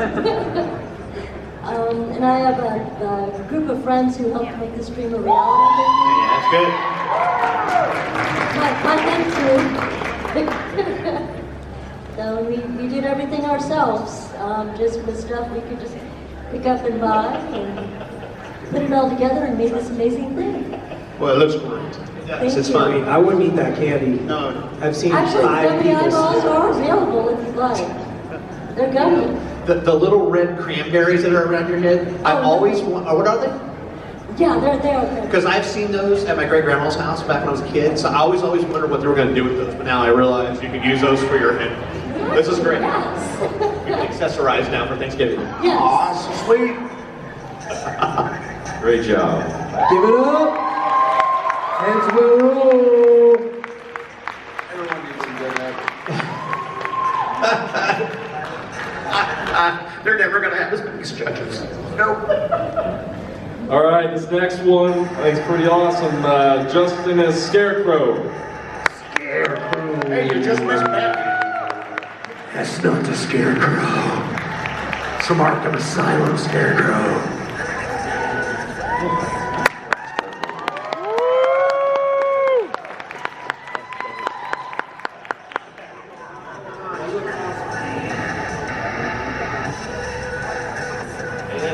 Tell us about it, man. Pretty much built everything myself. I'll start with the Greenbook. So it's EVA foam. I used pretty much, we had foam, hot glue, put all that together, put the vials and the same pure toxins in the hoses. I filled with hair gel, dyed it, and then put orange LEDs all the way through. So this way it has and everything. Put all the hoses, built the pure toxin canisters, attached it to the vest. I sewed all of the weaving and everything from the bodysuit and everything, cut it up, had all the hoses and everything, and then the leg brace was metal, built it myself, and just used flat stock and cut it and put it all in, just that's great. Yeah, I was just able to reuse a lot of materials. Yeah. Did you sculpt the mask or did you buy it? Yeah, so the mask I built as well. The base, nice. Yeah, the base I like is it. a whole aerosol mask. Okay. Put that over, cut the mask. Good job. And you got the contact? Is there contacts in you? No, just my regular eyes. Well, your eyes are fucked up. You got some freaky eyes. Dude, what do you want? Your eyes Are you on this Werther's original apple? The low choice. Very cool. Very good. Awesome. Show the audience one more time.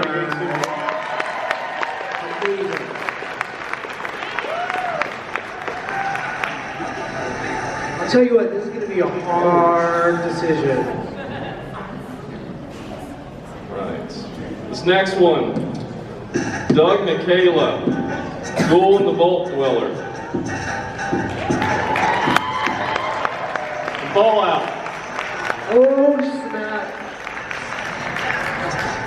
Wow. Whoa. Very cool. Did you make the duster yourself? Mike did. I didn't do any of it. The paint, she did all the paint and stuff. She also, she actually hand painted these right here with stats and what that is. And then radiation counter and radio is actually stickers that she printed off with cricket. Very cool. It's awesome, man. Very cool. Yeah, amazing. Show the audience one more time. Give it up for Fallout.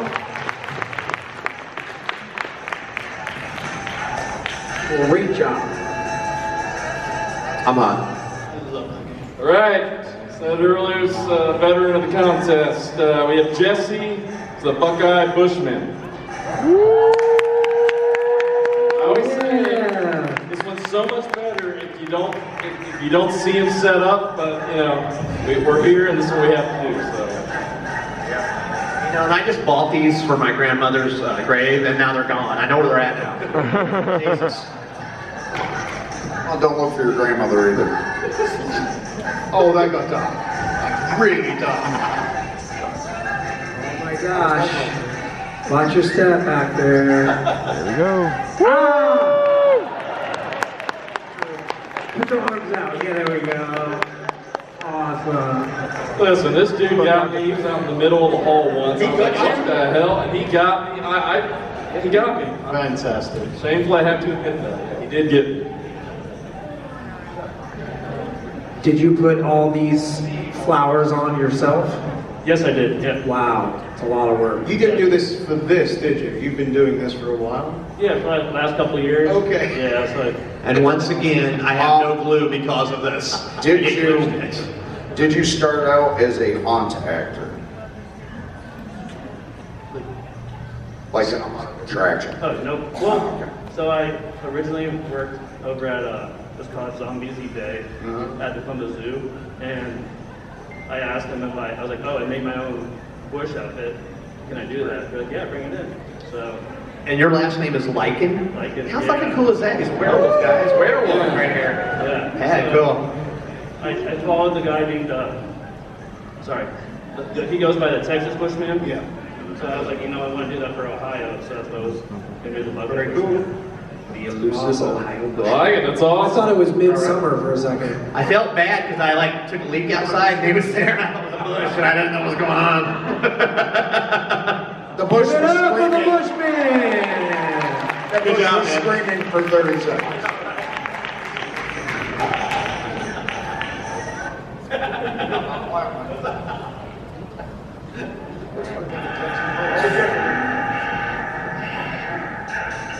You fall All off right, next, it. we have Tumbleweed. I think you can tell by the music, the Scorpion from Mortal Kombat. Get over here.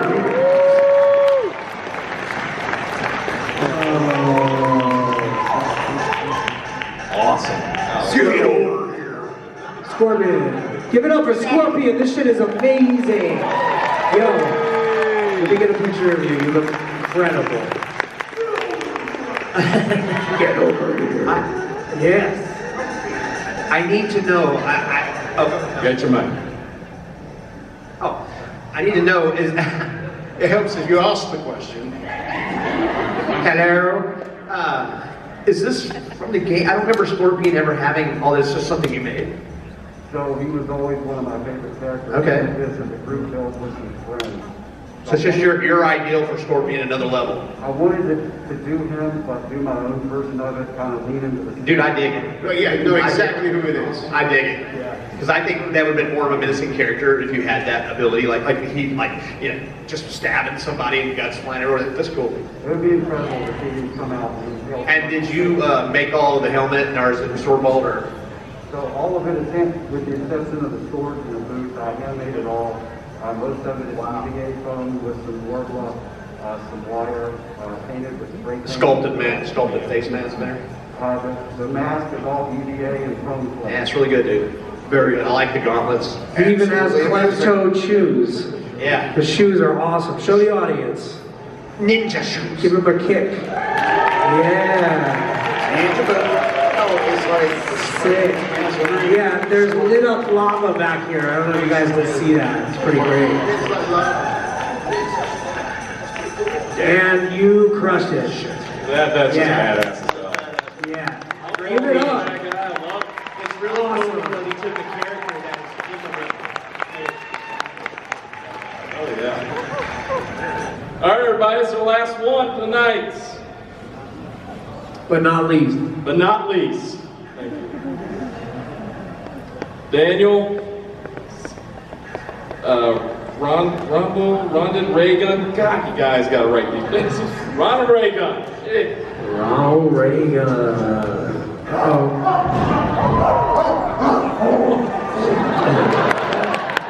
Yeah. Better you than me. Now, let's keep this PG. I'm pregnant. Daniel.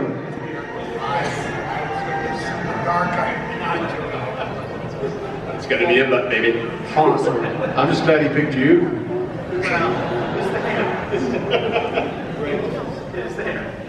He also looks like, more the pussy snob, if you know what I mean. Ooh. I do not know what you mean.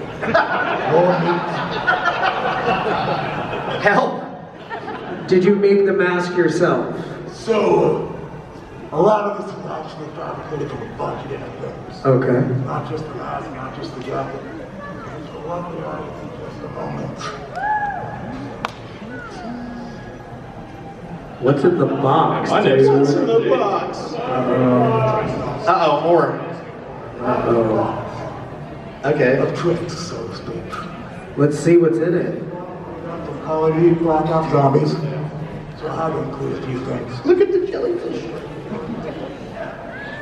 Full chest. The Ethereum crystals used for breath.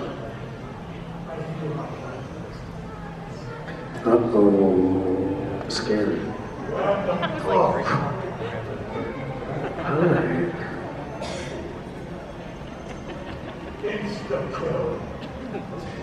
It's like the carrot top of hell. Carrot Top is the Carrot Top of hell. You're right. See, Not the punch. Whoa. It just keeps going. The body of Jimmy Hoffa. Load it. You know, and you're I'm the one- bedazzled. He took all my bedazzler. I had some. Thanks, man. It hurt my feelings. Jesus, that box is like Hermione's bag. It just keeps going. Jesus, Mary Poppins. Oh, hey, is that a hat from Canada? That might be his dad's, but he kind of.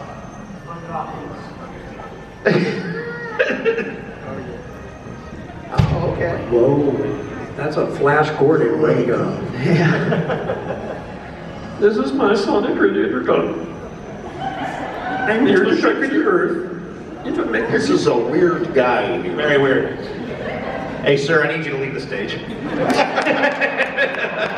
You will need to pick this up. Can we see the other side of this? Because I see a jellyfish. That's all I see. Yeah. No, you're right. We didn't. Oh, okay. There's nothing but the jellyfish. He didn't have turbo. It is a jellyfish. Very, very good man. I have to ask. Where did you get the jellyfish? So, it's something I picked up at the thrift store. No. Did you go into the fish store looking like that and asking for a jellyfish? He's not wearing a mask, John. He said thrift store, not fish store. And he got the jellyfish lamp, and he got all the money out of the register. And my bedazzler. Looks good, man. Crushing it. Looks really Give it up for Ronald Reagan! Wow.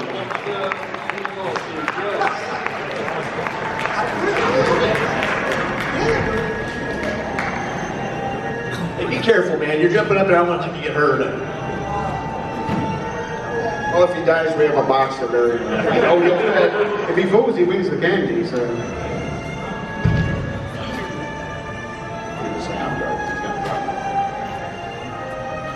All right, well, as he's packing up his belongings, we are going to have the judges kind of talk.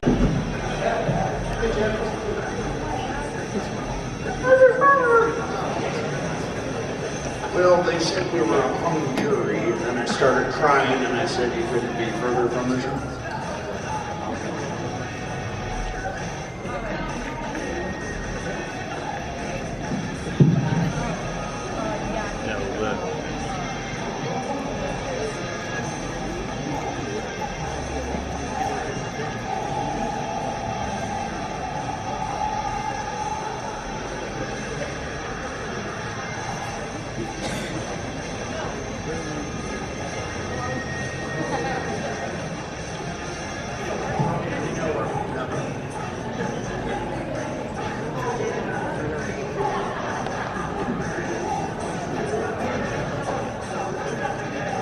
Is the suspense killing you? I know, look at them. They're like dying. They're waiting with bated breath.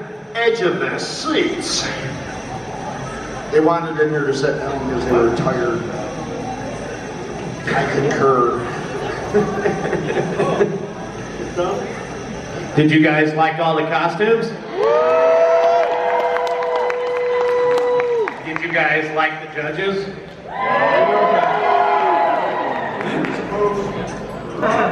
Do you know the judges' names? Yeah, there you go. Bobby!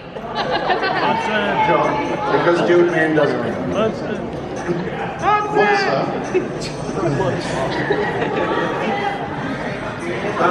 Now you're munching. You've been munching. All right. All right, guys, we got Time to announce the winners. We've got our winners, and we're actually going to set a separate award. We're gonna do 1, 2, 3 like normal, but we are gonna give a special award to Lost Boys. Yeah, Lincoln. Honorable mention. Give it up for Lincoln. Yeah, dude. Rushed it. Yo, Lincoln, do 5. Awesome. Dude, amazing. That's not makeup. We just need Corey Feldman up there to sing the song. Yeah. Oh my God. One more time, give it up for Lincoln!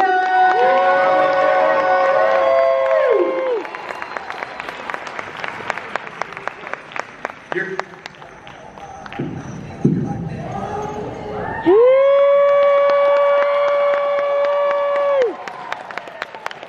Yeah.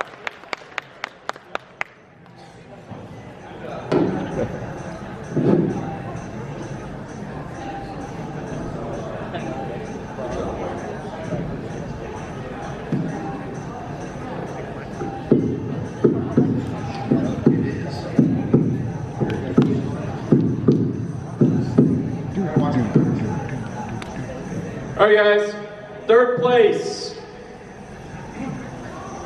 And actually, sorry, one second.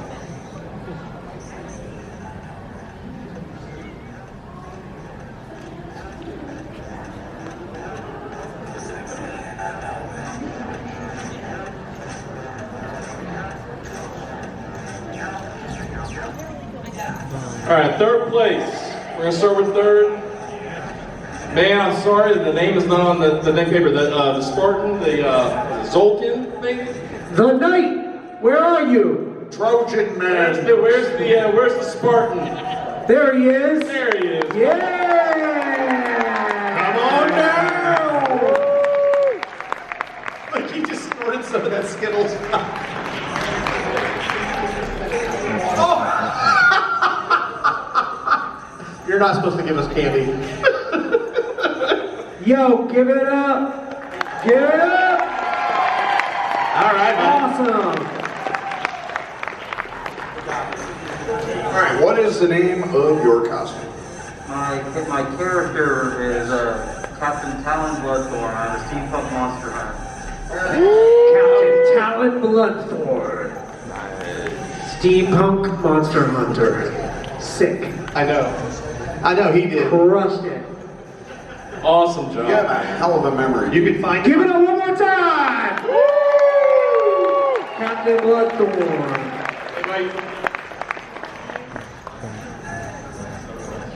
And you can find him on OnlyFans Bloodthorn.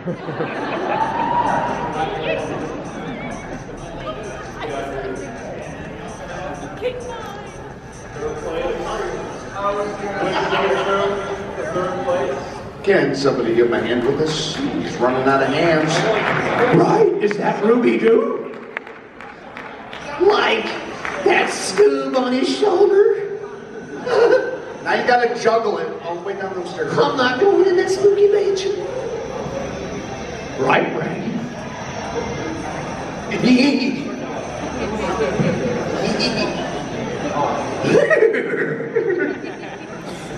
Like, that's a good looking Scoob. All right. All right, guys, that's third place. One more round of applause. Round of applause.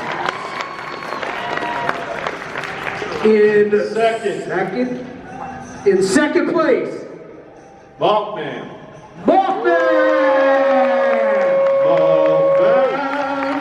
Yeah. Never reveal your true identity. Once again, he is not going to pick us for judges. Well, you don't want to be my karaoke. Mothman and 1960s Bug Trap. Lady Zapper. Lady Zapper. Mothman, come on down! Lady Zapper. The price is right. Yeah. Let's make a deal. Truly so impressive. You did such an amazing job. Congratulations. It was a tough call. Good. It was a lot. I like the eyes.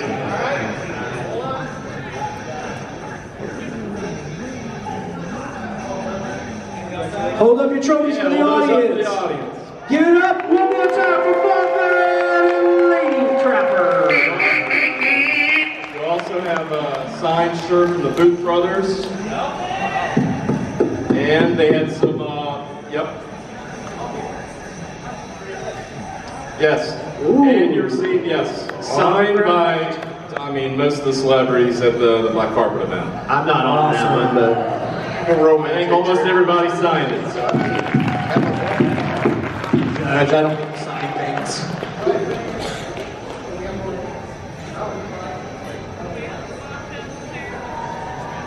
Good.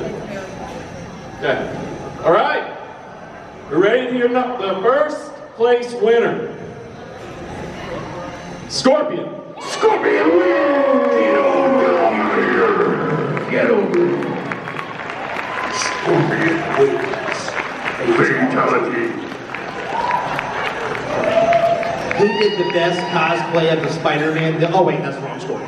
Great job. Good job.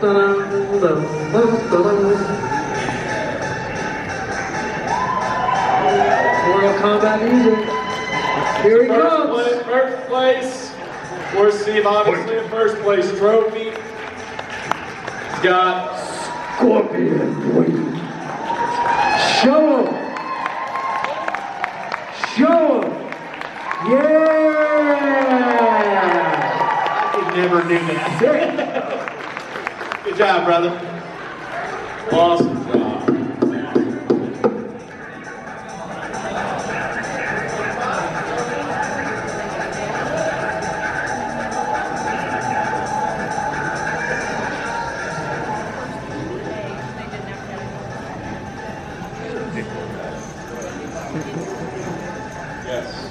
So, first place with your trophy, Phantasm creation by Nightmares Unlimited, and your, of course, the $500 cash prize. So let's thank Scarefest for that. Brandon and Nicole, if you're out there. You also received a signed print from the Black Carpet event from all the every celebrity that came through there. Yes, and we had we were having some last minute stuff donated, so I don't know where we're but anything. Oh yeah, the framed art. Well, yours truly. Hey, thanks. Guys, the Saturday crowd is crazy, like always. So many people out here vibing. Oh, we got Tommy Lee Wallace right there, chilling.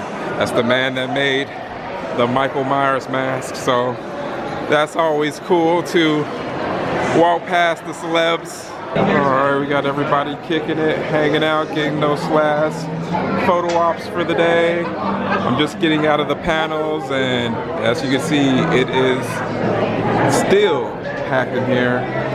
Still plenty of after convention fun to have. There's Talk Scary to Me's after convention podcast. There's the VIP party. There's karaoke going on. There's a ton of things happening post Scarefest 17. It is quite a vibe, everyone. So the fun will continue, needless to say, tomorrow. So I will be bringing that to you. So stay tuned and don't miss out on what I have coming up. Okay, travelers, here we are for day 3 here at Scarefest, which is day 2 for me. So we're going to try to squeeze in as much as possible. You guys know how it is. Normally I like to do the 3 full days, especially for a convention as big as this. So we're going to have to do some scrambling and get you guys as much good stuff as possible today. So I know you guys won't mind that at all. So stay tuned. And let's go ahead and get to the spooky stuff. I love it. The Sunday crowd isn't as bad right now, even though we are just opening up about 30 minutes ago. So I'm gonna go and look to see the costs of the autographs for the celebs that I want to meet, and then enjoy the rest of my day with some panels. Welcome to Kentucky. Have you all been here before, or? No. Yeah. No, we've never been here. Great. Well, you've gotten all our weather kind of in one weekend. You know, because it was 80 yesterday, and tonight it'll be 38 or 39, I think. Wow. So it's a little chilly today, but welcome to Kentucky. We're glad you're here. I hope everyone's had a good time so far. Yes. Fantastic, fantastic. Well, I guess I'll start with the first question, and we'll kind of open up the audience. How did you all get drugged into a mine to kill people? Oh. Well, I can tell you how my audition went, because I had done an audition. I had done a movie with George Muhammad, the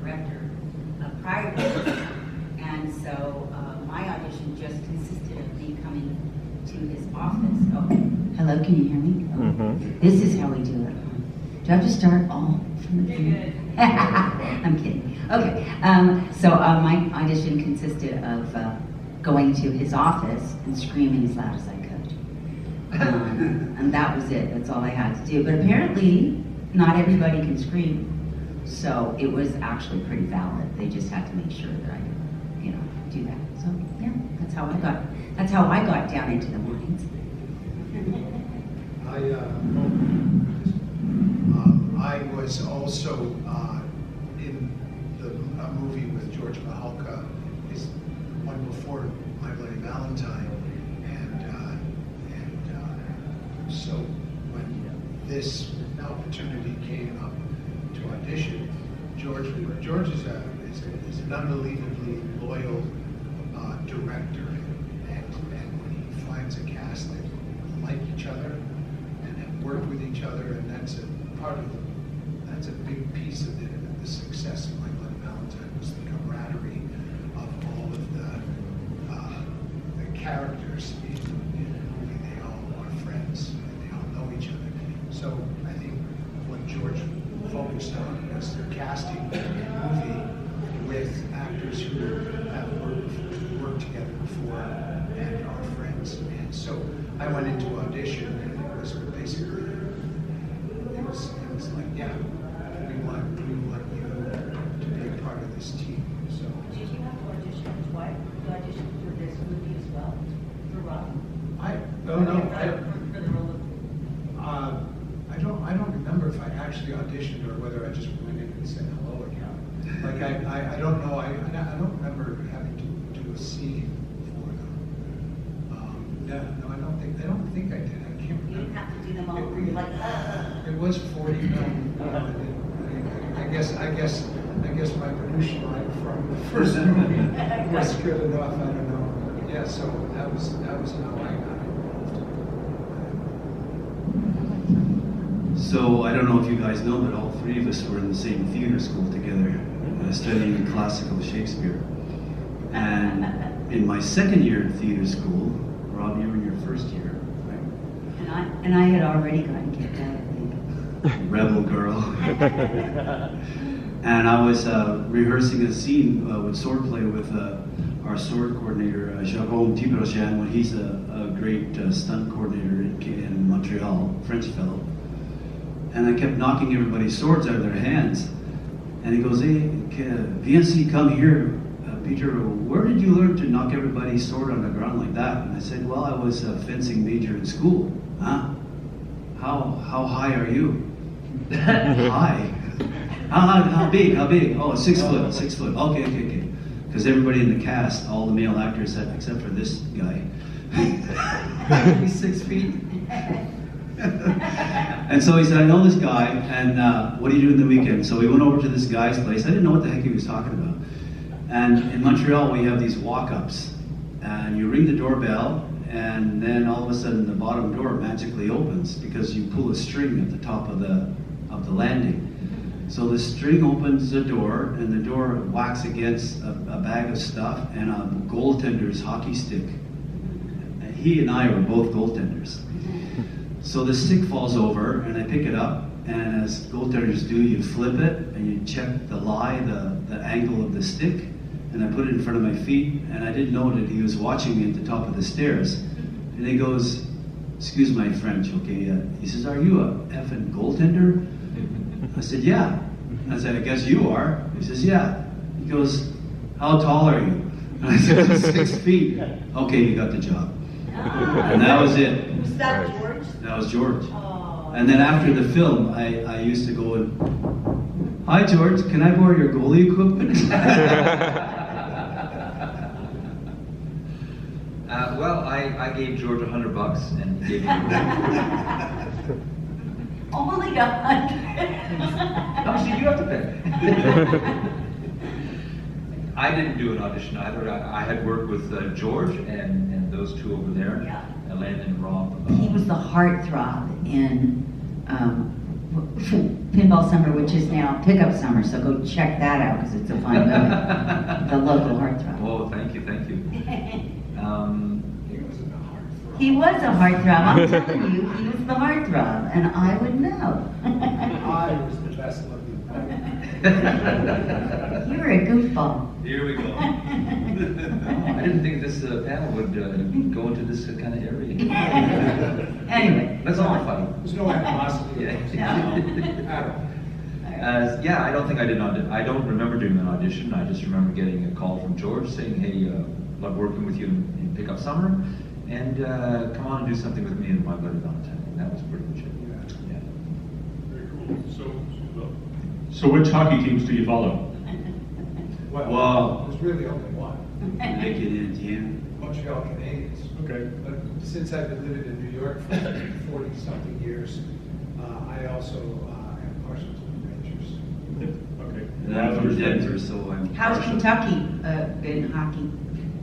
There's no. Oh my God! Somebody just rubbed his head. He's like, "Oh, geez." No more hockey talk. But the Wildcats, right? You're all Wildcats. Wait, but you guys are good with basketball. Yeah. The U of K basketball team, is that it? That's Some it. of you aren't even from Kentucky, I can tell, because some of you are just like, what? Okay, never mind.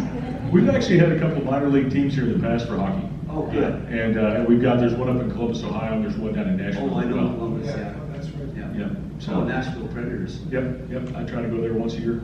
Oh, nice. Yep. Okay, so thanks for those questions. What questions do you all have? I know. Right here. I don't even know where to start. You're Beth.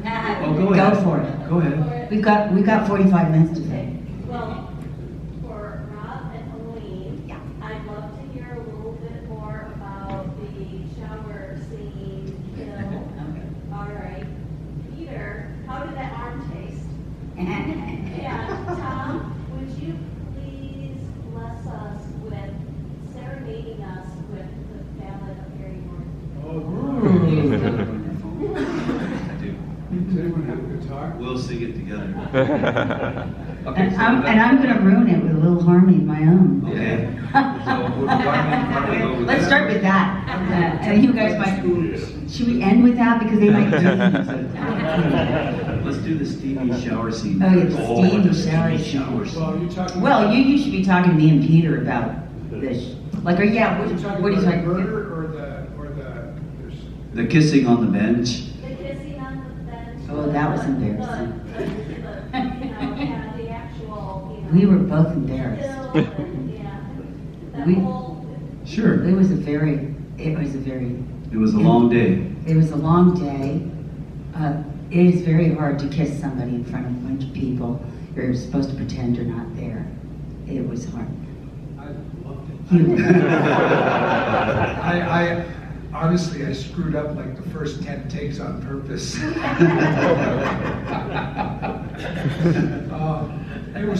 I thought it was very hard to do because I never, You've never kissed anybody on film before. I'd never kissed anybody ever. What? He went to an all-boys school. But I will say that it was difficult. It's hard to imagine trying to have intimate moment. An intimate moment when there's 65 people standing around you with lights and fans. Hiding in the miners' costumes, trying not to be visible, but you know they're there. They go cut, and they go, "Can you fix her hair?" And we got sweaty. Yeah, it was very difficult to do in my head. And then George's famous line. Oh yeah, well, George, we had our lines of dialogue, but he wanted it to. The dialogue sort of a lot of it was ad-libbed in that scene. The original script didn't have much dialogue; it just had a lot of making out, and They don't care about the dialogue. There was no sound in a couple of the takes, and you could hear George. You could hear George in the background. He says, "Okay, and action." And so we start doing our thing, and then he goes, "More dry humping, more dry humping." It was very useful for us as actors. Oh, God. Really put us in the mood. I'm I'm blushing now, and it was 45 years ago. We're And still blushing. And yeah. He didn't teach you that in Shakespeare school? We didn't attend the James Franco School of Acting. You don't practice those scenes. But he was the romantic lead in our play that we did, in As You Like It. Yeah. Didn't know a word I was saying. But so yeah, it was tough to do, but we pulled it off. We did, right? You guys got it. I always really did like her. Oh, there you go. Why don't you say your famous line, Helen? No, silly. No, silly. More beer. Yeah, right here. Right, and I pull out the condom. At that point in time, she so badly wanted a beer. My mouth was parched. Good question, Beth. Okay, Peter, yeah, that arm you're eating, how did they, what was it made out of? It was a prosthetic arm with gel, cornstarch, syrup, fake blood.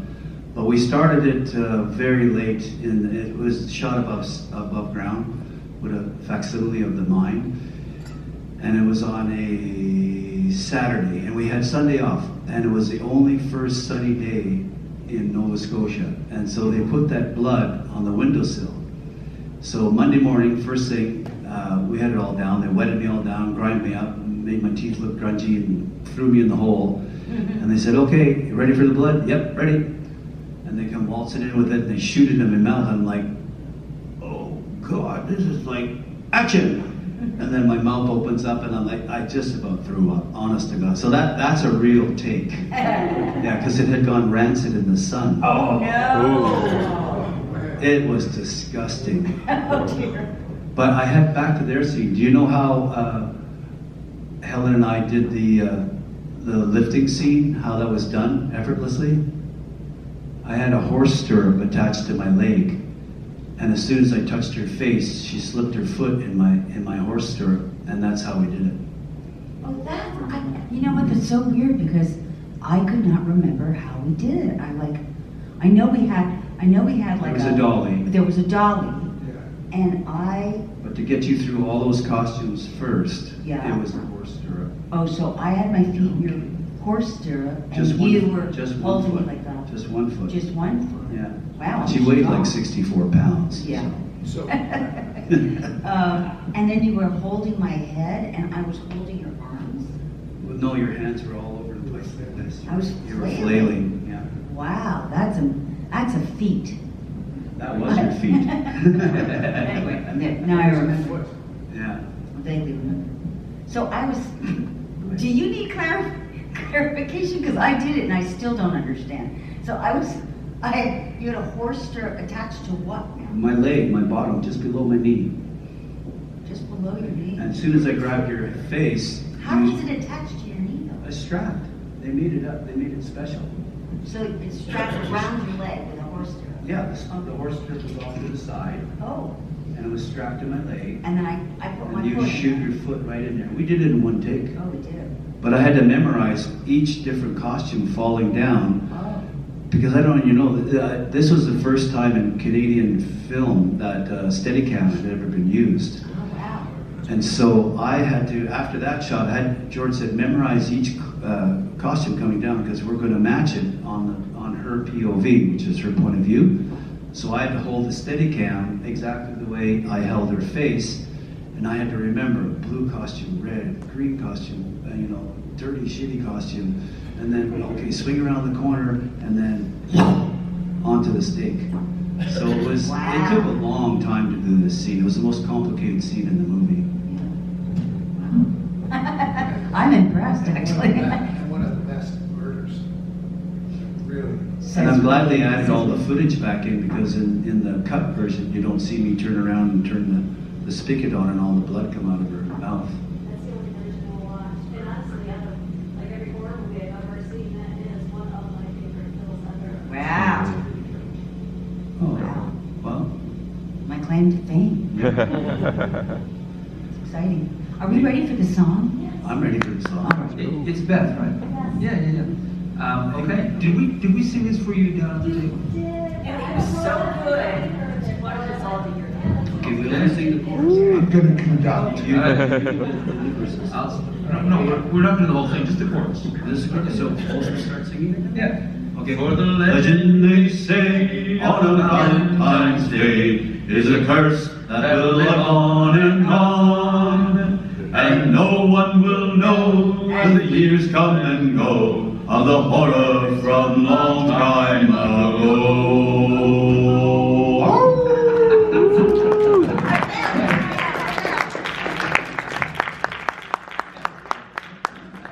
Thanks for asking for that, Brendon. That was fun.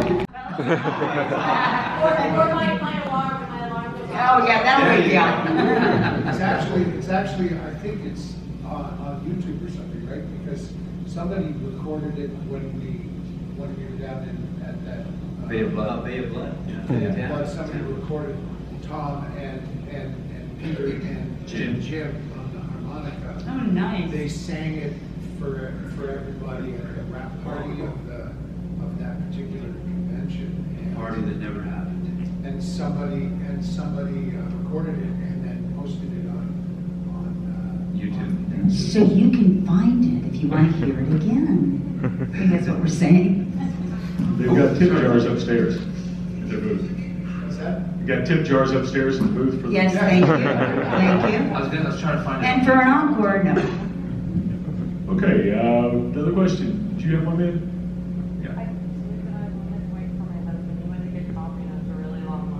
Oh, You, sir? What do you think all of these years later about the reach of the film and how it has inspired so many people? Like Quentin Tarantino has famously said this is his favorite all-time slasher. A popular band has named themselves after this film. What do you think, today of this work that you did? It's absolutely ridiculous. It's kind of crazy. Like, you cannot explain that, right? Because we were just actors really putting our hearts and souls into a movie. I mean, I don't think, like for myself, I didn't worry about whether it was a horror movie or any kind of movie. It was a story and I had a part in it and I had a character I wanted to fill with truth, and I was, just getting kicked out of theater school, and so my brain was on, geez, a real acting job. This is amazing. I was so excited. So, first of all, Quentin Tarantino, sir, you have never asked for me to audition for you. And I have the greatest kill in the movie. So come on, dude. Is it too late? It's too late. I think his career is I don't think he's ever going to do another movie. But if you hear this, sir, I am available. And I live very, very close to a theater you own. So just calling out. But no, that is like surreal. That is really surreal. That's all I'll say. I will piggyback what Helen said about Quentin Tarantino, just to say that if he ever hears this, I happen to have the only untouched original script of My Bloody Valentine without a single mark on it. You should have brought it, Rob. I do. Oh, I have it upstairs. So if you come Drop by the booth. If you drop by the booth, you can look. You can see the script, but it's completely untouched. There's not a mark on it. It's clean and it's pure, and it was mimeographed because back in the early '80s, there was no such thing as a photocopy machine. So somebody actually had to turn the wheel to make the copies of the pages. So Quentin, I have the script of your favorite slasher film, and it's untouched to this day. I wanted to say that how I think why I think this film has succeeded, has had the longevity that it has had, and now has sort of transcended to another generation, and soon, hopefully, another generation. The Gen Zs are I'm always shocked at how young some of the people are that stop by and say, "Oh, We've had kids. This is my favorite movie," and little children that What dress are up you as doing the letting your children watch this movie? And I think I had this conversation with Peter yesterday. I think that the success of this film is the character of the miner, as horrible of a human being as he is to commit these heinous crimes. There's something about the character of the miner that is so brilliantly defined in the way he walks, and he walks with such direct purpose, and he's so passionate and so angry and so committed to killing these people. What I get from it, and I think Peter did an amazing job, given that he only says one word in the whole movie, which is no. He's a silent character, but I think the audience can relate to the strength of his character and his determination and his focus and his purpose, and I think that resonates for young people today as a quality of strength that maybe they can look up to in terms of from a character building place. A lot of people who see this movie might not feel that they have that sense of confidence in their own person as who they are.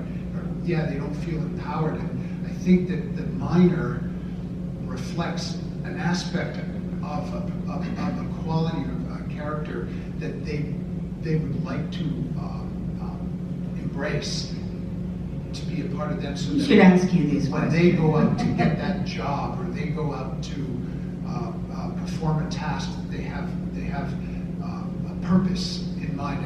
I think that is a really because the killer is the most the killer is for all intents and purposes the storyline. If you don't have a killer, you don't have a movie, and there's an aspect of that. Like I was talking to Peter, I was saying one of the Jason Bourne movies that Matt Damon did. If you study Matt Damon's body language in that movie, it's a very similar approach. He walks a certain way. When he does something, he does it with purpose, with passion, with strength, and I think not unlike the Jason Bourne character, although Peter, long before the Jason Bourne movies came out, there's that aspect of that character that I think exudes a strength that people cling to or want to be a part of them. I may be way off, but I think that is I think that's something that's so. And for me personally, I never in a million years thought that 44 years later I would be talking about a movie that I was so grateful to just book so that I could pay my rent the next month. You know, I was just 21 years old or something, and I was just thrilled to be a part of a project. And 44 years later, we're all great friends. We've been friends for 44 years. We don't see each other all that often, but whenever we see each other, it's as if we never. It's like a true friendship, because you pick up when you have a good friend, you pick up where you last left off, and there's no time has passed because we like each other. And I think that reads on the screen as well. Yeah. Does that answer your question? Oh, definitely. Yes. He's not coming with the coffee. He's not And your coffee's going to be cold. I saw in your booth you guys have a few pieces from the film, original pieces. What was something, so like in recent years, people were like, oh, I didn't even realize, I didn't take anything. Is there anything besides what you have downstairs that you took from the set and that you have? He does. I kept. That you're willing to tell us? I kept my gas mask. Yeah, I saw that. And I got stopped in security when I was getting on the plane. And the guy says, "What is this?" I go, "It's a gas mask." He goes, yeah, I know, but you're about to get on a plane. What do you have a gas mask in your bag for? And then I told him the story of why I had it. And they had to swipe it, and they had to, do all that. But he goes, oh my God, my Bloody Valentine. And then the X-ray, he said, I have to run it through the X-ray machine again, outside of your bag, just to make sure that, And I said, okay. And he goes over to the girl who's looking at the X-ray machine. He goes, here, run this through again. She goes, that's a gas mask. Yeah, that guy was an actor in the movie My Bloody Valentine. I love that movie. So all of a sudden it became like, yeah, he's got a gas mask. Big deal. In hindsight, do you wish you had taken something? I was actually given my full head and torso of the kill, the prosthetic, at a con in Toronto by the son of the producer John Dunning. And I had this fit of conscience. I thought, how am I going to take care of this torso and body? Like, there I am, Where am I going to put it? I don't know. Does it sit on your couch? How do I get it back to LA? I had all these big questions. And I eventually, now I regret it so desperately. But I gave it to a special effects person because I thought it is a thing that you'd want to take care of. And I heard recently that it was on sale. And so if any of you see that head and torso on sale somewhere, find me on Instagram because I gotta get someone to talk to. So there's that. Yeah. So you remember the hot dog scene?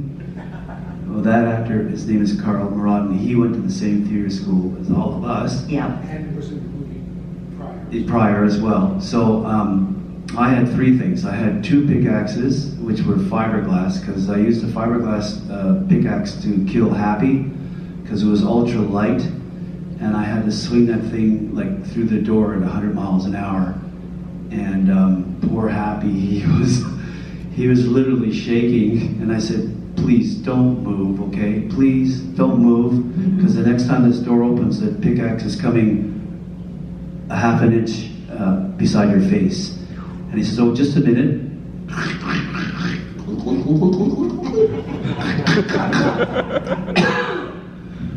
Okay, boy, let's go. So back to Carl. So you know the rock that Sarah slams on my back in the last fight scene? That was styrofoam. So Carl and I nipped it off the set, and when we were time to come home to Montreal, he and I took the rock and we're walking out to this little small airplane, and the flight attendant is this really nice, cute blonde flight attendant says, boys, where are you going with that rock? Oh, we're just going to bring it on the plane. Oh, you can't bring that on the plane. And we go, okay. And we threw it at her. And she went, oh, she caught it like this. Oh, you boys, I'm telling you. So I carried that around Montreal for about 7 years, and it finally disintegrated. I have nothing from it, except wonderful memories with these people and a lasting friendship. Yeah. What would you have wanted to have? It's thinking back now. I'm thinking back. His girlfriend. I kept mine. I'd like to introduce my spokesperson.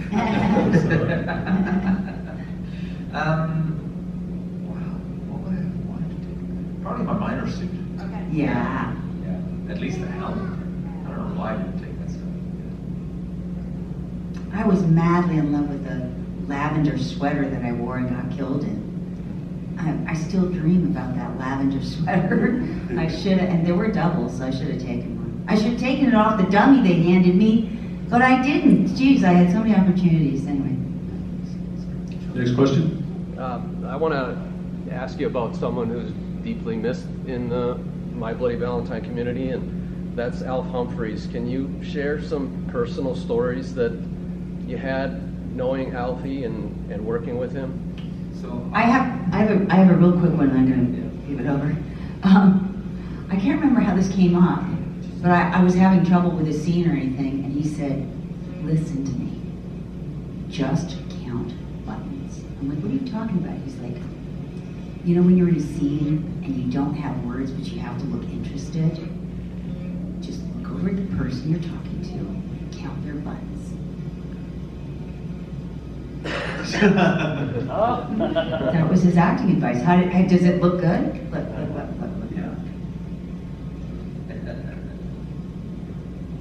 Yeah?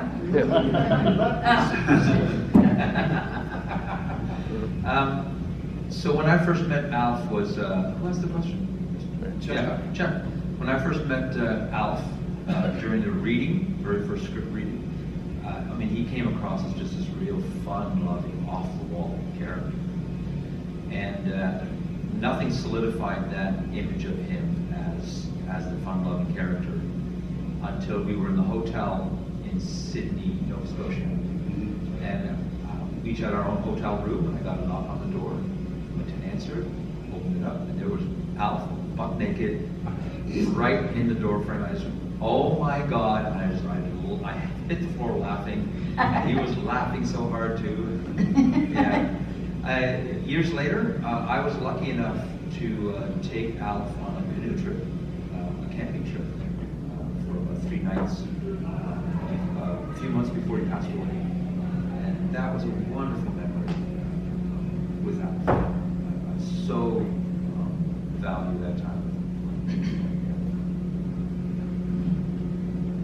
I will say this, when I moved to Toronto, I was probably 18, I think. It was just after my Bloody Valentine. And I was very lucky that Alf let me stay with him, and I must have overstayed my stay. I must have stayed for months and months because I was so scared because I felt pretty young. I don't know if Alf was that much older than me, but he acted like my dad. And I slept in his bed, friends. And it was just a dad thing. He was so polite, but I was really kind of terrified of being on my own. So he was big dad to me when I first moved to Toronto. I don't have an Alf. I mean, other than knowing him from the set, and we lived in different cities at the time. But what I will say is, I have a very fond memory of Keith Knight, who played Hollis, and I got to know Keith pretty well because he was part of a stand-up comedy troupe in Toronto. I think it was called Second City. Second City, and I thought that he was one of the most genuine actors that I had ever come across in terms of how he just was. Everything was just so natural for him that I used to go to Second City to watch him perform, because Second City Improv is a very famous place, obviously in Chicago as well. But and I got to spend a lot of time with Keith because I used to go to his shows all the time, and then we'd go out for coffee and talk. And I had just then moved to Toronto, and he sort of took me under his wing in terms of the business, because he was a big name in the Canadian acting scene. He did Meatballs, which was a huge success, and I really cherish the time that I got to spend with Keith, not unlike with Alf. But those two guys were just an amazing addition to the My Bloody Valentine cast of characters, and they're missed every time we get together like this. Pretty sad hearts, I must say. It's hard. Thank you all for that.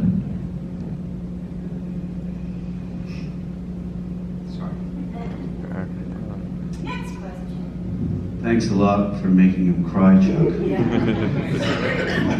Doing, Chuck? Yeah.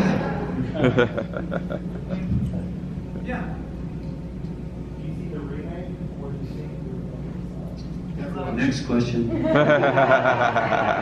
Never seen A it. lot of us have never seen it. No, I saw it. I was forced to go see it. But the intimacy of the town and all of these actors that worked together because they all knew each other, that was totally missing in that film.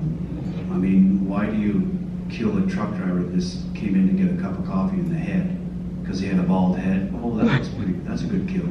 Or chase around two girls in a brightly lit grocery store. No. As a minor, as a killer, no, I'm not doing that. So no, I'm sorry. The effects were fine, and I knew Chris Cornell. He was a friend of mine, another stunt guy, and he passed away in a motorcycle crash. We both used to race motorcycles, and I miss him. He was a really good guy. He joined us in our very first con in New Jersey. Yeah, he was a very nice man. And what did he do? Did he do the stunts on the new He was the minor in, correct me, Chuck, is that right? Yeah. Yeah, he did what I did in the 2009 remake. Yeah, I've never seen the remake myself, but I've heard fans talk about it. And I had asked one of them, what do you think?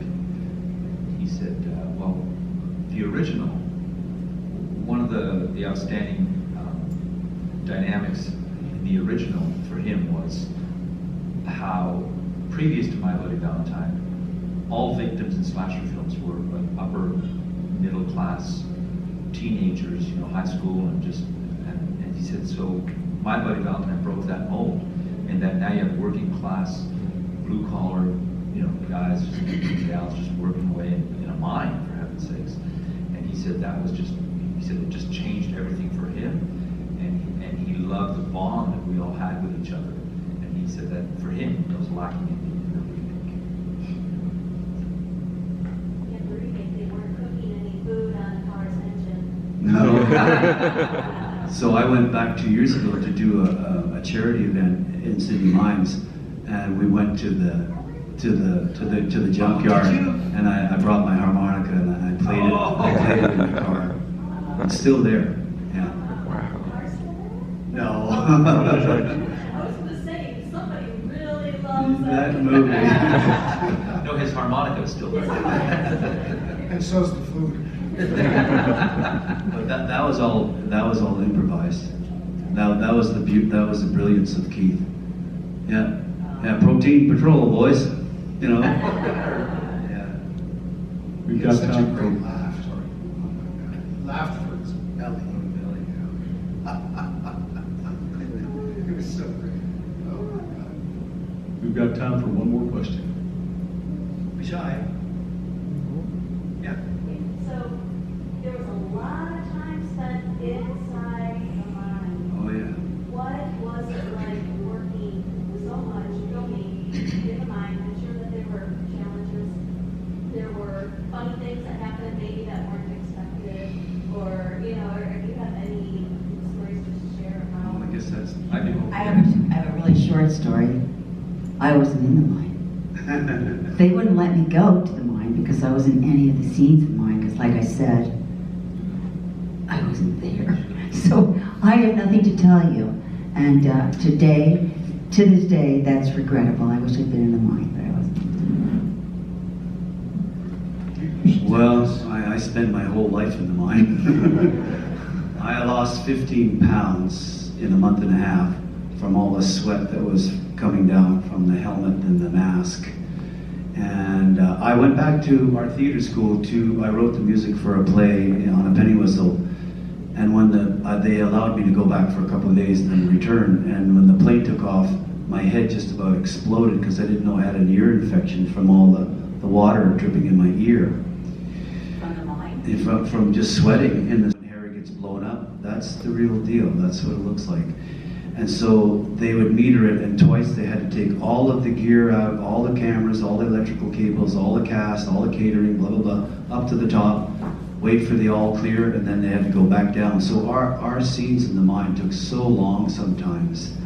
Yeah, it was not fun. So the very last scene, before the last fight scene, Paul Kellman, I'm going down the tunnel, I jump off the train and I'm going down, and they gave me a specialized iron pick to make sparks off the wall. And there was a methane gas engineer right behind me off camera, and he was metering it, and Paul's eyes went like, whoa! Every time the pickaxe hit the wall, his eyes just like looked because of the spark. And he looked at the spark, and he looked over my shoulder at the engineer, like, is it okay? Are we gonna get blown up? Yeah. So You may not know this, but this mine, Princess Mines, it actually you go down. How far? Like 1,000 feet, maybe. It's 1,000 feet below the floor of the ocean. And then it goes out under the ocean. Yeah, 312 kilometers of tunnels in the mine. So in actual fact, you're like you're under the ocean, and so just the mere claustrophobic aspect of that is a very real feeling that you feel as a human being, not necessarily as your character, but it plays its part. I think, Tom, were you? I clearly remember the mine in which we filmed was not a working mine. Closed. But it was closed, but we were taken to an actual working mine to just, see what it's like to really live it for a few hours. So we were going to be broken up into two separate groups. The first were the actors who had the bigger roles. We're going to go down to the coal face, like the actual coal face where the miners were pickaxing and whatever, augering into the coal face. And then the second group, which I was a part of, the actors with not as much action on screen, we were going to be taken to a separate section nowhere near the coal face. So I remember we're all sitting there, we're just waiting for our guide to take us to the appropriate area we're supposed to go.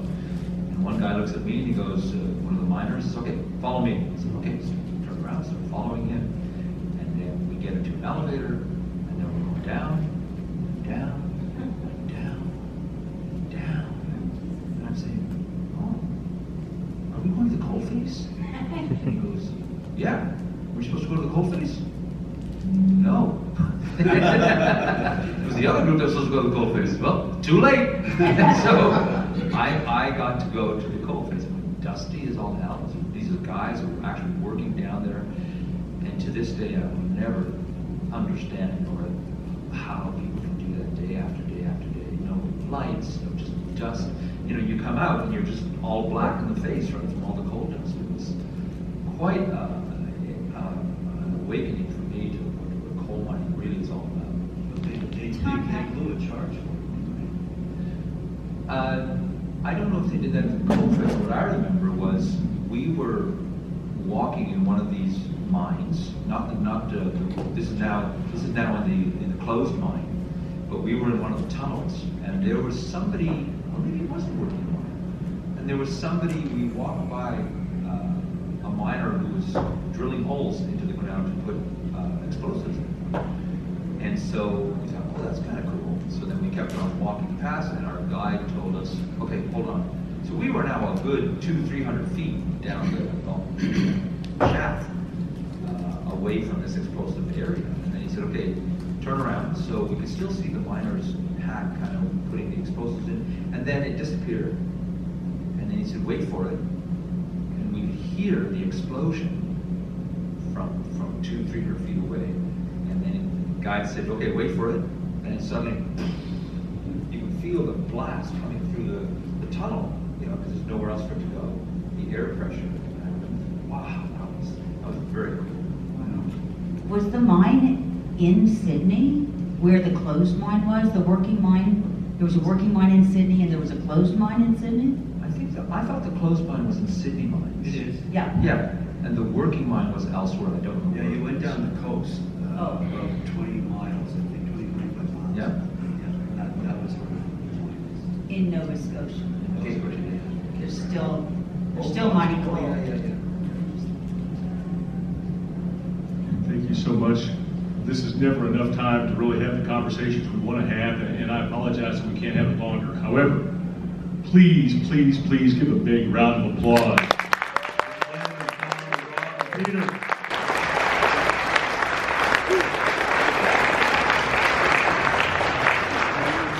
Make yourselves comfortable, have a drink, sit down.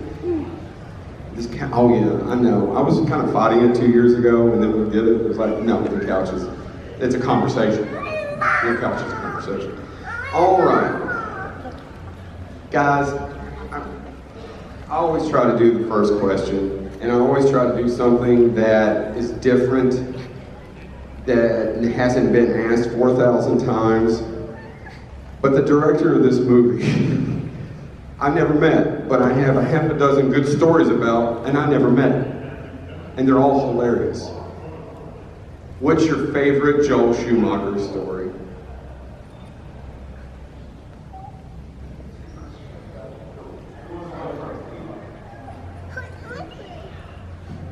I don't know if I have a favorite, but there was certainly with Joel and me in particular, I was the youngest, 9, 10, and there was a scene that I did, Laddie comes out of bed, holy shit, it's the antagonist, right? That big scene. So I did the scene, went off well, and then we take 2. So I get back in the bed, and Joel, I would go back in and refused. I got scared. And so Joel was very kind and understanding. He says if he doesn't want to go back in, he's not going back in. And so for me, it was pretty early on in the filming process. So when that happened, it really helped me through the rest of the shoot. And that was just Joel in a nutshell. It was very unbelievably caring. Fond memory for me. So. I got one. There was a scene, one of the comic book store scenes. For some reason, Feldman didn't get much sleep, and so we were both kind of a little bit, maybe dragging a little bit, and Joel was always being like, greatness, that's greatness. And so this time he was like, alertness. Alertness equals greatness. So that's my story about Joel. Yeah, exactly. I wish you had taken that note.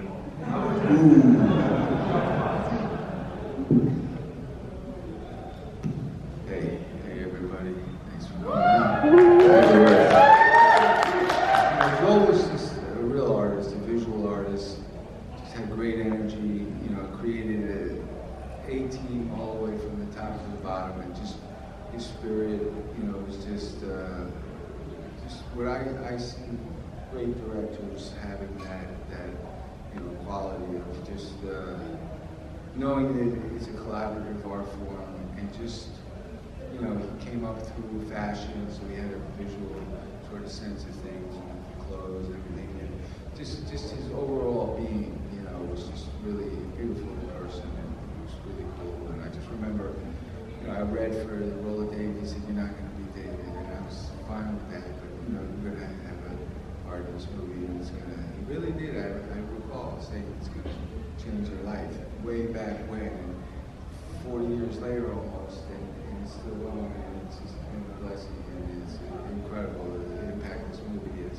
had on people around the world, and it's just, it blows my mind. Here we are in Kentucky, and look at all you guys, it's amazing, just to be part of this ride, and it just keeps going.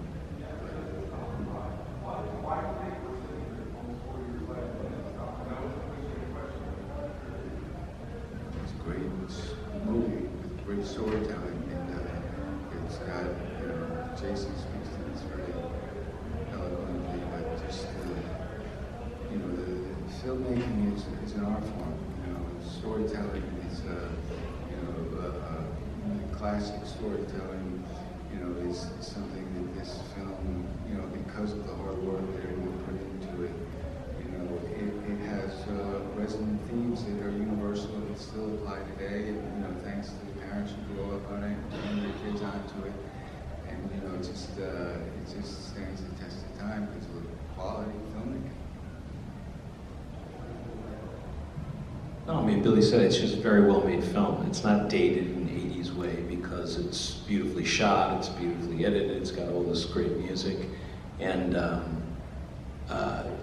it has scares, it has laughs, and it's a generational type movie. Everybody's grown up, everybody's felt like an outsider, everybody wanted to be part of something, and then something really cool happens, and then something really bad happens when you try to be cool.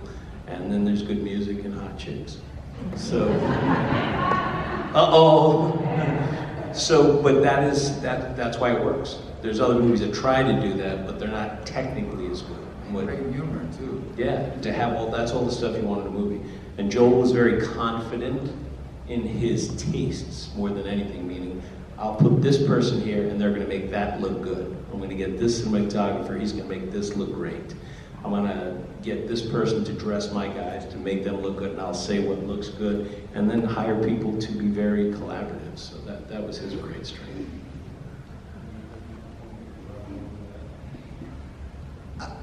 Can't follow Jason on that. He says it really, really well. There was one time that he had mentioned something, and it was a similar question. And he says, if you take one single thing out of this movie, it's not the same movie.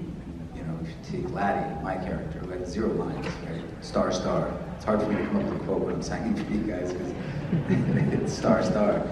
But the way Jason puts it, if you take that character out, it's not the same movie. You take the dog out, right? And look, it's just not the same movie, and that's a testament to Joel and his vision of what he saw. And I think, from my recollection, from everybody, when he cast you like almost immediately. There wasn't callbacks after callbacks, and I've gone 5, 6, 7 auditions to network. It's like, make your mind up already. And Joel, I think it was the first. Marion Doherty walked me over to his office, and immediately, like, I was hired. I think it was pretty similar for everybody else. So he was clear in his vision, and he didn't second guess himself for the most part. I agree that he was clear in his vision, but I auditioned like 4 times. Well, there you go. What does that tell you? All right. Nobody wants to hear from me. Get your questions ready. First question, come on up. Come on, get up on buzzer stage. We need a microphone. We don't do that song. Come on, dude. Let's get it. Hello there, guys. Thank you so much for being here. My question is, the filming of The Lost Boys at the Boardwalk is used in the opening of Jordan Peele's Us. Have any of you seen it, and what did you think? And every time I watch it, I can't help but wonder, what would you do when confronted by your evil doppelganger? So, what would you do, and what did you think of Us, if you've seen it? I didn't see Us. I didn't see Us either, so bad. But if I was confronted with my evil doppelganger, it's weird. I look at him every day in the mirror, right? I confront him every single day, and so I don't know what I would do. I guess I'd talk to him and say hi, and try to suppress him. I guess I don't know. Good question, though. Lots of things. I didn't see Us, but I understand that the movie's part of it, which goes back to what you were saying before, that this movie has a place in sort of American film iconography, that it's now referenced by other filmmakers. If I was to meet my evil doppelganger, I would ask him for some advice, honestly. A lot of advice. Yeah, that's a good question. I haven't seen Us. I've seen other Jordan Peele movies. He's a great filmmaker, and I guess I gotta see Us. But doppelganger, I'd probably give him a hug and tell him to relax.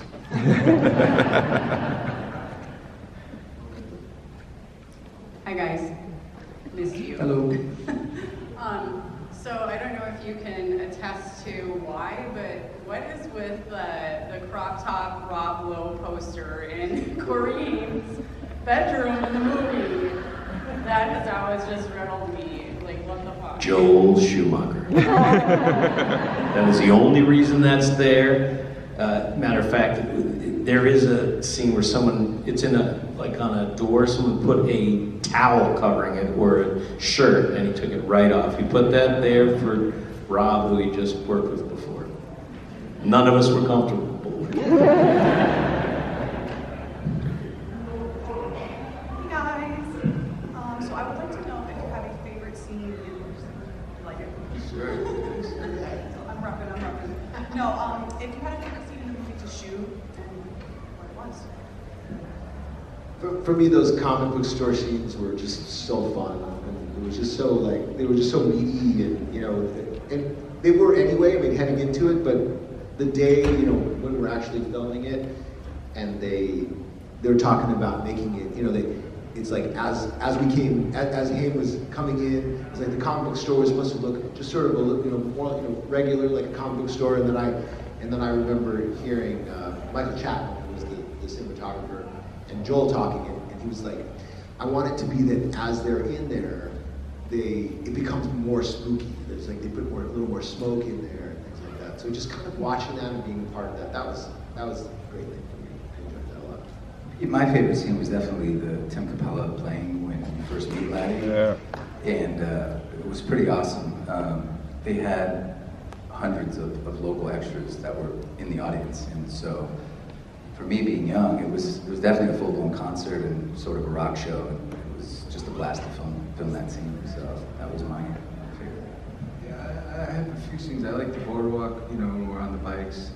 And I liked the video store when we came in because I didn't really have anything to say. And I knew we were coming in to scare, and just having Brooke there. And the carousel scene, but the come down scene after the first feed was really cool. We shot that in Burbank at the sound stage, and the wind was blowing, and we had just had our big feast, and it was just you know, a lot of fun. All this.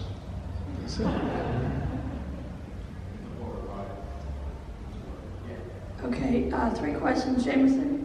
I'm going to ask the same question again.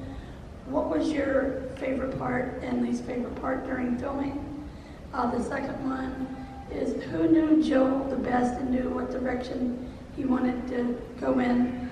And what is the one thing you have with your movie character? One thing we have in common with the movie character? Yes. Okay, that's a long question.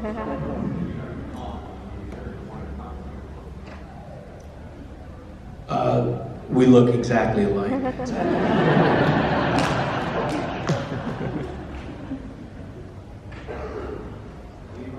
Well, I think for me, I went in and it wasn't the acting chops that got me the role. It was, I looked just like that guy. I didn't have extensions. I had long hair.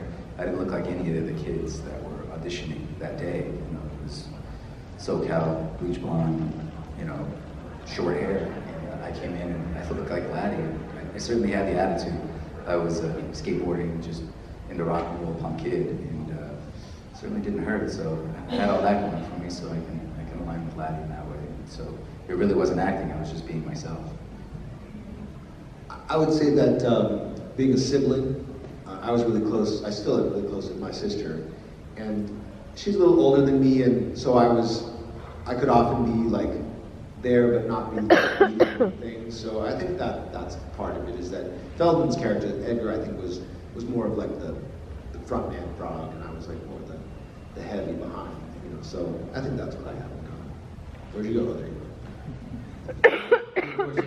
I mean, for me, I mean, I can be extroverted, but most of the time I'm more introverted, more reserved, so that sort of fed into my character, just not be too verbal and, you know, mysterious, I guess.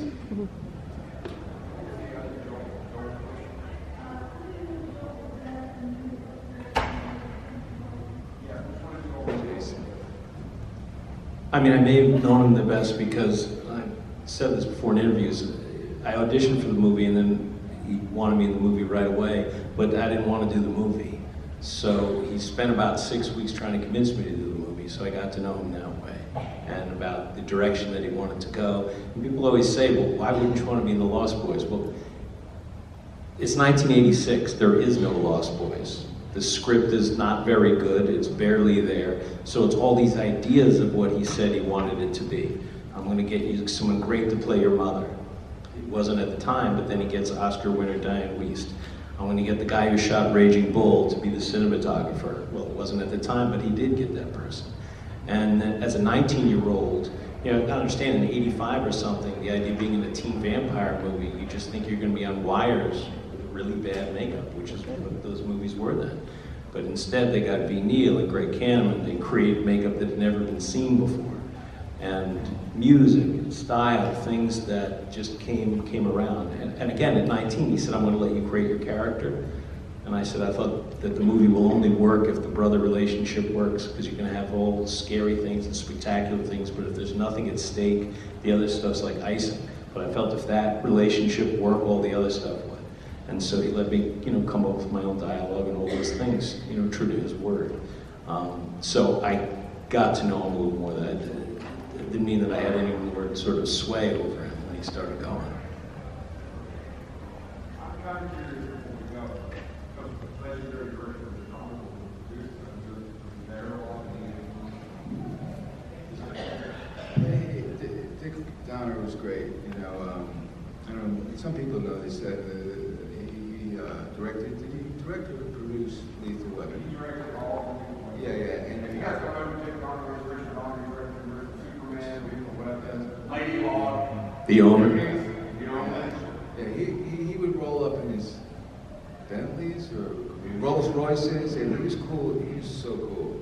But on Lethal Weapon, on the marquee, when what's his name is running by, that you see the Lost Boys as a sort of subliminal motion for the film to come. But no, he was a great producer and really cool. He was around a lot. I remember when I read for Joel, he was in New York City, and that's when I first met him. But I stayed friends with him over time and we stayed in college, which was amazing. I was out there trying to pitch him something, but nothing ever happened, but he was still cool. Sorry. Hi, guys. Hello. How do you feel about the new Lost Boys musical that's coming on to Broadway? And how do you feel about your characters being up on the stage singing and dancing?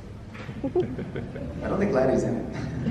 That's what I'm upset about, is that the character of Laddie is not in it. But I don't know too much about it, but I did see a clip on TikTok someone sent me. I'm not really on TikTok, but and it was Slash playing to one of the songs. I thought that was pretty cool, so I guess he's part of the music.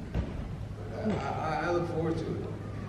The thing for me is that you never know with the Broadway musical. Is it going to be great? Is it going to tank? But I was talking to someone and they said, you know what? That'll make me go to Broadway musical. Lost Boys on Broadway, and I was like, okay, well that's good. I dig that. Turning it into that.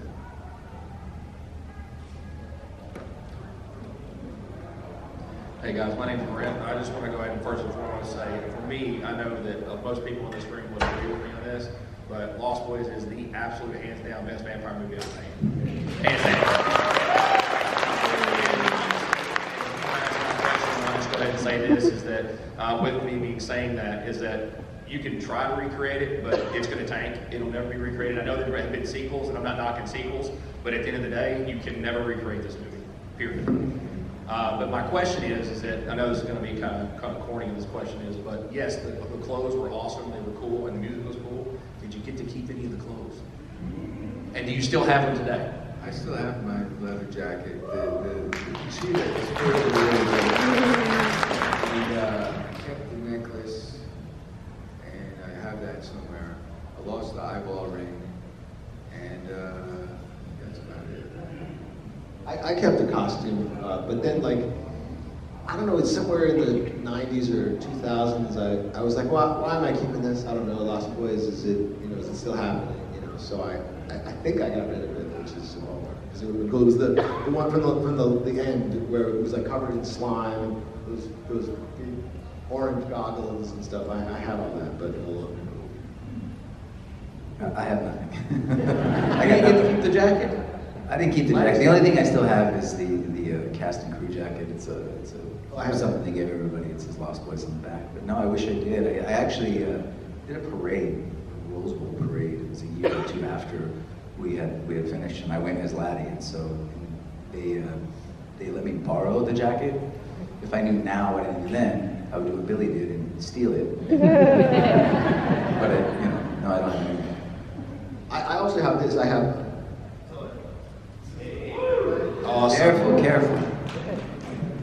This is I auditioned in this jacket. It's my dad's army jacket, and they recreated it all. It wasn't the one I wore in the movie, but they really dug it.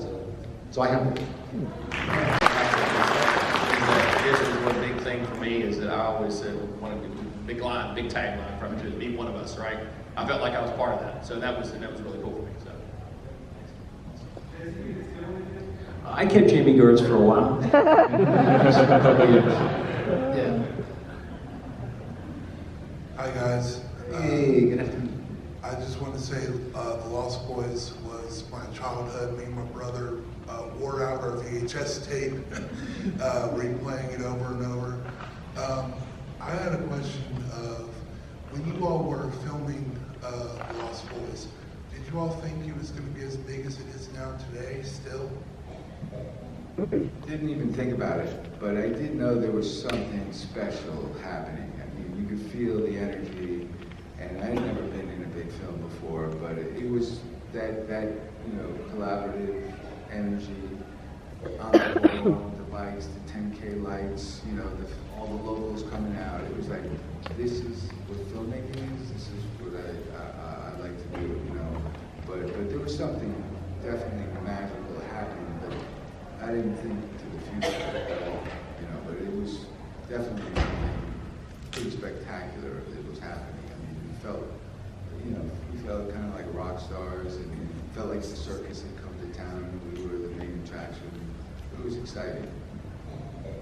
I certainly didn't know. I mean, I can tell you that, so I was born in Ohio, and we went to the premiere. I had like 15 of my family members who went. It was a big deal. My dad knew what it was. I certainly had no clue. And so we're watching the film, and it was certainly more than I ever expected. And so for an actor, where you are, like in the credits, sort of dictates where you are. I'm glad he had no lines. So I certainly didn't even think I'd see my name up there. And I remember it comes, and also then it said also starring Chance Michael Corbett. My entire family stands up. There's like 15 of them. It's, very fond, cool memory.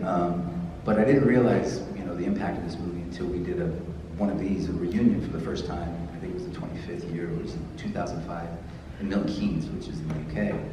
So we all went out there, and again, sort of 25 years later, seeing fans, and people came up to me with a tattoo of Laddie, like on their arm, and they would share what this movie meant to them. And so I looked at it again as I was older through a different lens, and I became a fan of the movie. Like not because I was in it, but because of what it is. It does make sense to me why it's still playing and people are watching it and kind of caring. So yeah, I'm just as fan as everybody else here of the movie. So yeah, good question.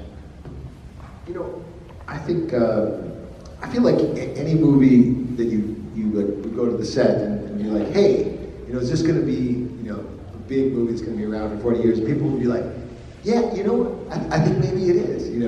So I feel like you can't really know that at the time. I do think that there were clues in retrospect, just how clear Joel was on his vision, and how he actually did say we're making film history. He would say that often, and I just thought he was, making, pumping up the troops, But maybe he was keying into that. Thank you guys so much. Yeah, thank you. Like I said, me and my brother, we had a rough, and every time we watched your all's film, you all made us have a smile on our face. So thank you. Thank you. Let's give him a hand.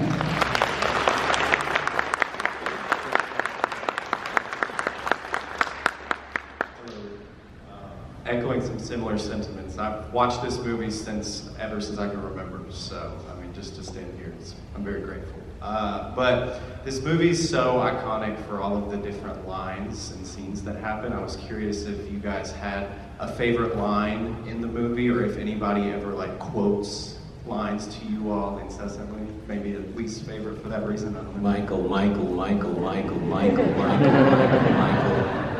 Michael. It's a drinking game now, to drink whatever you like. Star. That's about it. You miss sucker. No. Death by Stereo, you miss sucker. Those lines. There's a band called Death by Stereo, and that line, I think, you miss sucker. Joel came up to me and said, "Can you come up with something And I remember coming up, but I wasn't sure, and I went back to the original script, and it's not in there. So I think that was sort of made up on the spot. And yeah, that line seems to be the line that has stuck with me. But it's hard to say it right on people's things because I feel bad, but they want to hear it. So. You know, that Eddie Monster line, you know, for me, that's what people always quote to me. And the cool thing about that line is that Joel came up with that the night before we filmed it. And he came to set, he's like, I got this great line, and who wants it? You know, and me and both chorus were like, oh, come on, Joel, come on, it's great. And he gave it to me. So, Thank you so much. I quote the TV Guide line. If you read the TV Guide, you know, meet the TV Guide. Hi. Hello. So if the stars aligned perfectly and there was like a perfect script that you saw, would you come back for a remake? Not necessarily as your same character, just in the same universe. I would. Well, we know that.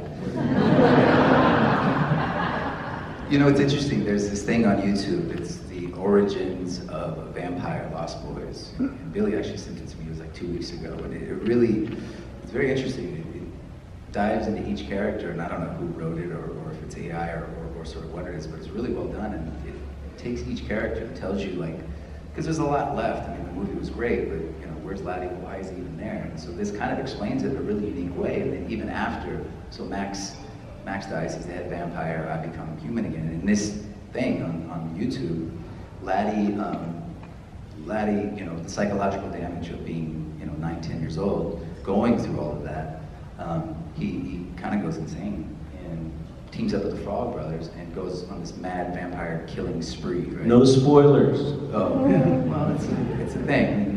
It's all good. But anyway, it's and then he finds love, and you know, it's a whole different story. So depending on what it could be or how it's written, I certainly would consider it, sure. But it's really, it's almost impossible to recreate something like that, or have people buy in, you know, to what that is.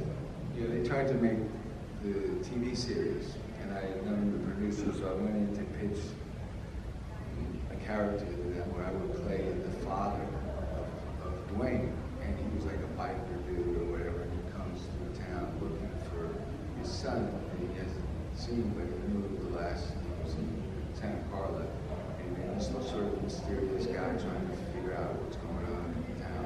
That was, you know, but that was cool. It's a work. I mean, again, it's very hard to capture all that time. It seems like you're trying to grab something to remind people of something. I mean, we were all kids, and all that stuff just sort of worked out the way it was. And I do think that's why the reboots and the series, I think all of those failed for those very reasons. I mean, The Lost Boys is a very simple story. Family comes into town and there's some vampires. So it's not really high concept. It works because of all these people that you see here that were in it. And they're all different people now. So, and there's no Joel. So to me, that's fine. It's like, I've used this analogy before that I think The Lost Boys is like the horror Wizard of Oz. People watch it all the time. They watch it with their kids and all those things. And I have no interest in seeing Judy Garland at 49 playing Dorothy. You know what I mean? I want it exactly what it was, and I want to share it with my kids and grandkids and all those things. And I think that's why this movie will always be there. Thank you. Hi guys. So I'm just curious, do you have any funny stories or memorable moments from filming?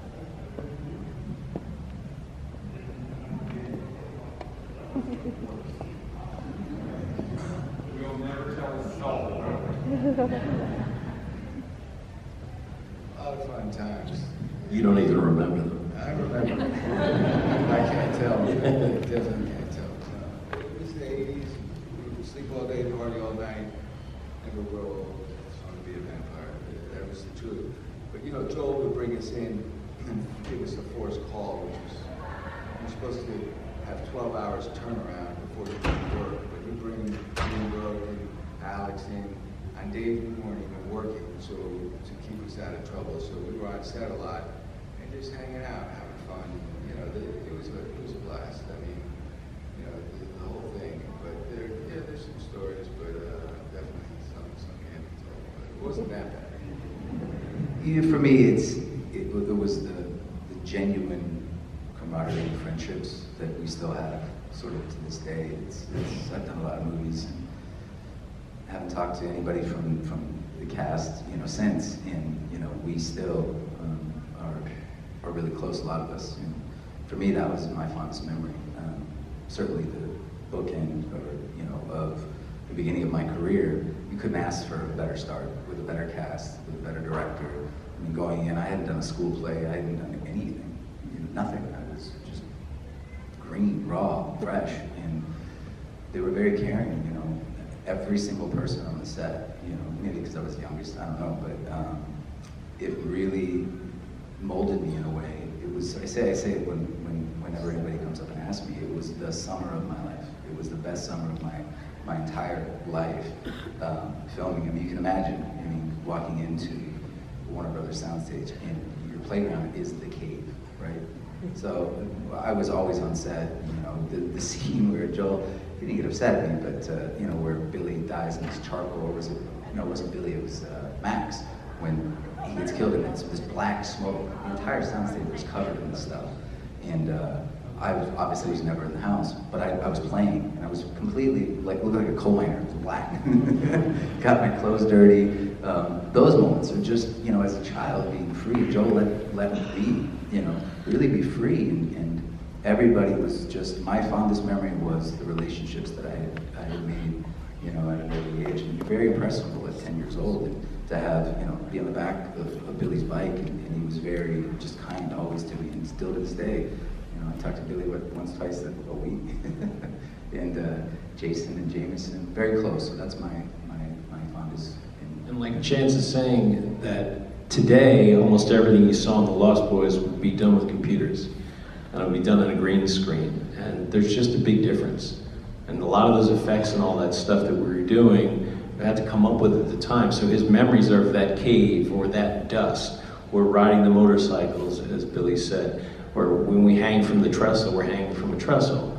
None of that stuff would so your memories would be different, because your memories would be bored and annoyed and waiting for the computer to work on the little ping pong balls that they, you know, taped all over you and it's a totally different experience. So if you're young and I remember that cave. You remember the locations. I remember being on wires with Kiefer when, you know, I was Godzilla and he was Mothra, crashing into each other. So the filmmaking was different then. And I had this conversation with Kiefer too, that we're all lucky at a certain age that we got to make those movies, practical movies. We got to make movies that had real premieres. That there were magazines that waiting for the movie to come out, all those things. Kids today, because of social media, and because of the sort of computerization of movies like Marvel, the experiences are not the same anymore. They're making 2-3 movies at once. They know what they're going to do, as opposed to showing up. We're going to do this, we're going to try to make this something that hasn't been done, and then you put it out there and see what happens. That's not the world of an actor anymore, so we were very fortunate with that. And to speak to what Jameson was talking about, the relationships and the bonds, and I'm just thinking about it, and you know, it's really because of you guys and the appetite that you guys have for this film that has brought this family together, because I didn't know Jason back then. I've gotten to know Jason, he's amazing. I love him, and Alex too. I mean, we knew each other. I'm going to see Alex on Broadway next week. You know, because of you guys and your love for this film, you have brought us back together to cultivate and build a deeper bond than we ever had. We have that memory, but we really got to know each other over the last 20 years because of you guys. But you know, I was just thinking about that, and thank you, you know.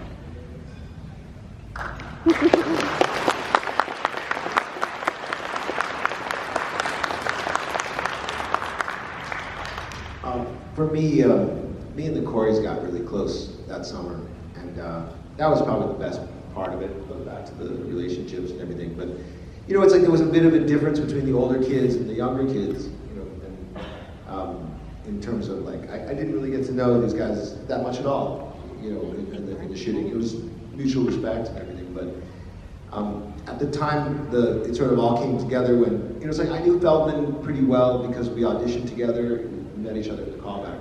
And we clicked pretty well. So we got to the hotel before we started shooting, but we were at the hotel, and I was a big fan of Corey Haim. I thought Lucas was just awesome, you know, and I just, you know, so Feldman was like, okay, hey, let's go meet Corey Haim. You know, and I was like, wow, yeah, let's go meet Corey Haim. And I met Corey Haim, and he's just this great guy. You know, that was a really amazing experience for me. Would you do me a favor? Will you stand up and scream for the cast of The Lost Boys?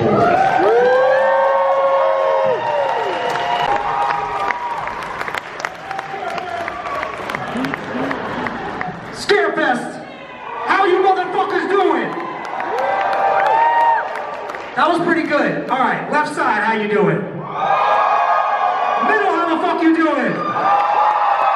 Right side, how you doing? Oh, not so good. Middle, how you doing? Left side.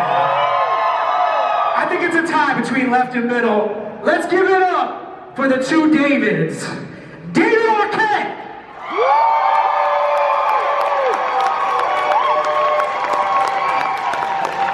Give it up, y'all!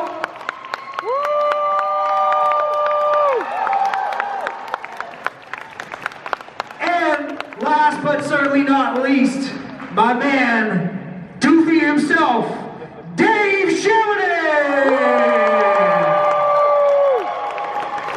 Salute!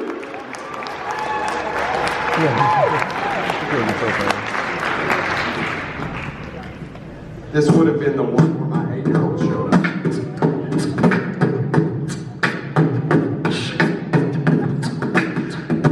You the rapper, what, bro?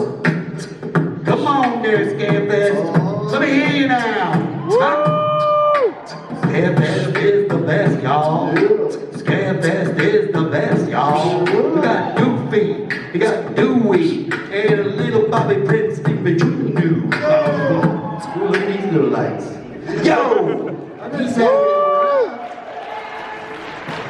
rap out here? Yeah, I like this. I got a whole couch to myself. I'm just gonna get cozy right Where's the kids? Where's the kid? There's one. He just did it at my 8-year-old. But you're not a kid. You're not a kid. Let me tell you something. Nah, real kid. That kid. I hosted the Bob the Elf. Bob the Elf. I hosted the costume contest yesterday, and every single one of those motherfuckers stepped on all that. No. Don't eat it. Just hold on to it. Just pretend. Yeah. It's all my father's fault. It was like part of a piñata that got beat up here, like in the cosplay contest. It came out as a piñata and they beat us. What do we got? This dare to compare. Oh, Bean Boozle. We got some. Oh, Bean Boozle. Oh, those are the ones that have like I go bloomy beans. Best question gets awarded the dare to compare Bean and Boozle. Alyssa Rose loves Bean Boozle. The worst game. Sometimes, oh god. Sometimes you don't have to do anything, and it's just awesome, and I'm getting paid just to hang out. All right. So, who wants the first question? And because you do not want to hear from. All right, saw your hand. Let's just do it. Hey, what's up, Jen? Give it up for Jen, y'all. Yeah. Jen's been around. Jenny on the block.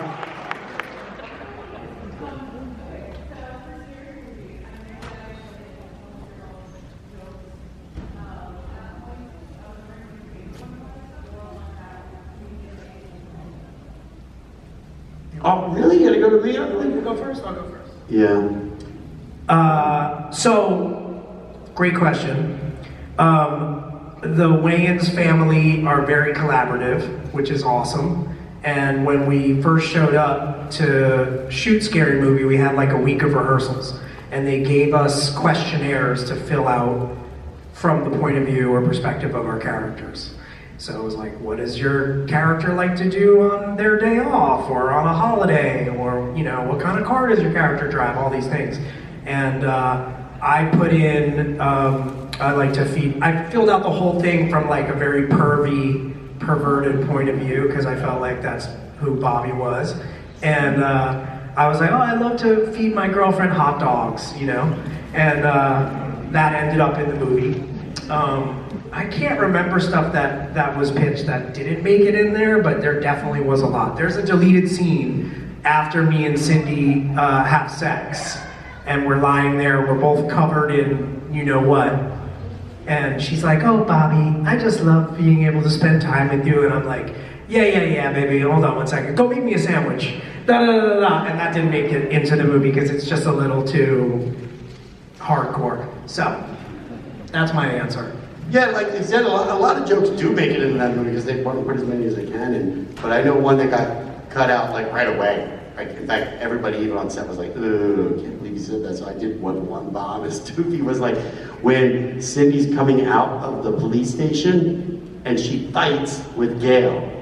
And I don't even know if that part even made it in how much of a fight, but it was like a full-on fight, cat fight. And then Keenan was like, yeah, you yell something because you're into it or whatever. And I yelled, I was like, yeah. I go, kick her in the pussy, is what I said. and everyone's like, oh. Okay. Like right on set, I go, like, I felt like a real degenerate. I was like, that's something I felt like something Doofy would say, you know, so it didn't make it in. But it got signed right now. Let's see what that would look like. Can you sign that again for us? Kick her in the pussy. There you go. Oh, it's kind of exactly what I thought it would be. Now we all know it. I have one actually. In Scream 5, I was supposed to be really a lot more of a drunk. Right, yeah. I could tell. Yeah, and I really like... hard with it. I actually had a ton of conversations with him. I was like, I think that's sort of more of my past than Dewey's character. I think Dewey's not that much of a, you know, he's not that type of person. But, so in that scene, I was really wasted. And I get punched in the scene, and then I fall on a pool table and fall down. And I said to him, you have to have one of the kids walk out after I hit the ground and say, bam, bitch went down. I said, that would kill. I'm telling you, it would kill. And they had Amber's character say it, so I think they cut it out for that reason. Once again, I'm so glad my 8-year-old of all 3 days decided to attend this one. Matt. Earmuffs.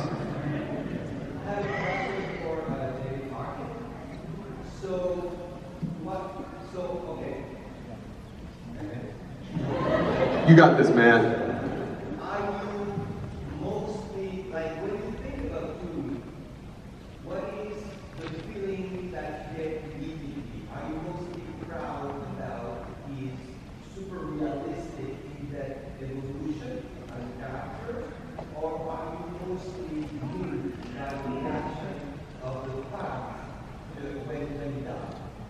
Yeah, that was really touching. I mean, it was really hard for me too, like playing a character for so long and having to let him go, and you know, having lost Wes had a lot to do with it, and being really sad about that, and kind of but yeah, the fans' reaction was really touching and really personal, and everyone who's come out and talked to me about how much it impacted them. I really thank you for it. It's very sweet of you, and I feel a super connection about that. Legends never die. I get called Doofy all the time too. For years, I've been called Doofy. I have people come up to my table, will you sign it, smell my finger, Dewey? I'm like, okay, customer's always right. I got a funny story. I went to see Scary Movie the night it came out in New York City, where I'm from, in Union Square. It was a packed house, midnight show, and I was at the back of the theater, and then at the end, we were walking out, and everybody's walking out of the theater, and they're all like, it's Doofy! It's Doofy! Oh my God, Doofy's here! And I'm like, no, I'm not Doofy, I'm Bobby, actually. And they're like, it's Doofy! I also get called Dewey, Doofy all the time. Maybe you crapped your pants. Yeah, what's doofy? You gotta spell it out. Yeah. No, we should make up a. No, I think your sign language for doofy should just be like. And then yeah, there you go. That's doofy. There you go. Language is always evolving. Yeah, remember, language is always evolving. Because they were like, how do you say this backstage? How do you say this? She was this. And then I go, how do you say bullshit? And show them bullshit. No, you said that wasn't bullshit. Yeah. Okay. Because when I was a kid, this was bullshit. And what's that's old language. And penguin diarrhea? Oh, penguin diarrhea. Penguin diarrhea. Yeah. I know that as a chocolate popsicle. All right. Right there with the New York jacket, and then I'll come over to you, okay? New York jacket.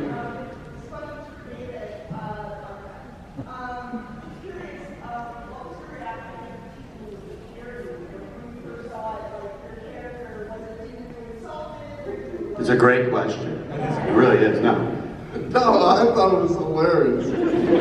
Definitely. See, I didn't know that because okay. First off, one of the early my wife was calling. One of the early times I met David. You know, I actually lived next door on Gower. Oh my God. Yeah, I think I was 16. Well, that's the house I grew up in. Yeah. So I lived next door with your family still lived there when I was there. Yeah, and.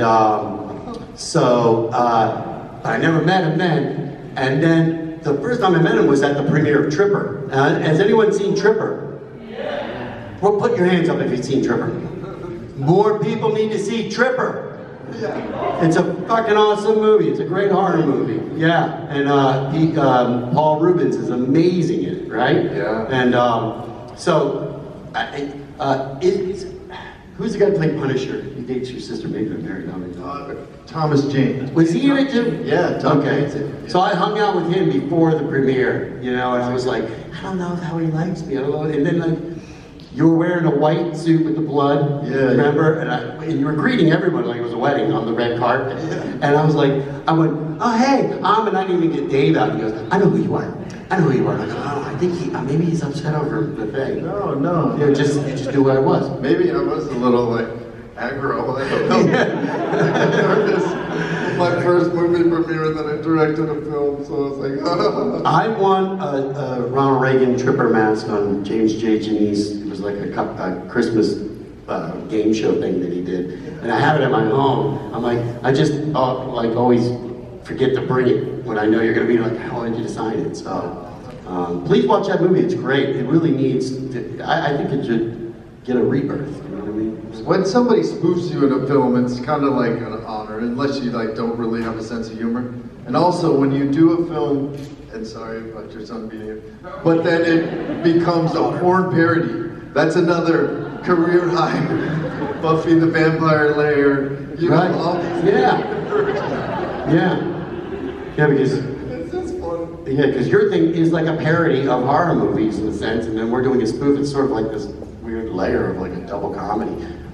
Just to let you know though, and I think a lot of people know this, that the Doofy character, for me, I made a film on my own in 1990 called Dave Sheridan's American Chameleon, and it was a video, it was put out only on VHS, and it was just an anthology of me just playing all my characters that I had created in college and Second City, and the character was Chip, and it was in all essence Doofy, and Miramax saw the American Chameleon and then saw the Chip character. They called me saying, they went into the Weinstein saying, Peter Schwerin was the executive over there, and he watched it and said, I think this is our Doofy, you know? And they go, oh yeah, we like that, have him meet with Keenan. So the character was straight up already, like, I didn't change anything about it, they just added a mustache, you know? I even had that stupid hair.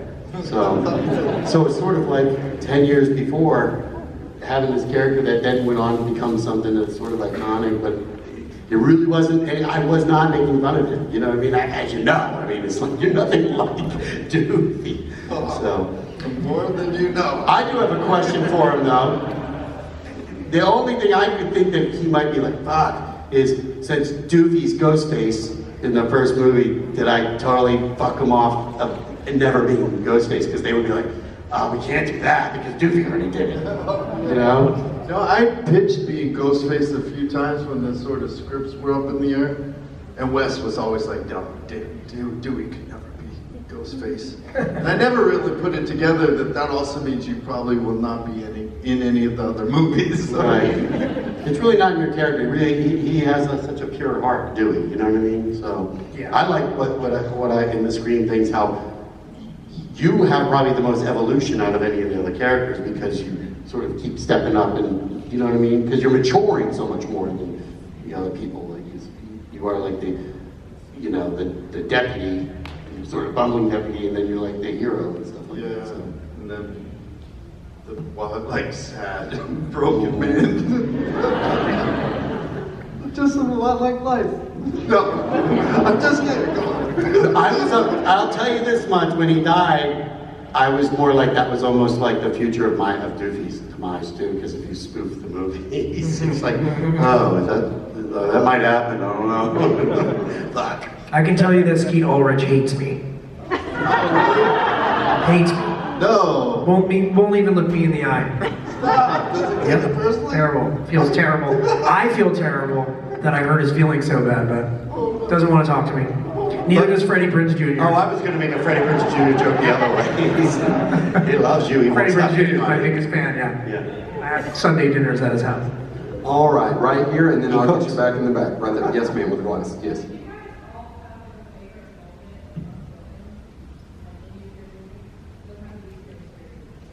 Favorite moment of filming any movie, doesn't matter. I got to work with Marlon Brando once.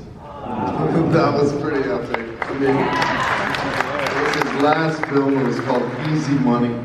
I know that one, yeah. And he was like, he was the warden who's retiring, and I'm presenting him with his truck that he gets after retirement. I'm like a used car salesman. I showed up, and he was just, they were just like, okay, so what if the kid just grabs my hand and he won't let go? And I was like, I love it. Because all of his humor was kind of like slapstick and Three Stooges like vaudeville. They're like, okay, then what if he gives me the keys of the car, the truck, and then I go over and he gets on his hands and knees and I step on his back to get out the truck. And I was like, sure, I'd love it. And the director's like, no, absolutely. He was pretty big at the time, so he's like, no, absolutely. I was like, no, I'm the youngest of 5. I've been doing that move forever. Get a strong back. He's like, no, I won't let you do it. But he was really nice. Wait, did Frank Oz direct that? No. I forgot the director's name. Yeah, French director. Montreal French director. She's from Halifax. What about? I just consider myself blessed anytime I'm shooting a film. I mean, it's the easiest. It's not easy work, but you're a kid in a candy shop. You know, it's fun. So I've always had a great time on every film. I would say, does anyone know Ghost World? So Ghost World, I wasn't supposed to be in Ghost World, but I was friends with Terry Swigoff, and I was making a movie with that character as well. But at that time it was Stewart, and it got shut down. The budget went out of control, and Ashton Kutcher was like my nemesis, and Plummer was playing my sister. Bob Guthrie or whatever, the warden from Shawshank Redemption, he was like the dad of the love interest that hated me. It was great. We had a great cast, and it was a Demolition Derby movie, and the budget went from $3 million to $14 million because of Adam Sandler's movie, The Waterboy. Because then the studio was like, we need to make the Demolition Derby bigger. Because I was a pizza delivery guy, like going into this Demolition Derby to win the love of the thing. But they were like, you need to transcend it and have all these crazy stunts. And that just blew the budget up. And then they went, it's too much money now. The people that said make it bigger, I go, but you made it bigger. Like, it's like, it was a small movie. But then Terry called me when it was Candy. He goes, what do you look like? I go, I look like the character. He goes, we'll just fit you in the movie in Ghost World. And they put me in this 7-Eleven scene. But I showed up as character. Everything I wear that was mine. And I had a mullet and everything. And I said, come by right at lunch. You know? So I came by at lunch. And they go get some food. And I knew, I was walking in as a character and I was getting the food. And I could tell nobody knew who I was. They didn't tell anybody that this guy's a cast member. And there was like the 80s going, sir, this is for, cast and crew. Because it was like in the public, it was a tent like in a parking lot by a gas station. I was like, I would write to it, I go, my uncle, man, he owns the gas station. This is our land. He said I could eat here. And they were like, what? And I had nunchucks in my thing, and I sat down, and I was like, I know, man, I have the right to eat here. I have the right, an American citizen. And everybody was shitting bricks except for Steve Buscemi, is in the movie, and his brother. His brother's a firefighter, and they were two New York guys that just wanted to beat the shit out of me. And they're like, you gotta go, man, we're gonna kick the shit out of you. And I was like, yeah. And I was doing the nunchucks and stuff. And then my last line was like I didn't know who his brother was, even though I did know his brother. I go, I don't know who you are, man, but I know who you are, Buscemi. I know who you are, and I will find you. And it was so funny. And then the producer said, no, it's Dave the actor. So I was like, so that was, that's a fun moment. Want me to answer? Yeah, please.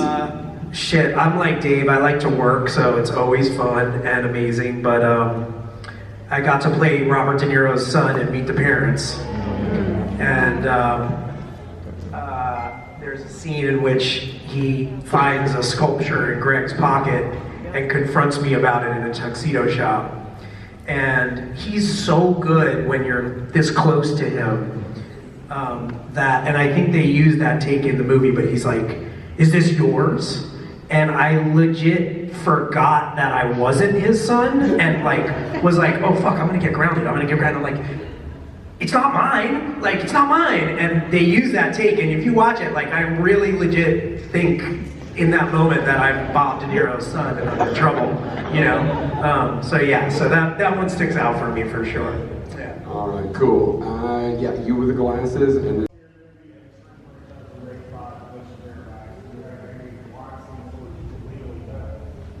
Wine scene stories you can legally tell. Well, how do you think we all got in those movies? And if you don't get that reference, Google it later. I would just say that believe in karma. That's all I say. It all works out. So wherever you're at in life. Ridiculous one. I used to have this nightclub called David Arquette Presents Beecher's Madhouse at the Roosevelt Hotel. And it was this crazy club where we were just little people with wires and drop bottles off to people. We wrestling had giant, what's that? Did you have the little people wrestling? They may have wrestled in some of the shows that we did there, but yeah, we had little mini Lady Gaga, all kinds of stuff. And we had a giant Amazon Ashley, this huge lady. It was just this wild party, but we also had a screening room there, and they screened Black Swan there. It was their movie. And, we would party. That was when I used to drink and got wasted. We went up afterwards, and it was a Miramax movie, and then Harvey Weinstein was there. He was he was acting like he didn't know me or something. And I was like, you don't know me, Harvey? I got all up in his face. And my partner was like, what the fuck are you doing? I was like, say you don't know me now, Harvey. What are you doing? I was just wasted. But then I think there was some pent up anger too. And then I was dancing around and fell in the pool. So embarrassing. Oh. And I saw at one point before that, it was the cringiest night of my life. I went up to Todd Phillips. And I said, hey Todd, I auditioned for Old School. How do I get in the Todd Phillips business? I said to him, and he looked at me like, you fucking moron. Yeah, classy. All right, ma'am, and then the one behind you.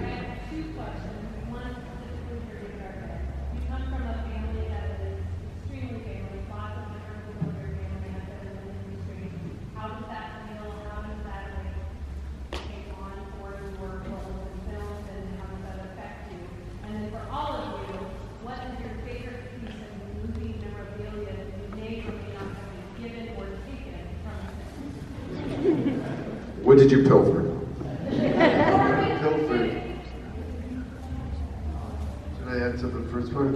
Yeah, answer the video. my family goes back to vaudeville as actors. They had a little vaudeville act in Toledo, Ohio, and my grandfather, Cliff Arquette, came out of that and created a character named Charlie Weaver. And he was on like radio, and then he made a transition to television, was on the original Tonight Show, the Jack Parr Show, and then the Hollywood Squares. And then my dad and my mother actually also were actors. So I don't know, it's something that, my dad was an improvisational actor, so we studied a lot with him or just learned this sort of craft coming up. But as I was younger, I was just rejected all the time. And then I met a really incredible drama teacher that gave me a lot of confidence, and I started booking my first stuff. But you know, it definitely helps get you in the door. But you know, this is the kind of business, like you use any kind of angle that you can. You call who you know, and you're just, it's a business that has a lot of rejection involved, and you can often be kind of like soul crushing. So you can't ever let that. You have to have confidence. You have to keep hustling. You have to not take it seriously. You have to have other things you're doing, so you don't just wait for the phone to ring or anything. So I feel very blessed to be part of my family. I'm such a fan of my sisters and brother and my Alexis who passed. And,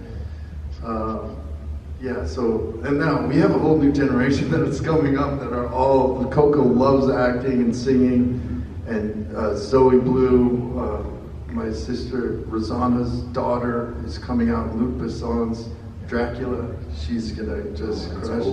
Harlow James, Patricia and Thomas Jane's daughter is coming out, and a few really wonderful things. And she's a tremendous actress too, so I'm excited for them to sort of, you know, you guys to see what they have to offer as well. There's a lot of talk of like the Nepo stuff, and I get it. But like if you grow up in a family that, you know, builds houses, you learn how to build houses, you know what I mean? And, you know, so there's definitely, you know, it could be, I don't know, I just want to say, don't hate on that whole thing. Yeah, I grew up in a family that cooked meth. Stop by my table. Well, did you guys get anything from the set? Is there something that you kept over these years that you really helped? Well, can I just speak to that? One thing that, do you have your chair back from the first? So your chair back says Dewey, but it probably says Scary Movie on the back, right? Yeah, it says Scary Movie. Right, mine says Doofy, and it says Scream. And then in really small writing, if you know what I did last Halloween. So like the chair back actually looks, from a distance, looks like Scream, because I've done a lot of work with Jamie Kennedy, so it said Randy, Scary Movie, and I'm like, oh, that's how I did it. So that's kind of funny, because you guys know that when they shot, it was called Scary Movie, and then they switched to Scream. But Miramax always liked Scary Movie, so when we were shooting ours, it was called Scream, if you know what I did last Halloween. And then before they put it out, they changed it to Scary Movie. So, I have, okay, this is a recent one. I'm on a new Marvel show, which is called Wonder Man. It comes out on Disney Plus in January. I play a guy named, I don't want to give anything away, but I ended up with his business cards. And so it's cool because when you watch the show, it's a cool knickknack. But yeah, Dave has some good stuff. Dave, you have like the original molds of the Ghostface mask. I have the What's Up one and the Hero one, the actual masks. Yeah. And the robe and the knife and a bunch of stuff, because near the end of shooting that thing, the producer came around asking what size jacket I was. And I was like, oh, for what? He goes, oh, wrap gift. And I was like, I'm probably never gonna wear that jacket, you know? And so I said, you know, instead of the jacket, can I just like keep the robe and the masks and stuff, you know? And he's like, let me go check with the other guys. And then he came back, I think he went there and goes, we can save $250 if we don't give, you know, just give him that shit, you know? And he came back and said, yeah, you're good, because you had the jacket and everyone else. And so it was a nice leather Letterman's jacket. Yeah, it's like a varsity jacket. You know. Because you guys wore it to a convention one time. We're all wearing our jackets. I was like, and I didn't even remember. I go, we got jackets? And that's what I remember. I made that deal. But guess what? That didn't. It was indentured servitude because that deal wasn't free. I actually had to like make videos for the Weinsteins for like their bar mitzvahs and all this stuff. They're like, you know, can you make a video as Ghostface for this? Can you make a video like for like a year until I told them like, oh, I lost it, you know, because I was like, I'm tired of making videos for these people. I was about to say, what kind of videos? Why do you make Ghostface? You know, in a hotel meeting. All right. What kind of right there robes? with glasses. Yeah, with no, right there with the hat. Hand on top of your glasses, and then I'll get one there. This is a long shot of the calendar. We have a new scary movie coming out. We have a new screen movie coming out. Dave Arquette, before coming back somehow. I think that's been confirmed.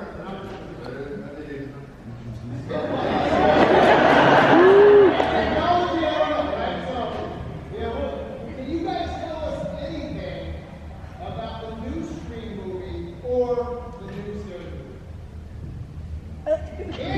Well, for me, they made me eat an MDNA. I mean, I'm sorry, like, no, signed an NDA. Or maybe both. So I don't remember much or can't talk about it. Yeah. No comment. No comment. You're just gonna have to go to the theater and find out. Yeah. I'll just say I loved working with Kevin Williamson, the writer, as a director. But don't blink. Don't blink. Yeah, that's a good movie too. All right, I haven't got anybody over here. You were so excited.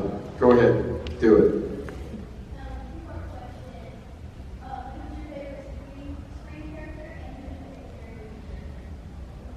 To all of us, you're saying? Favorite Scream character and favorite scary movie character.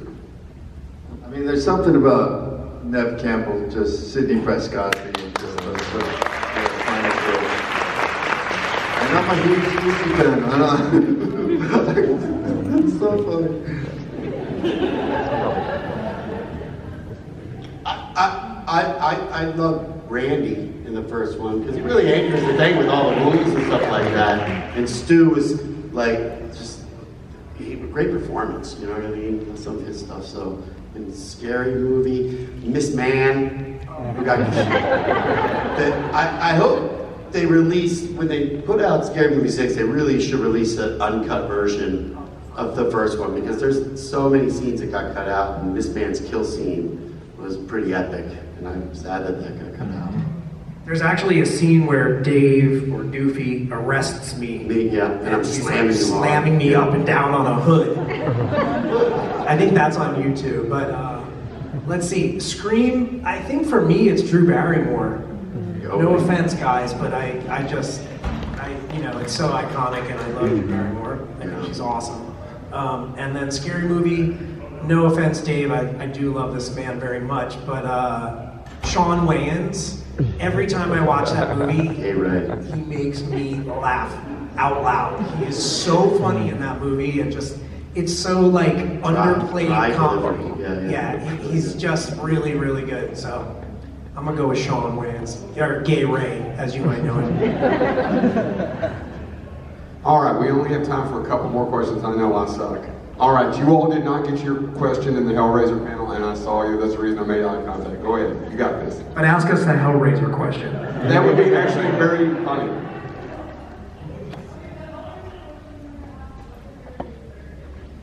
What's your favorite dessert? I actually started this Friday with what's your favorite ice cream, but what's your all's favorite dessert? Real quick. Gino's Italian Ices Rainbow. I like a cannoli. Good cannoli. I'm a pie guy. What pie? Bozo the Clown, just any pies.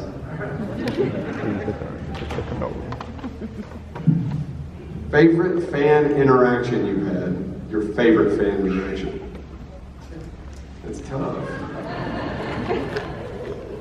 I just did a show down in Tampa, Florida, and someone showed up in as me in Terrifier 3, which was pretty shocking and awesome, because it's, you know, it's not like a very important character in that film, so I was like super excited by that.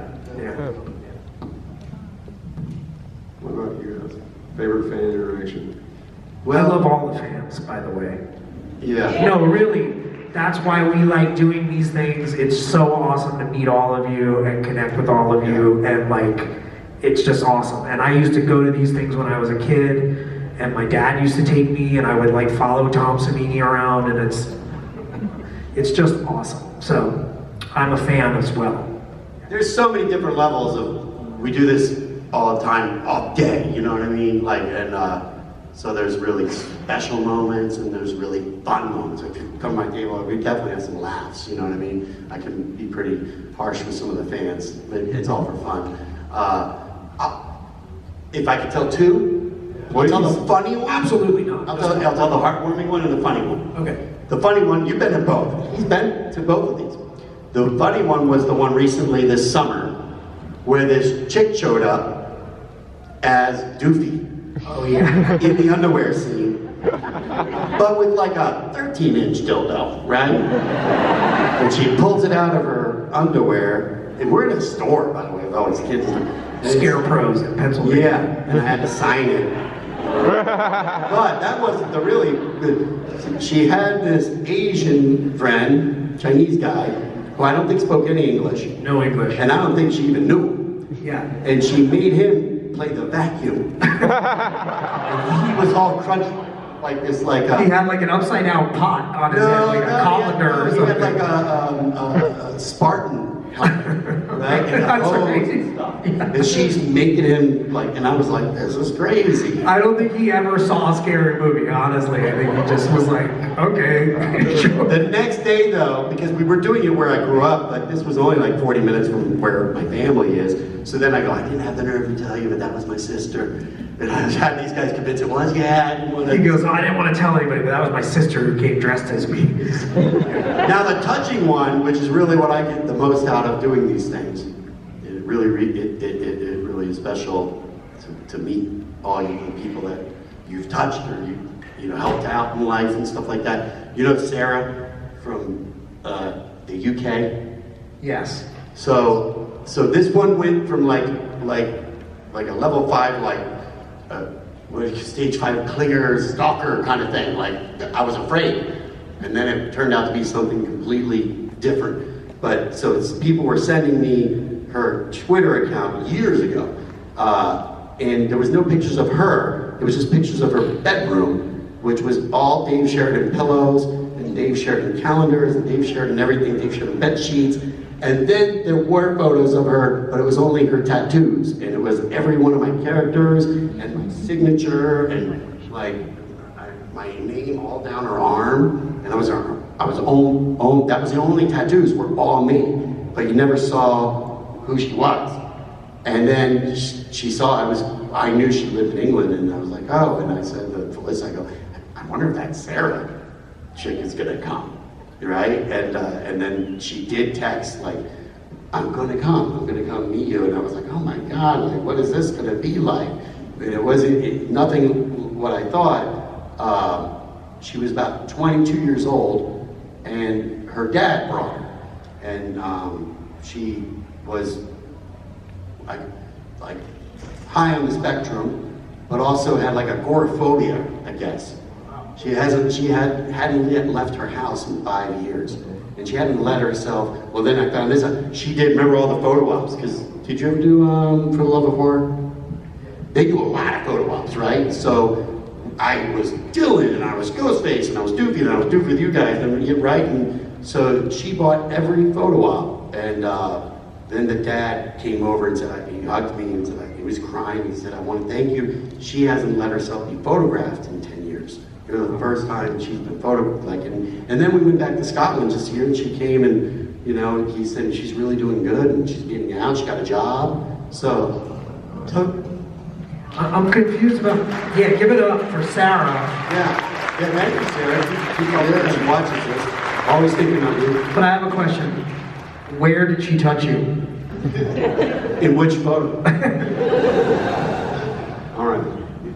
Well, I just worked with the director, Johnny, he was like, I was a fan and I reached out to you on MySpace. And you hadn't gotten back to me, and I sent you my script, and then you sent it to, somehow he got a call from, you wrote Sam Raimi's company. Somehow the script that he'd sent me made its way to Sam Raimi's company, and then they contacted him. He said it never went anywhere, but it was kind of the first spark of him, like, there's something out there. And now I just worked with him on a film called The Green River Killer. And that was an interesting one, but there was a girl here, Olivia, that had written a book, who was here this weekend. And she'd just written about how much the Scream films had inspired her. She's friends with all the cast. And we meet her at a lot of different ones. And that she had now written this book. And that's what I love, when it inspires others to create and get out and do something, express yourself, or just get you out of something and get you from a hard place. I mean, get that a lot of the time. Like, that movie means so much to me, and I was really in a dark place, and just like watching that movie, those kind of things. I mean, whenever you can do something that really helps you escape and just feel connected, and even like coming out here, seeing the community that happens, and everybody, and the fun times that we all have, and just, that's really what it's all about. Yeah, and unfortunately, this is really what they paid me for, is to be the bad guy. We are out of time. You guys going to be able to go back to your table?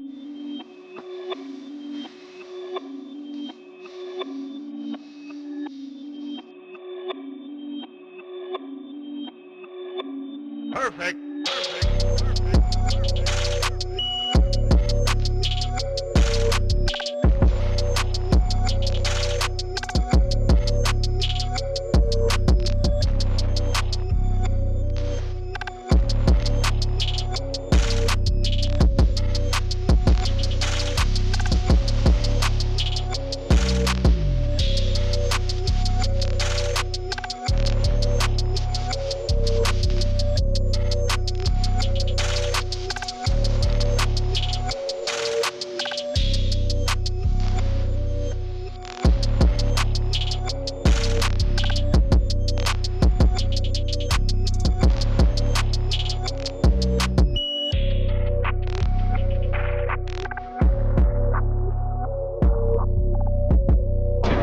Well, travelers, that will do it for me here at Scarefest 17.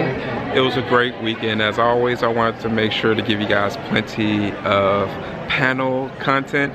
So if I didn't get to go to all the different vendors that I normally do and do all the other things, it's because, hey, I only had 2 days at this convention as opposed to 3, and 3 days at a convention this size definitely gets you a lot more to do as opposed to the scrambling. So I want to make sure to get the very important content, which is the talks with the celebrities that you guys know and love. So I know you guys enjoy those moments, so had to bring it to you.